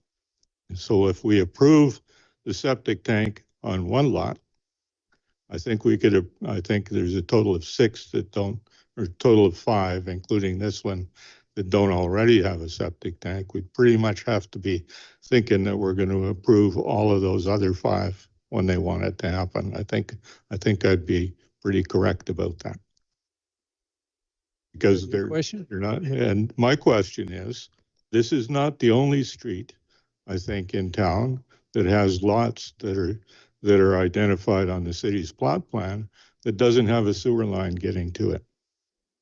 And how many of those are there, and how many of them would people be applying to get septic service on rather than having to pay building all the way down the road to the sewer connection? Are there more of these, or is this the only one in the whole town?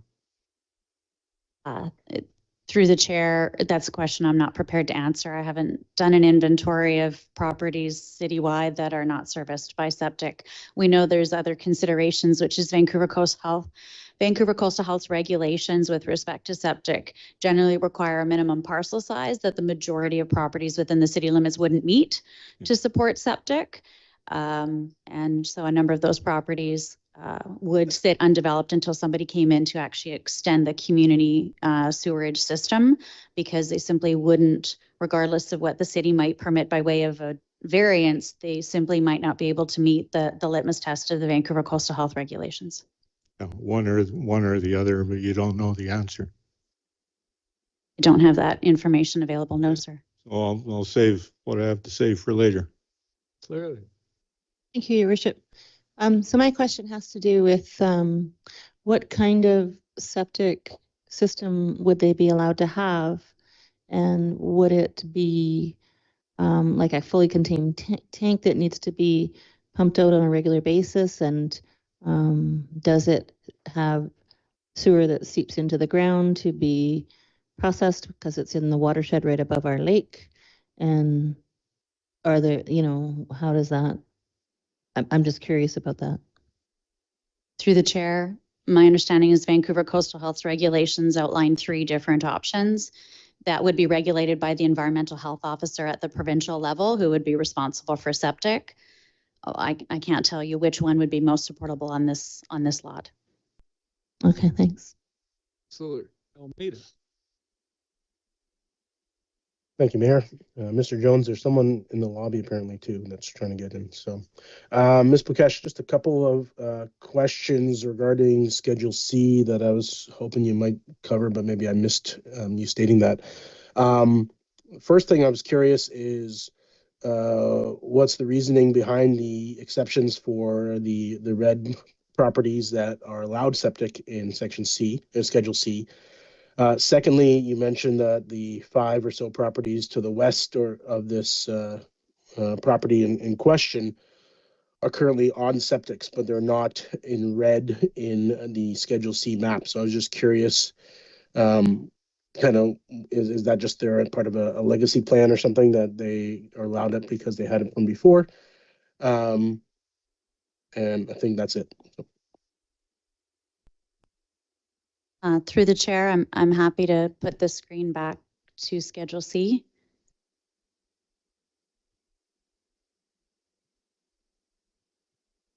The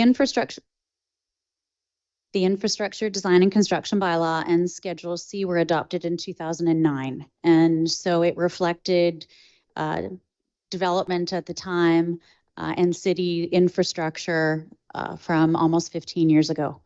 One can see that on this schedule, the 5 properties that are now subdivided that exist on the east side of Atlin were all one very large parcel at the time, and they were zoned A2. A lot has changed since the adoption of this schedule. I can't speak to the rationale necessarily in identifying all of these properties and why some were considered suitable to consider on-site septic versus others. I do know that right now there's a concurrent process underway with my colleagues in engineering to rewrite this bylaw and consideration to on-site septic in relation to the new built environment, the new wastewater treatment plant infrastructure that exists, and the current zoning and lot size of a lot of these properties will likely be updated as part of that bylaw rewrite. So we're working with a 15-year-old bylaw schedule that may not necessarily reflect how development and subdivision and everything has played over the last number of years in Wildwood. Thank you. Mayor, if I can ask one more. Yes. I remember my last question, just the properties in red at the end of Atlin there that are all under the exception. With the current bylaw, which you're probably going to refresh in due time, if a developer wanted to develop on those properties there, do they need a variance permit to put a septic in, or because the exception's already there, they're allowed to go ahead with the septic? Through the chair, based on a legal interpretation staff have gotten as to discretionary language that exists in the bylaw, it would be the first. The manager of engineering would retain discretion to permit on-site septic subject to Vancouver Coastal Health approval for those properties.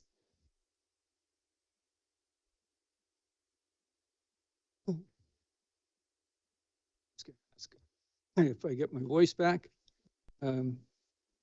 understanding is that this is a 5-acre parcel and that the proposal is for a 15 square foot bungalow.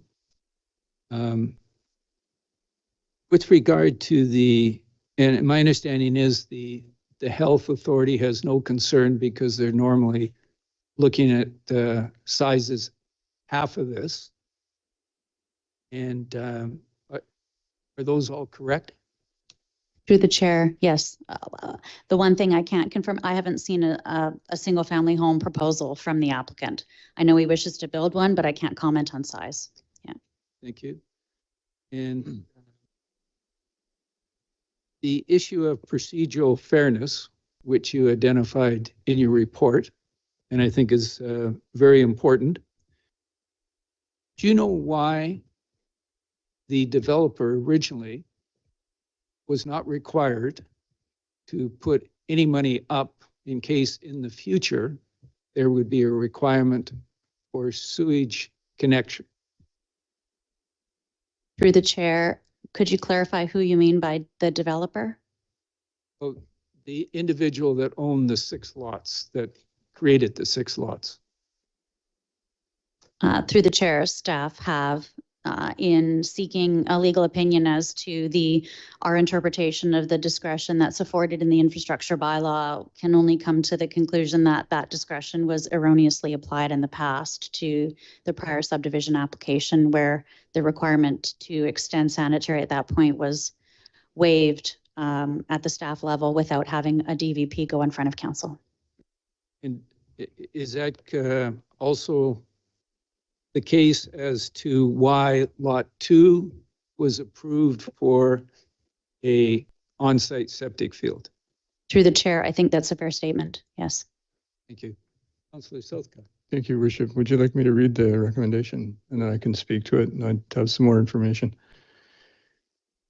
I move that staff be directed to give notice in accordance with Section 499 of the Local Government Act of Council's intention to consider issuance of Development Variance Permit 280 to vary City of Powell River Infrastructure Design and Construction Bylaw 2225-2009 by waiving the requirement for sanitary sewer main extension and permitting of private on-site septic service to a new single-family dwelling on a property legally described as Lot 4, District Lot 2358, Group 1, New Westminster District Plan, EPP 57771.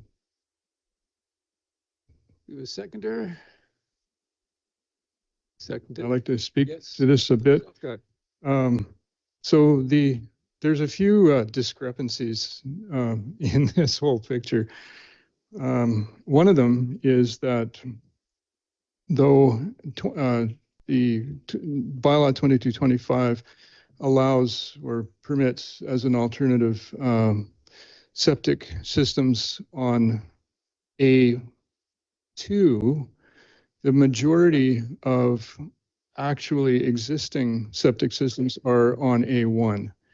I think there are maybe one or two or three on those big A2 lots. And they are on the appendix that has the red blocks on them. The reason why the applicant or the lot that the applicant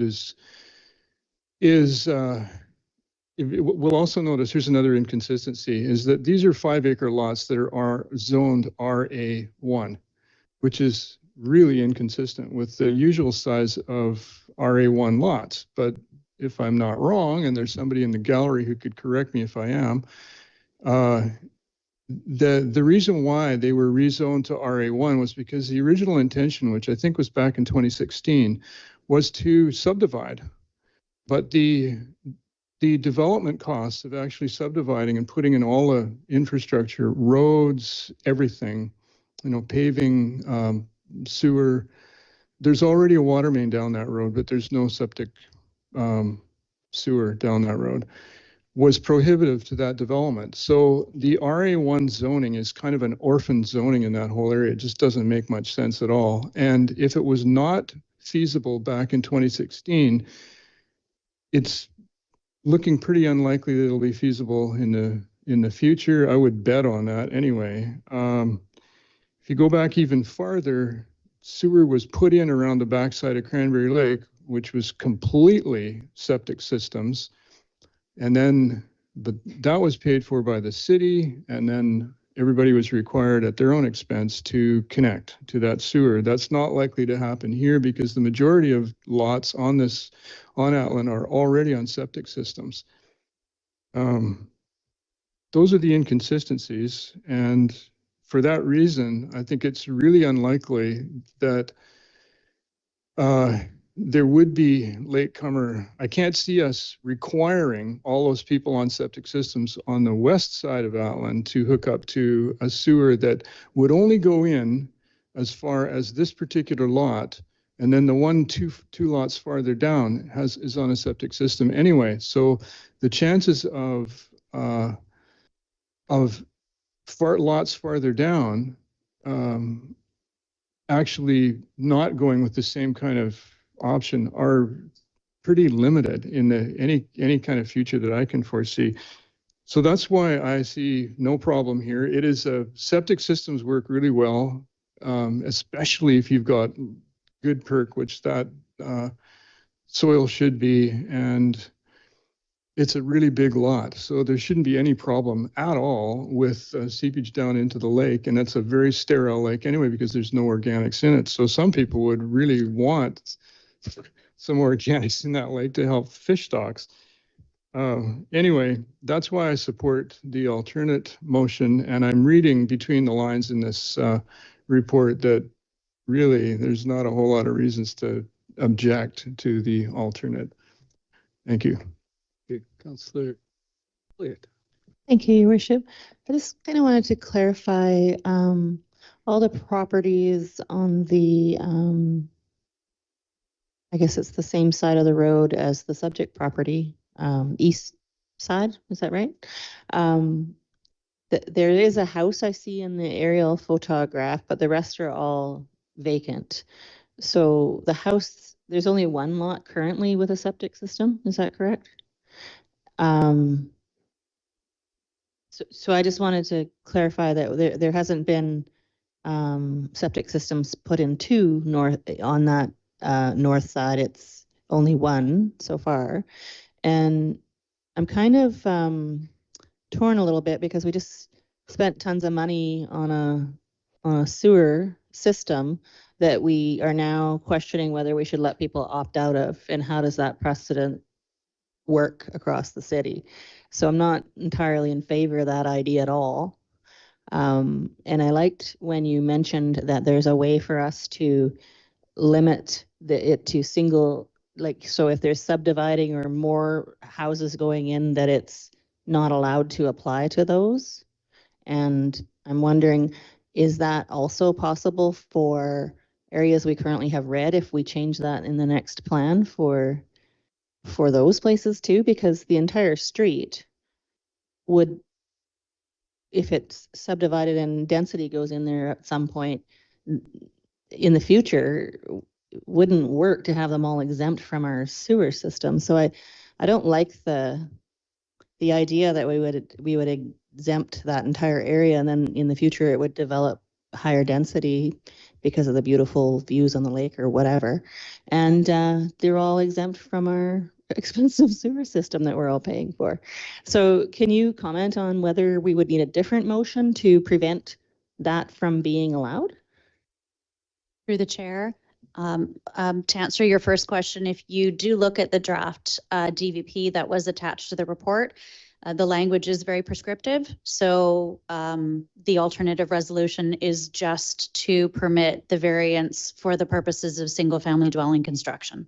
Okay. So this council would still have the ability, if any of these other lots or this subject lot approached the city and made an application to subdivide, to still require that sanitary service extension to be installed. I have had multiple conversations with my colleagues in engineering as we're communicating and collaborating on a draft of this new infrastructure design and construction bylaw. And definitely the discussion that's happening at council tonight will inform the position that any draft bylaw takes with respect to taking a better look at where septic might be permitted in relation to changes in the wildwood environment and the build out of the new wastewater treatment plant. And certainly any new bylaw would come to this council for discussion, presentation for its consideration. So there's always the opportunity for this council to provide an additional motion separate from the DVP that makes its position with respect to on-site septic or Schedule C known, or to let staff take that away and then come back with a new infrastructure bylaw and their recommendations. So for, oh, sorry, I thought it was still my, okay, thank you.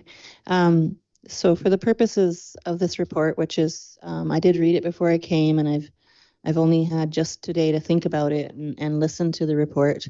I'm actually not comfortable with approving this today because I feel like I need to think about it more. It feels to me like if we approve this, we're then prejudicing decisions for the lots beyond. And I just want to think about that for some more, and I wouldn't mind a chance for the public to weigh in as well. Thank you. I'm just gonna step in on the list here. I am very supportive of Councillor Southcott's motion. We've had significant time to look at all of the information provided. As I indicated, it certainly is consistent with procedural fairness. There are no health concerns. We're talking, as Councillor Southcott said, 5 acres, which previously was considered for subdivision. This isn't going to be the case, so I'm strongly supporting of this. Councillor Dout. Well, I'm going to bring up some concerns that haven't come up yet. I'm paying attention to what's happening in the provincial realm, and also the regional district objected vociferously to the new legislation that the province is coming down with. The province did pass it all the next day, and the legislation says that they are, if the newspaper is to be believed, going to require on single-family zoned lots to allow a primary residence, a secondary residence like a carriage house, and a suite. So at least 3 homes on one single-family residential lot. It's in the report that these 6 lots there could all be subdivided into at least 2. So that means now we've got 6 times 3 is where are we? 18. Quite a number of families, right? Actually more than that, 36 families living down that street.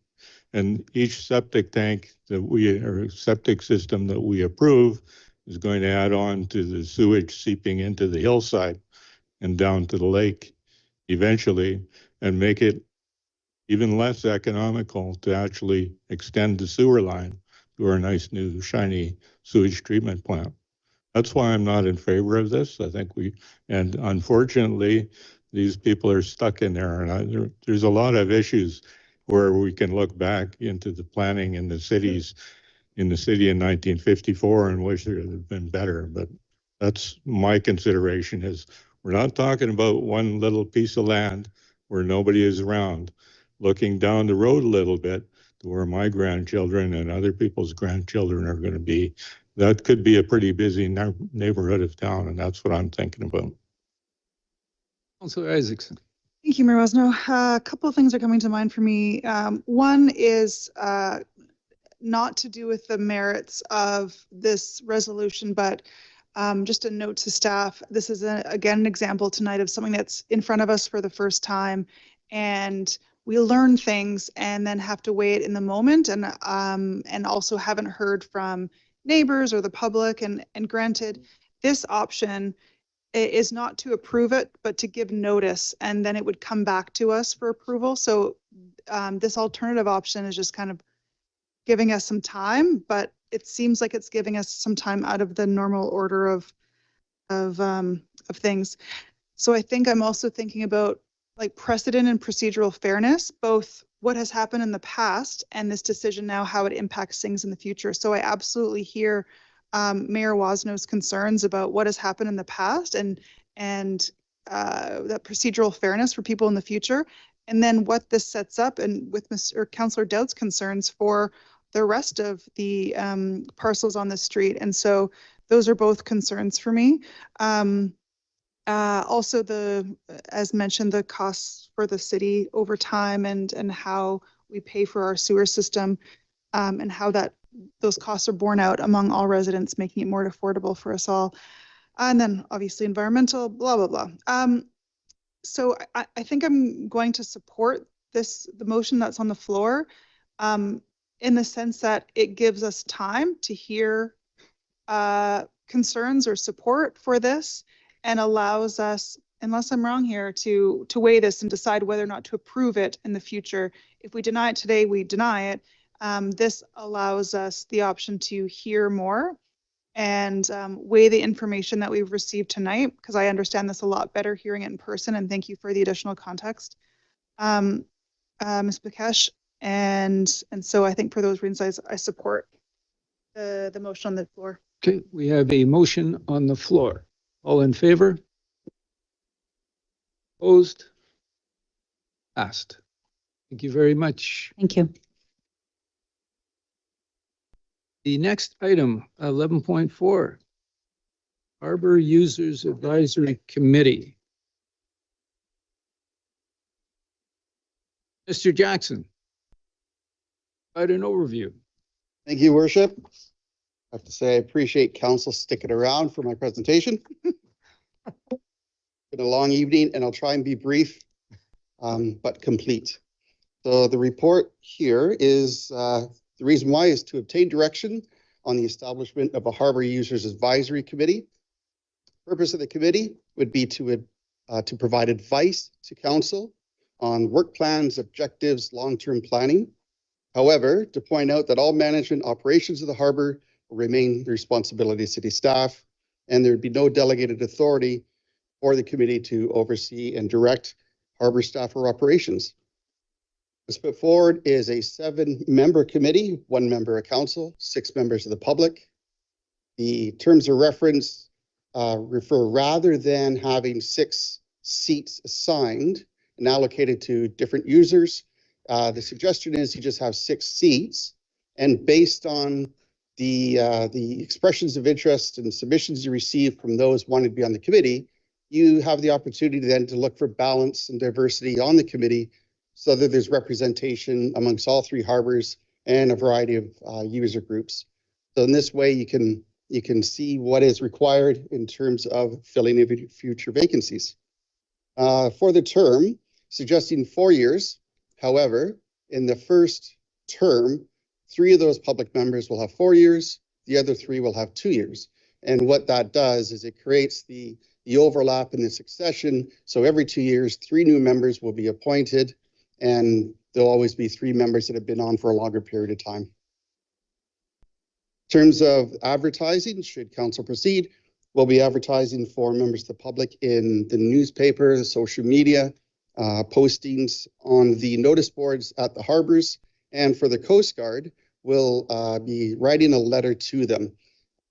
Don't think that the Coast Guard will necessarily have a specific seat because there'll be a staff person, and this is more of a political advisory body, but what I'm suggesting is leaving that for the Coast Guard to come up with. We could do 2 rounds of advertising. So should this be approved tonight, we can have some advertising go out in the middle of December, and then we can do another round in January. Just with the season, it may not be a good time just to have 1 round. Then we are suggesting a deadline of 4/30, January the 22nd. That gives us time to put the packages together for your consideration at the early February meeting. And in terms of financial implications, what you need to be aware of is, of course, there'll be a couple staff assigned, the manager of transportation, and there'll be a support staff person as well. So there'll be some overtime, there'll be time spent in the meeting, as well as some supplies for the logistics of photocopying, etc. Thank you. Councilor Pond. Worship. Well, questions, Mr. Jackson. First of all, that you have made in the recommendation reference to the term of reference in your dialogue, which I believe some of the members of the public have had a chance to glance at. And there were some questions around that. And since we're considering moving forward on this front, I was approached during our break by one of the members from the harbor that wanted to speak to an email he'd previously sent in, and I'm just wondering if the chair would like to entertain a question from that member that's in the gallery. I'm going to refer to our deputy corporate officer as to protocols in this situation.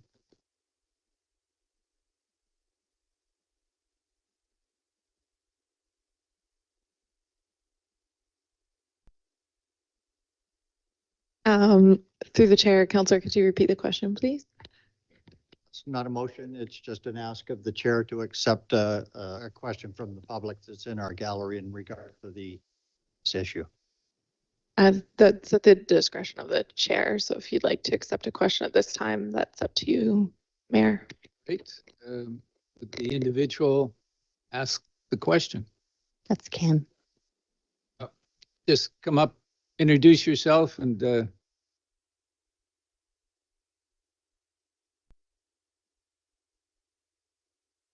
Hello, and thank you, Councillor Pond, Mayor and Council. My name is Ken Kolba. I've been before you on a few occasions with respect to harbor business, the bylaw renewal, et cetera.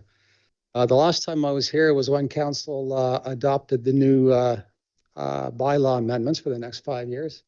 And at that time, I think also gave, I guess, what may have been approval in principle to this advisory committee. As part of the discussions around that, harbor users were assured they would have an opportunity to provide input on the terms of reference before they were adopted. I sent you all an email earlier this week reminding you of that and asking if perhaps the decision on the terms of reference could be deferred for a couple of weeks to give myself and other harbor users who may have a few things to say that opportunity. And I didn't hear anything back.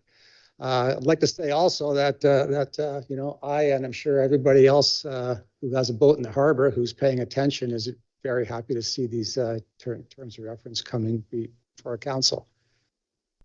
so the question is, and I would ask Mr. Jackson if he can address the question.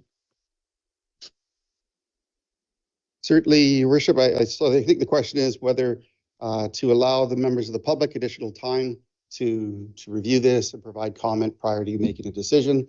It's completely within your purview to do so. If you want to put this for a couple of weeks or into January, it just delays the timing in terms of actually appointing members. Thank you. Councillor Doubt. Yeah, so don't go away. So you said you sent another email this week. Somehow in my pile of emails, I missed that. But I did, if I could just go ahead. So we were working on this just at the end of last week to get the draft done. And as a couple of councillors have said, it's been an incredibly busy week. Personally, I was hoping to send an email to you and some others saying, let's get together for lunch or coffee or something to talk about these before it comes to council. But, you know, I can apologize because frankly, I didn't have a half hour to spare this week. And I thought, you know, it's more important to actually get the committee moving. I think it's a pretty general document, gives an opportunity to get people together. If you want to delay it, you know, until January or something to look at the details, we can do that. My choice would have been to get it moving, get a committee going, get people applying, and to do it. It's a pretty straightforward set of rules. We get together people from the harbor, people who are staff members, a politician, and people who have a stake in the harbor really by being there, to get them together and talk to each other. And hopefully that would resolve most of the problems. And if it didn't, then there'd be the opportunity for the committee to get together and ask council to solve a problem. So if you want it delayed, I wouldn't object to that, but personally, I'd rather get going on the committee. We have three councils. Respond to that, or? We have, I'm referring to our corporate officer.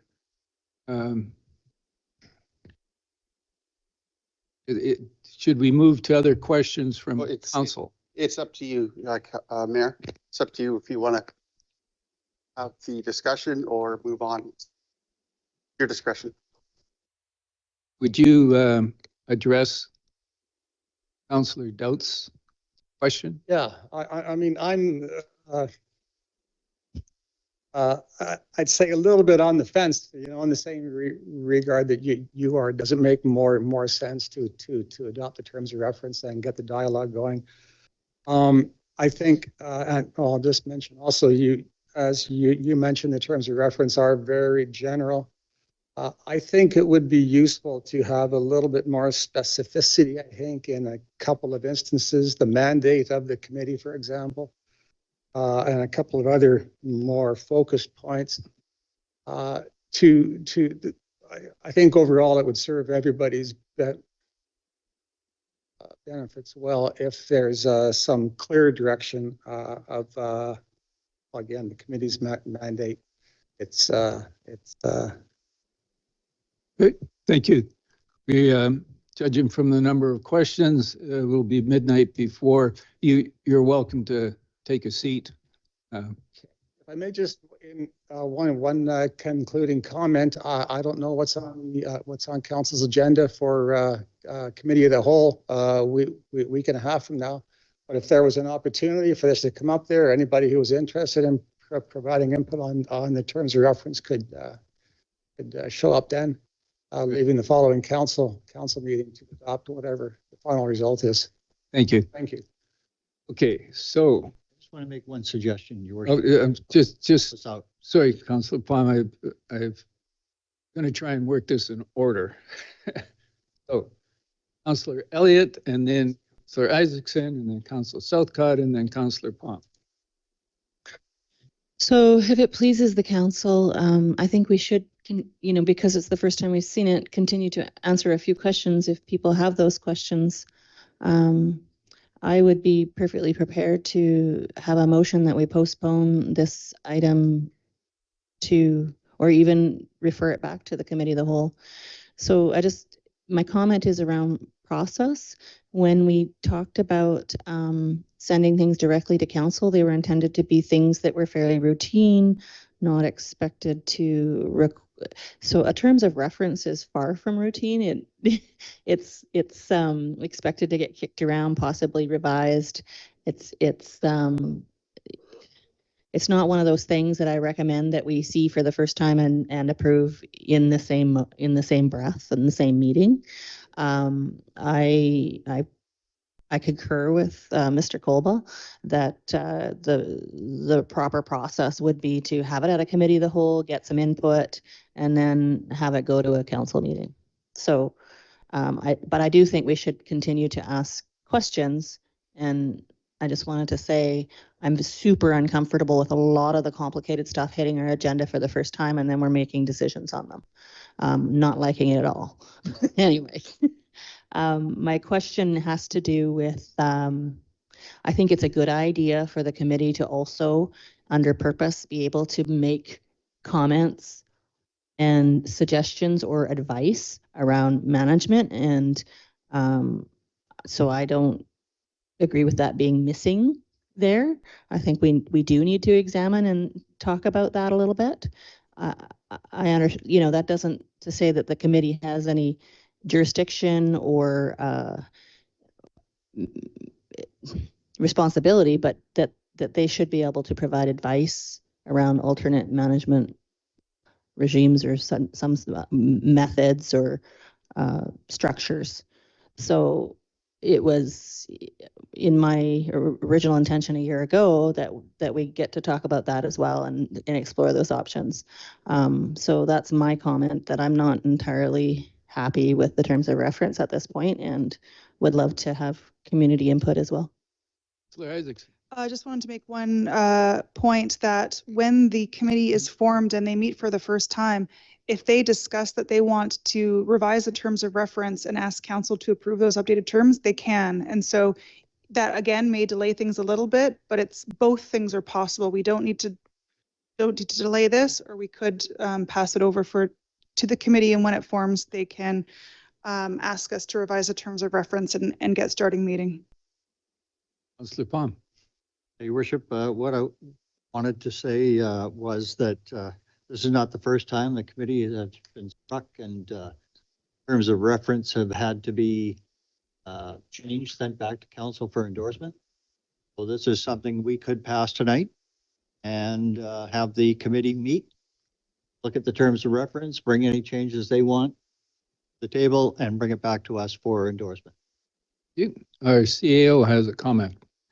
Through Mayor Woznow to council, I do realize that we have many things we need to work out with you procedurally around what comes to committee of the whole and council. In this particular case, staff were directed by you to come back to council at December 7th, council or earlier.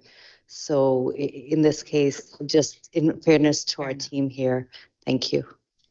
Thank you. Now we have a motion on the floor. Yes, Councillor Doubt. There's a motion on the floor, but I'd like to try putting the motion on the floor, and if there's a seconder, I'll speak to it. So try the one in the package.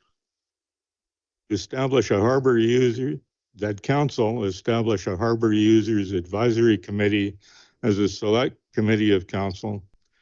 Approve the committee terms of reference attached as Appendix A included in the Harbor Users Advisory Committee report dated December 7th, 2023, and direct staff to advertise for members of the public to submit expressions of interest with a deadline of 4:30 p.m.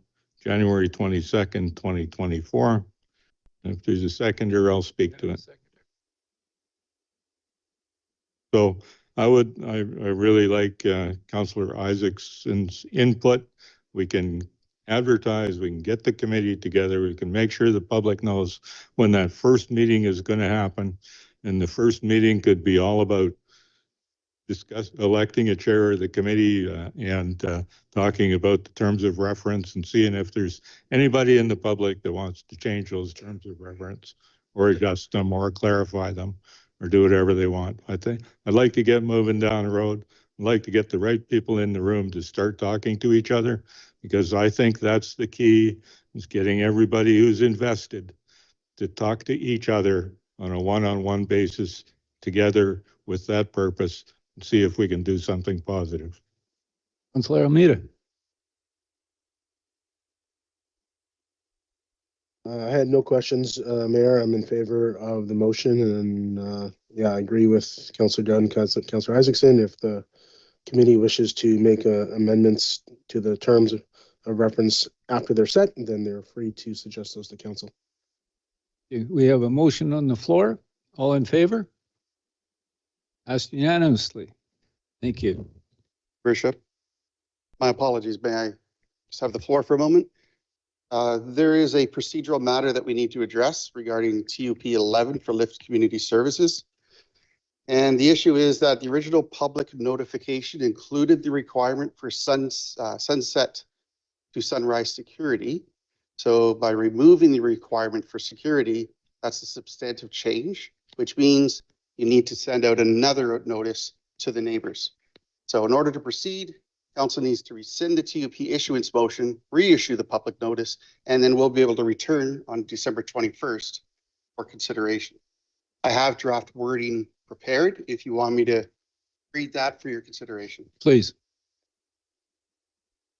That the motion to issue TUP 11 Lift Community Services Extreme Weather Response Center be rescinded and reconsidered at the December 21st, 2023 council meeting, and that in accordance with section 494 of the Local Government Act, of council's intention to consider issuance of TUP 11 to allow for the non-commercial short-term overnight accommodation use to support the operation of an emergency weather response center until April 15th, 2024 on 4752 Joyce Ave, with the understanding that prior to approval being granted, the applicant will address all deficiencies related to life safety security at 4746 and 4752 Joyce Ave to the satisfaction of the fire chief and chief building inspector, and update the good neighbor agreement for 4746 to include 4752 Joyce, and provide a copy to the Director of Planning Services for review. Thank you. Would somebody, yes, so moved and seconded. All in favor? Passed. Thank you very much. Now, we have. Your Worship, I just have to say one thing in that regard. This is going to cause a delay. The time of year when this needs to move forward and is sooner than later. Would really appreciate if council would go back to the original motion. Get that thing moving forward so that we can start servicing the people who are out in the cold. It was going to prevent it from moving. We just hold, just go ahead and somebody's feet to the fire on security. in 2 weeks.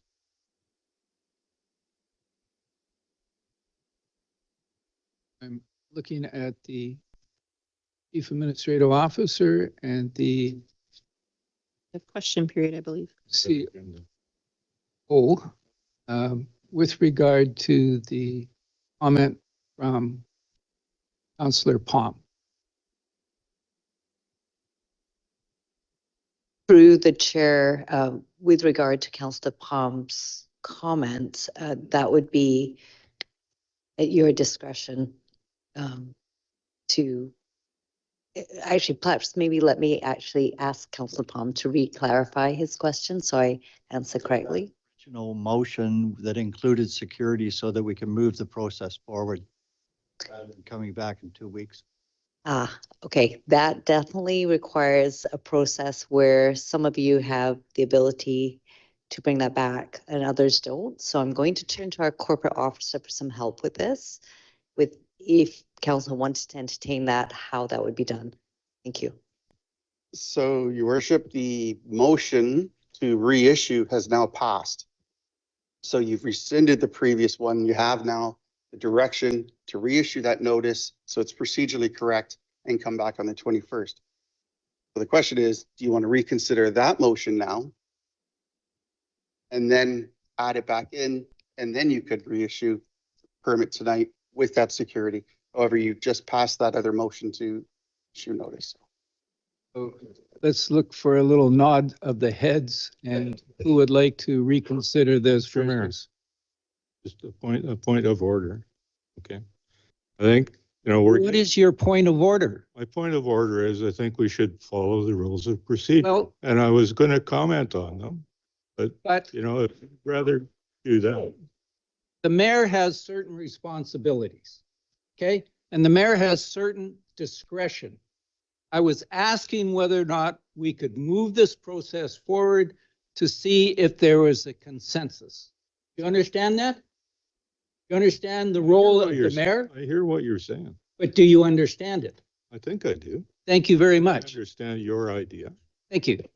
Are we all in favor? No. That's fine. Now we understand that. Right? I believe that's the end of that issue. So item number 14, Your Worship, question period. We have anybody in the audience? Mr. Galinsky.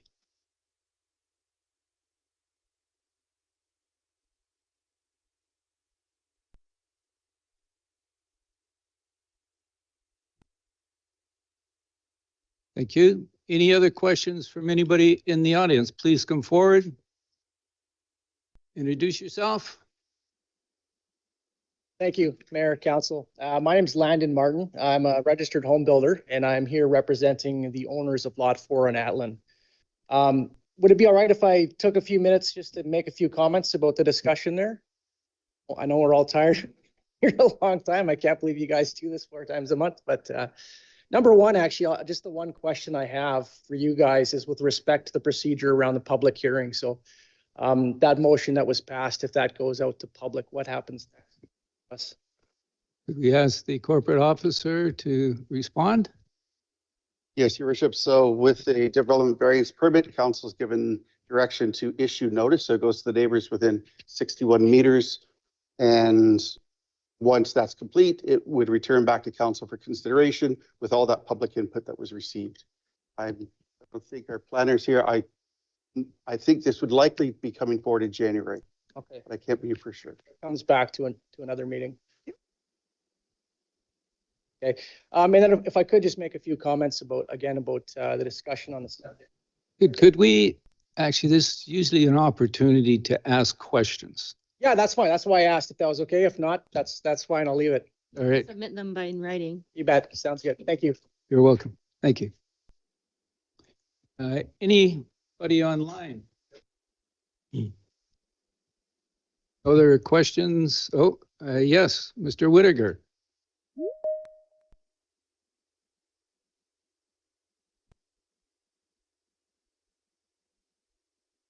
Your Worship and Council, thank you for the opportunity to come and ask a question. And there's a nexus between 10.2 and 11.4, and that's the immediate neighbor as soon as somebody becomes homeless from the harbor. I recently was called by this outfit to survey a vessel that had been turfed out of the harbor.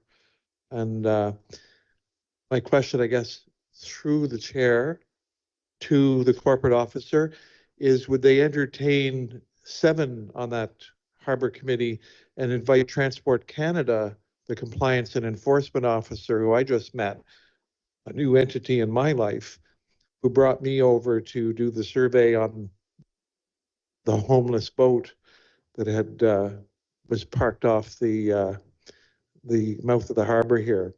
So I'm just going to leave that. I know it's late. You can respond, Mr. Jackson, if you're the maker of the terms of reference and size of committee. I think it's always up to council's purview, how many are on the committee, who the makeup is, etc. However, if you have suggested about a certain agency, I'd be curious whether that agency would be providing a support role for expert advice or comments on their regulatory regime, or whether they'd be better suited as an advisory member talking about, I don't know, harbor rates and whatnot. So that's a bit of the question. We could put it out there, certainly, but. So what I'll do then, with the permission of the council, is I'll forward that person's name to you, Mr. Jackson, and then y'all can entertain that idea between them and you to see if they fit into what this committee is supposed to do. I'm just asking, is there an appetite to entertain somebody of this caliber?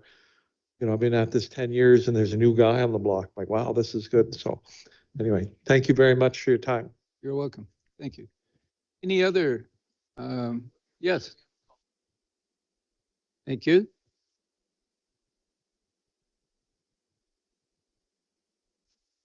It's always up to council's purview, how many are on the committee, who makeup is, etc. However, if you have suggested about a certain agency, I'm sorry. I'd be curious whether the agency would be providing a support role.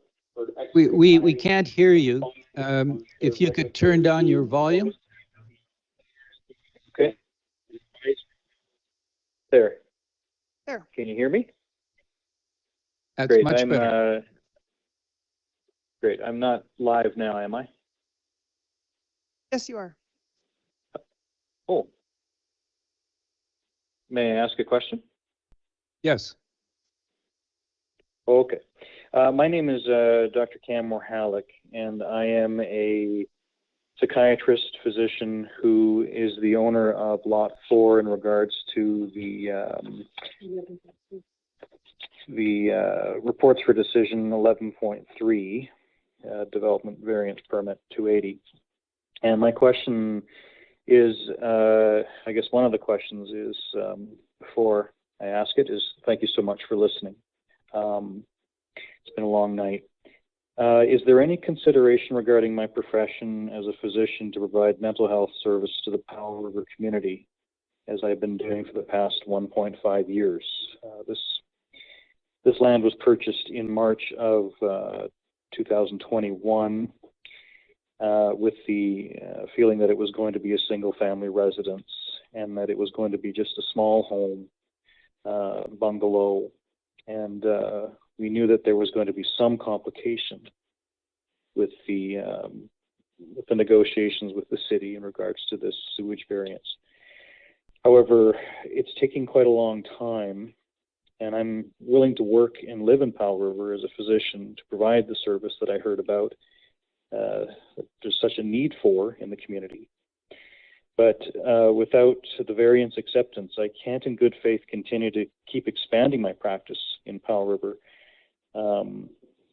because the housing, in my experience there, and with all due respect, has been inconsistent and variably available.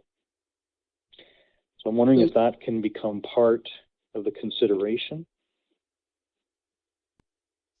I'm going to ask our Chief Administrative Officer to respond, please.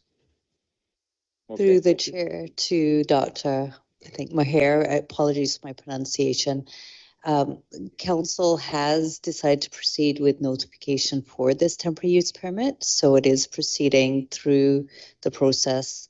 You have shared your consideration for council presently, and council, once they do the required notification, will have an opportunity to consider what you've shared as part of the return of the temporary use permit. I'm not sure if the corporate officer has any further comments on that. Oh, I beg your pardon. It's a bit late. I did say a temporary use permit. That is inaccurate. It is a development variance permit. Thank you. Thank you very much, Dr. Mahaliak. Yes, may I ask one more question? Yes. Okay. So within the writing of the 11.3, I think it mentions in there that the planning staff believe that discretion may have been erroneously applied by previous city staff to both waive the requirement for the sanitary main construction along Atlan Avenue as part of the original 6-lot subdivision and to permit on-site septic to the single-family dwelling on Lot 2. This is an important consideration, and my question is, why should one error fit best with a certain resident of the community and not others? The Lot 2 situation developed with sewage field when the zoning was A2, and there was a short period of time where it switched from A2 to RA1 and left anyone else who was, going to be doing this as a single-family home in a lurch. And that's what I'm experiencing. So with all due respect, this differential treatment between what's there for Lot 2 and everyone else, I think, is really unfair. All right, our Chief Administrative Officer is going to respond. Through Mayor and Council to Dr. Mahaliak, we definitely did consider as staff that the different process that took place, and we actually sought legal advice on it and were advised that we were still able and required to look at our existing bylaws just due to the length of time and the different conditions under which the prior situation or Lot 2 was approved for development. So we did clarify with legal that because of one different process did not mean it negated future uphold of our bylaws. Thank you. I appreciate the work legally. And I have one final question. Is it okay? Yes. Okay. So my wife and I humbly ask council to consider the perspective of how untenable it is for a single-family resident such as us to bear the sole cost of a sewage line from Highway 101 all the way to Lot 4. We just ask that you folks think about that. That it is something that we would not be able to afford. Thank you. Thank you. Okay, thank you. Do we have any other callers who have called in? Yes, do we have somebody? There was an intent, or will you just, I thought I saw someone stand up and then sit back down when, anyway, it doesn't matter. Councillor Doubt. 2 times. There are no questions. I'd like to make a motion. Make a motion. Following the adjournment of this regular meeting, council move into a closed meeting to discuss matters covered by the community charter under section 90 brackets 1. J, information that is prohibited or information that if it were presented in a document would be prohibited from disclosure under section 21 of the Freedom of Information and Protection of Privacy Act. And K, negotiations and related discussions respecting the proposed provision of a municipal service that are at their preliminary stages and that, in the view of council, could reasonably be expected to harm the interests of the municipality if they were held in public, and N, the consideration of whether or not a council meeting should be closed under a provision of this subsection or section or subsection 2. Seconded. All in favor? That's unanimously. Move to adjourn. Second. All in favor? Adjournment.